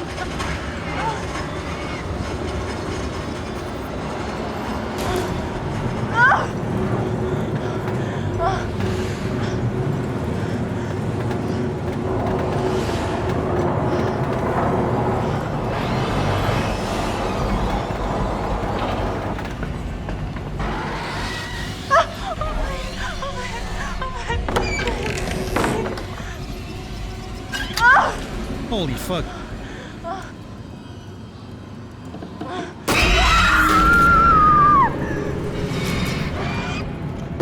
Oh my god, dude, those prompts. They're so fast.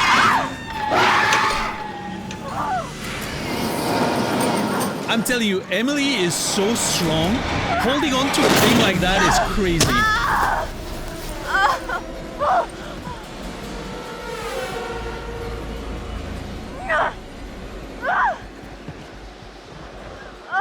Holy fuck, dude.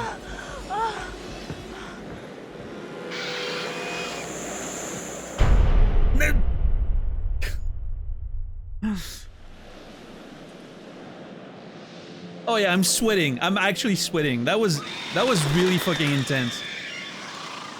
The moment I had to stop moving in the elevator, I was not ready. My hands were in a terrible position and I had to hold still. And it was very bad. I wasn't like resting on my leg or anything like I usually am. I had to stop like mid-air with my hand. It was terrible. Crap. What now? Let me in! Let me in! Let her in quick. Shut the door! Oh my God! Shut the door! Emma, are you all right? I didn't think that I'd make it. You were screaming bloody Are you murder. okay? You look totally wild. There was something. Where's Matt? Come sit down, sit down. Something's out Did you guys there. split up? A monster. It's a Wait. Wait. Oh my lord, that was fucking scary as hell. Holy shit. Missing that one prompt really scared me. I thought I was... Ugh. Ugh.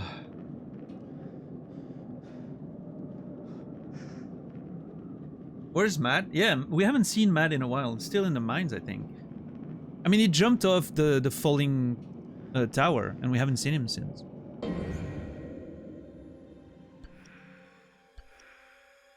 I don't know. Billy was part of the crew that blasted the new tunnels deep in the mines.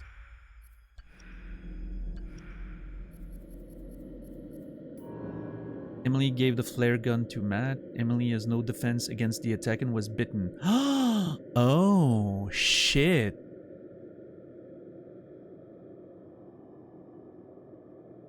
Interesting. So the guidance may have worked against me there. Emily was bitten. Oh no. Is that gonna lead into, like, is this a weird zombie type deal? Huh. No, I did not expect the sort of like supernatural creatures type thing, right? Like I thought it was just gonna be like humans doing things. We'll see where it goes. I'm still, you know, I'm still very curious. What's up, Voice? How are you doing today? What if that went down instead of up? Do you mean like the sort of belt thing? So I think logically, I think it can only go up because the goal is to bring rocks up, right? Like it's to bring the stuff you find and bring it up.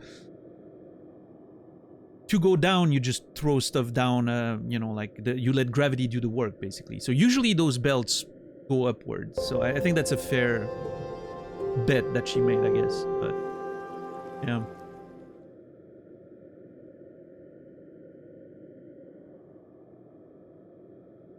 Hey, Lil Wolfer, thank you for the tier 1 subscription. 3 months, I appreciate that. Lil Wolfer, you will be remembered. Thank you for the support. Appreciate that very much.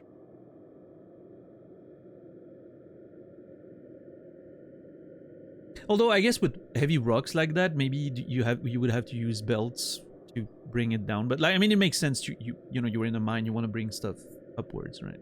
I don't know.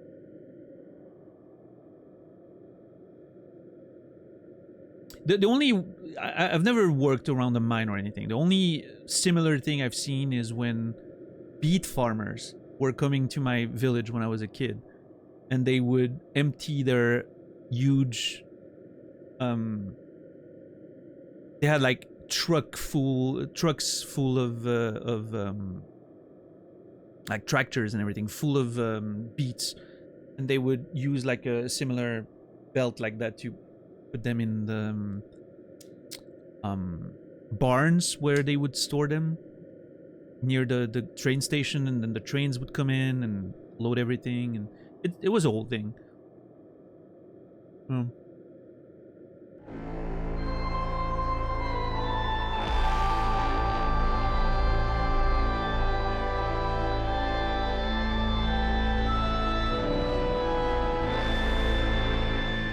Brittany, thank you for tier 3, 32 months. David Cage would be proud of this game. Shower, bathing scene, supernatural twist. Yeah. I mean, so far it's better written than a David Cage game. I will say that. We'll see where it goes, but so far I'm very happy with it. I'm having a lot of fun with this game. I didn't expect it to be this fun, honestly. I've heard quite a bit about, you know, Until Dawn over the years. I did not expect it to be this fun. This game's a riot.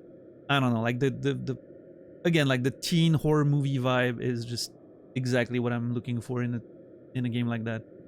So my only regret is I wish we had a little bit of time with the characters just hanging out and having their normal weekend party and stuff. And then things go poorly, right?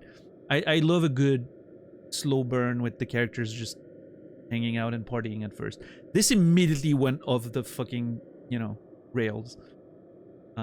But that's just a narrative thing. Like, that's the choice they made, and it works, right?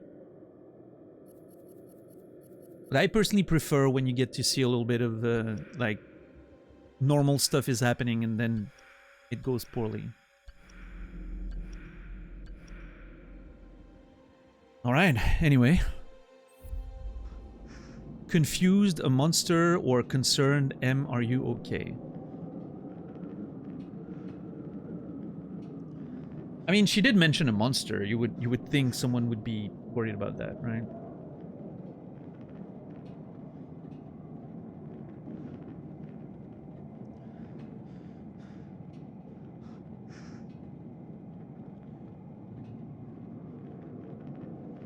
Was really cool when it came out for one of this time from the studio. No, I mean, this is pretty much, you know, it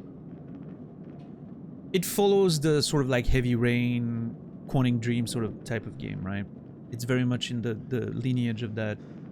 And most Quantic Dream games had released by that point, but it's definitely a great take on that type of game. I really enjoy it.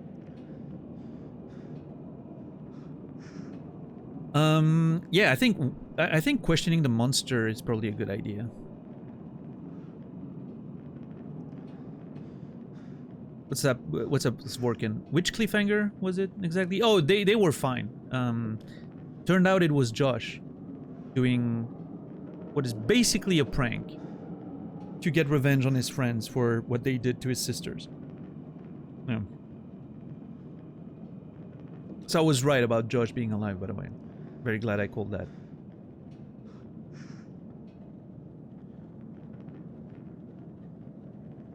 Yeah, Wolfer. I don't know if I'm gonna play the whole Dark Picture Anthology, but I'm definitely gonna play the Quarry. That's one that I've heard some really good stuff about as well.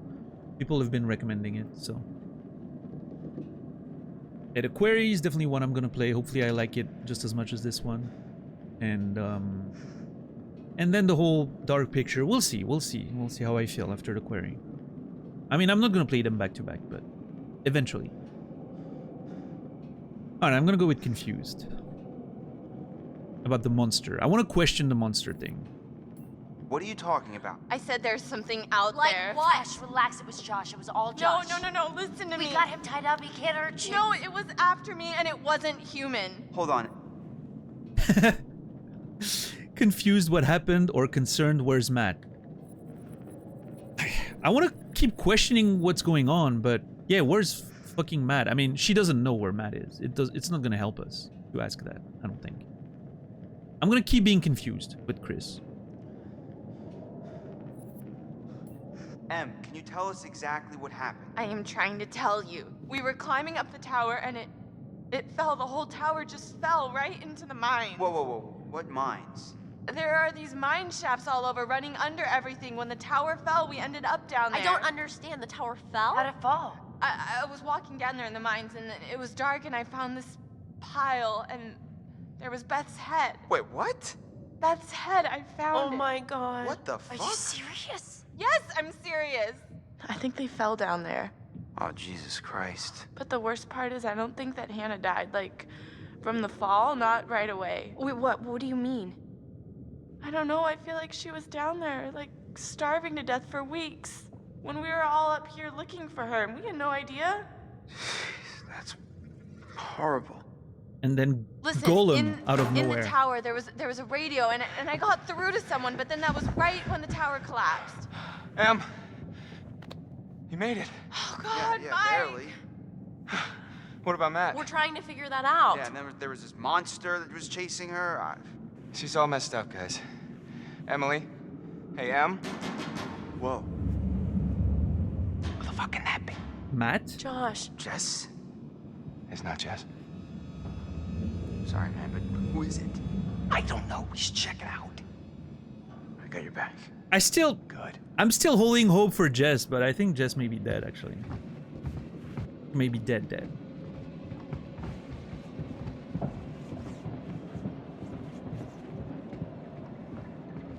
That's the flamethrower, dude. I'm pretty sure. The man give me the pistol, suggest I'll cover the door.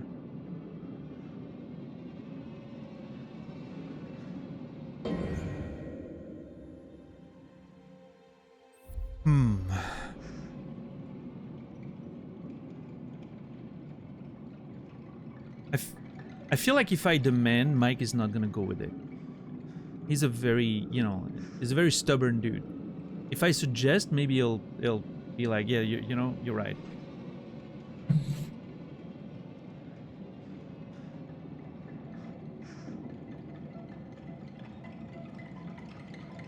Mike's behavior in that scene was suspect, though, I feel. Before, like Emily got in, and then he was... Why was he out of the room, and then he came back in, and he was checking on her and everything? I don't know, there's something weird going on in this story. Also, the golem creatures, I'm gonna need a good explanation for that. I don't know. That was kind of strange. Alright,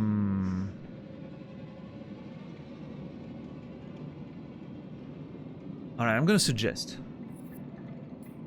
Okay. I'm gonna open the door. You ready? You ready? Oh, that's not what I understood. Do it already. Whoever it is probably gone by now. Unless you want me to take the gun. No. I think that's less good. You do the door. I got the gun. I didn't understand. I didn't think that was what we were going with there. I misunderstood.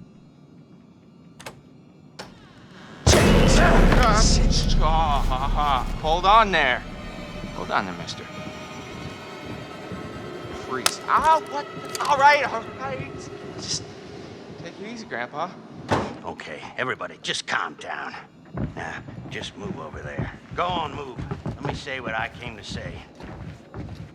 I'm here to tell you what you're up against being back. Okay, if that dude was a real threat, Mike was completely useless there. This mountain, you should never have returned. I don't know why you did after what happened last year. You mean with Hannah and Beth? Yeah, how could you know without being involved? Or responsible? You hold on to your horses. I don't take kindly to you kids coming up here to my mountain. Your mountain. Huh. I'm sure the Washingtons would be very surprised to hear that. Well, mountain don't belong to me, it's true. But it don't belong to the Washingtons. This mountain belongs to the Wendigo. Who? What's he talking about? What the hell's a Wendigo? Let's hear him out. Not like we have a choice. Now, I'm only gonna tell you this once. It doesn't matter to me if you believe it or not. I got reasons I want to get it off my chest. Okay. See? I told you. He's guilty as shit. Guilty as something. Shut up, Mike. There is a curse that dwells in these mountains. Should any man or woman resort to cannibalism in these woods, the spirit of the Wendigo shall be unleashed. Oh, crap.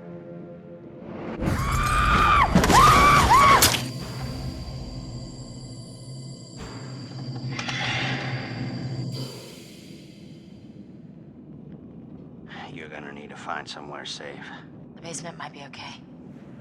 Okay, get down there now, all of you. That's pretty Wait. specific. What? Why? For how long? Until dawn. Guys, I ran off and left Josh when I heard screaming. Where did you leave him? In the shed. Your friend will already be dead. No. No, he can't be. We were just with him. A lot can happen quickly on this mountain. No. I'm not letting anything else happen to him. Anything else? What do you mean? Chris, don't. I hit him. We thought he'd killed Jessica, and so he got me riled up. And I hit him in the head. Chris! Maybe he deserved it. No matter what, we can't just let him die. And I'll go with you. I don't need your help. He going alone is suicide. Fine. The rest of you, get down to the basement. Be safe. Don't go outside again until we're back. You don't seem to understand the magnitude of the situation. I mean, you haven't done a very I'm good going to get Josh, job at aren't I? explaining it. No, I'm going to get Josh. You're going to help me. Do you understand? Yeah, I think so. You need to follow me and do everything I tell you.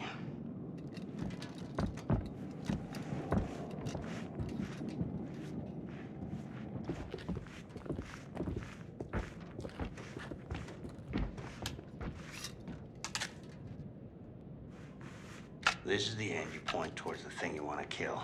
I know how to use a shotgun, man. No, you don't. What? How do you know? Trust me, I know. Hey! Come back safe. Oh, We need to hurry, son. let's go. See you soon.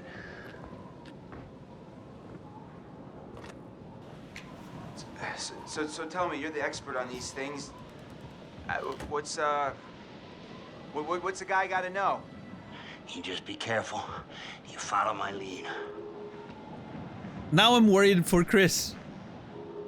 So, how many times do I have to shoot it with the shotgun before it's dead?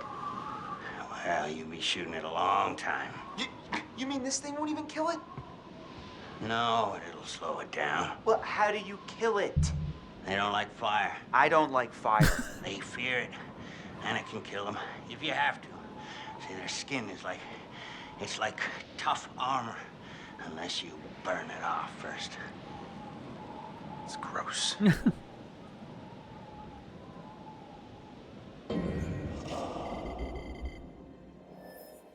Yeah, we nailed it. We got the kiss from Ashley. It's perfect. Now you know. Now I feel worried about Chris, since we got that. It's like horror movie rule, right? As soon as you get the girl, that's when things get a little concerning.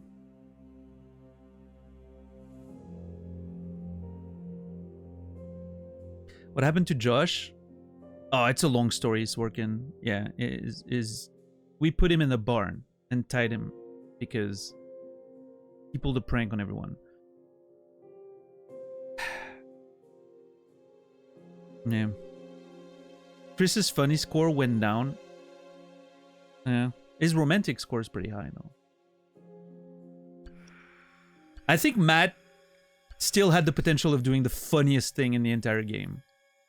when Emily was hanging. Matt asking about Mike at this precise moment would have been the funniest thing in the entire game. I'm very sad I didn't pick that option.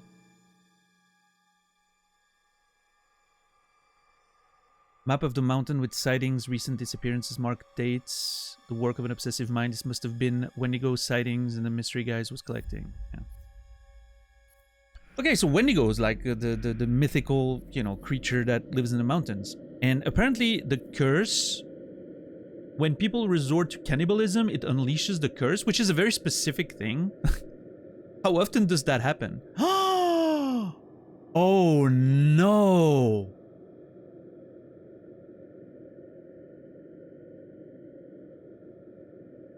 So it happened back in the mines, right? When the miners ate each other. I think Hannah survived and she ate Beth to survive. Which is terrifying if that's what happened. And that's how the curse happened again. It just hit me the moment I went over the rule again, right? Interesting.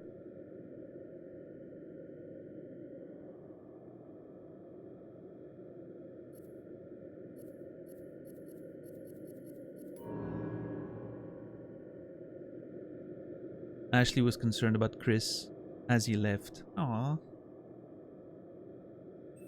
We got the kiss. That's all that mattered. Chris can die happy now.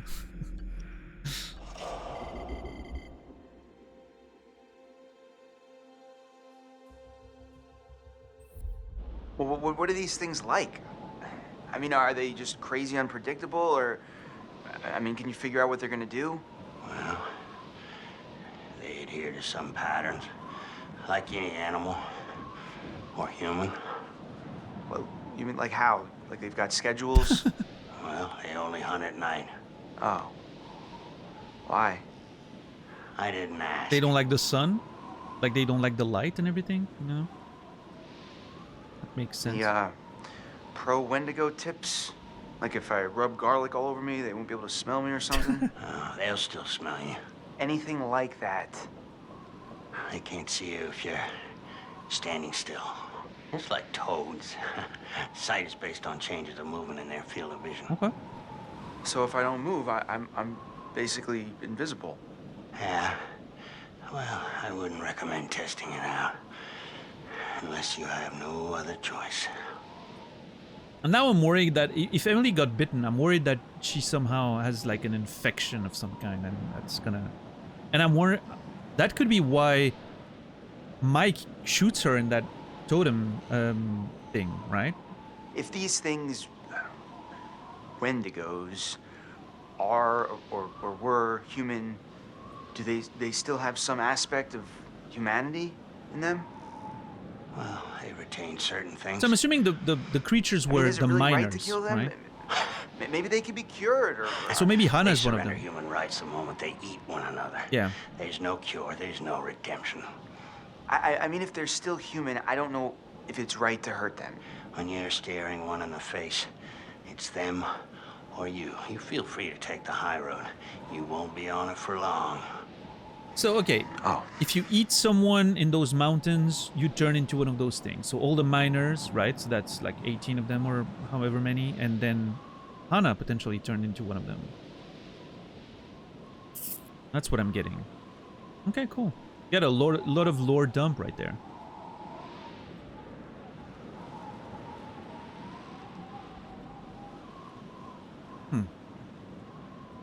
Interesting.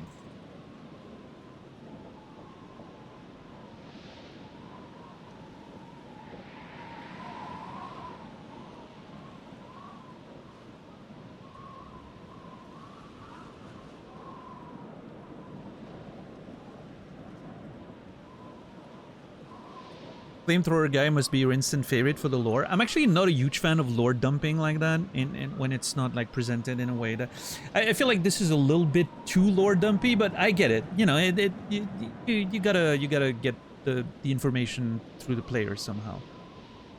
But I'm hoping it's just like a little thing like that, and that it's not gonna.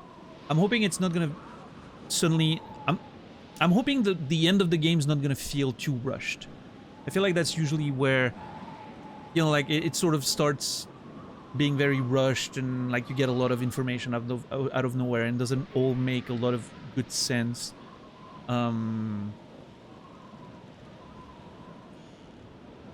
It's usually where some stories tend to break when it comes to video games, but so far so good. We'll see. We'll see.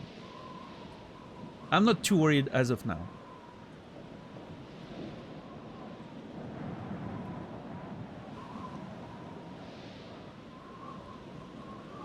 But yeah, I think that's a good place to.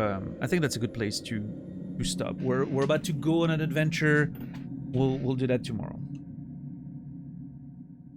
So I'm gonna call it here for tonight. We already got a little extra time, so yeah. Anyway, thank you everyone for watching. I hope you had a good time. I will be back tomorrow, 7 p.m. Central European Time, 1 p.m. Eastern, 10 a.m. Pacific, for more adventures of Until Dawn. Yeah, I hope you guys had a good time. I did. I'm really enjoying this game. We're somewhere into chapter 8, so I'm thinking tomorrow we at least finish 8, probably do 9, and then maybe the last day we do the final chapter, and then we watch like the featurettes, like all the bonus stuff, like the making of. Maybe, I don't know. I don't know exactly how it's gonna go. We'll have to adapt depending on how it goes. Again, assuming there's only 10 chapters, because there's 10 hours until dawn, but who knows, maybe there's an epilogue or something that takes a while. I'm not sure. We'll see, but yeah, if it goes with the pace that I'm expecting, I don't know. We'll have to figure that out. But yeah, anyway. Yeah, thank you everyone. Appreciate you. And yeah, no, thank you everyone for watching. As always, it means a lot. Thank you for all the resubs, the gift subs, the raids. Appreciate that. And thank you for the lurks and the conversations, as always. They mean a hell of a lot to me.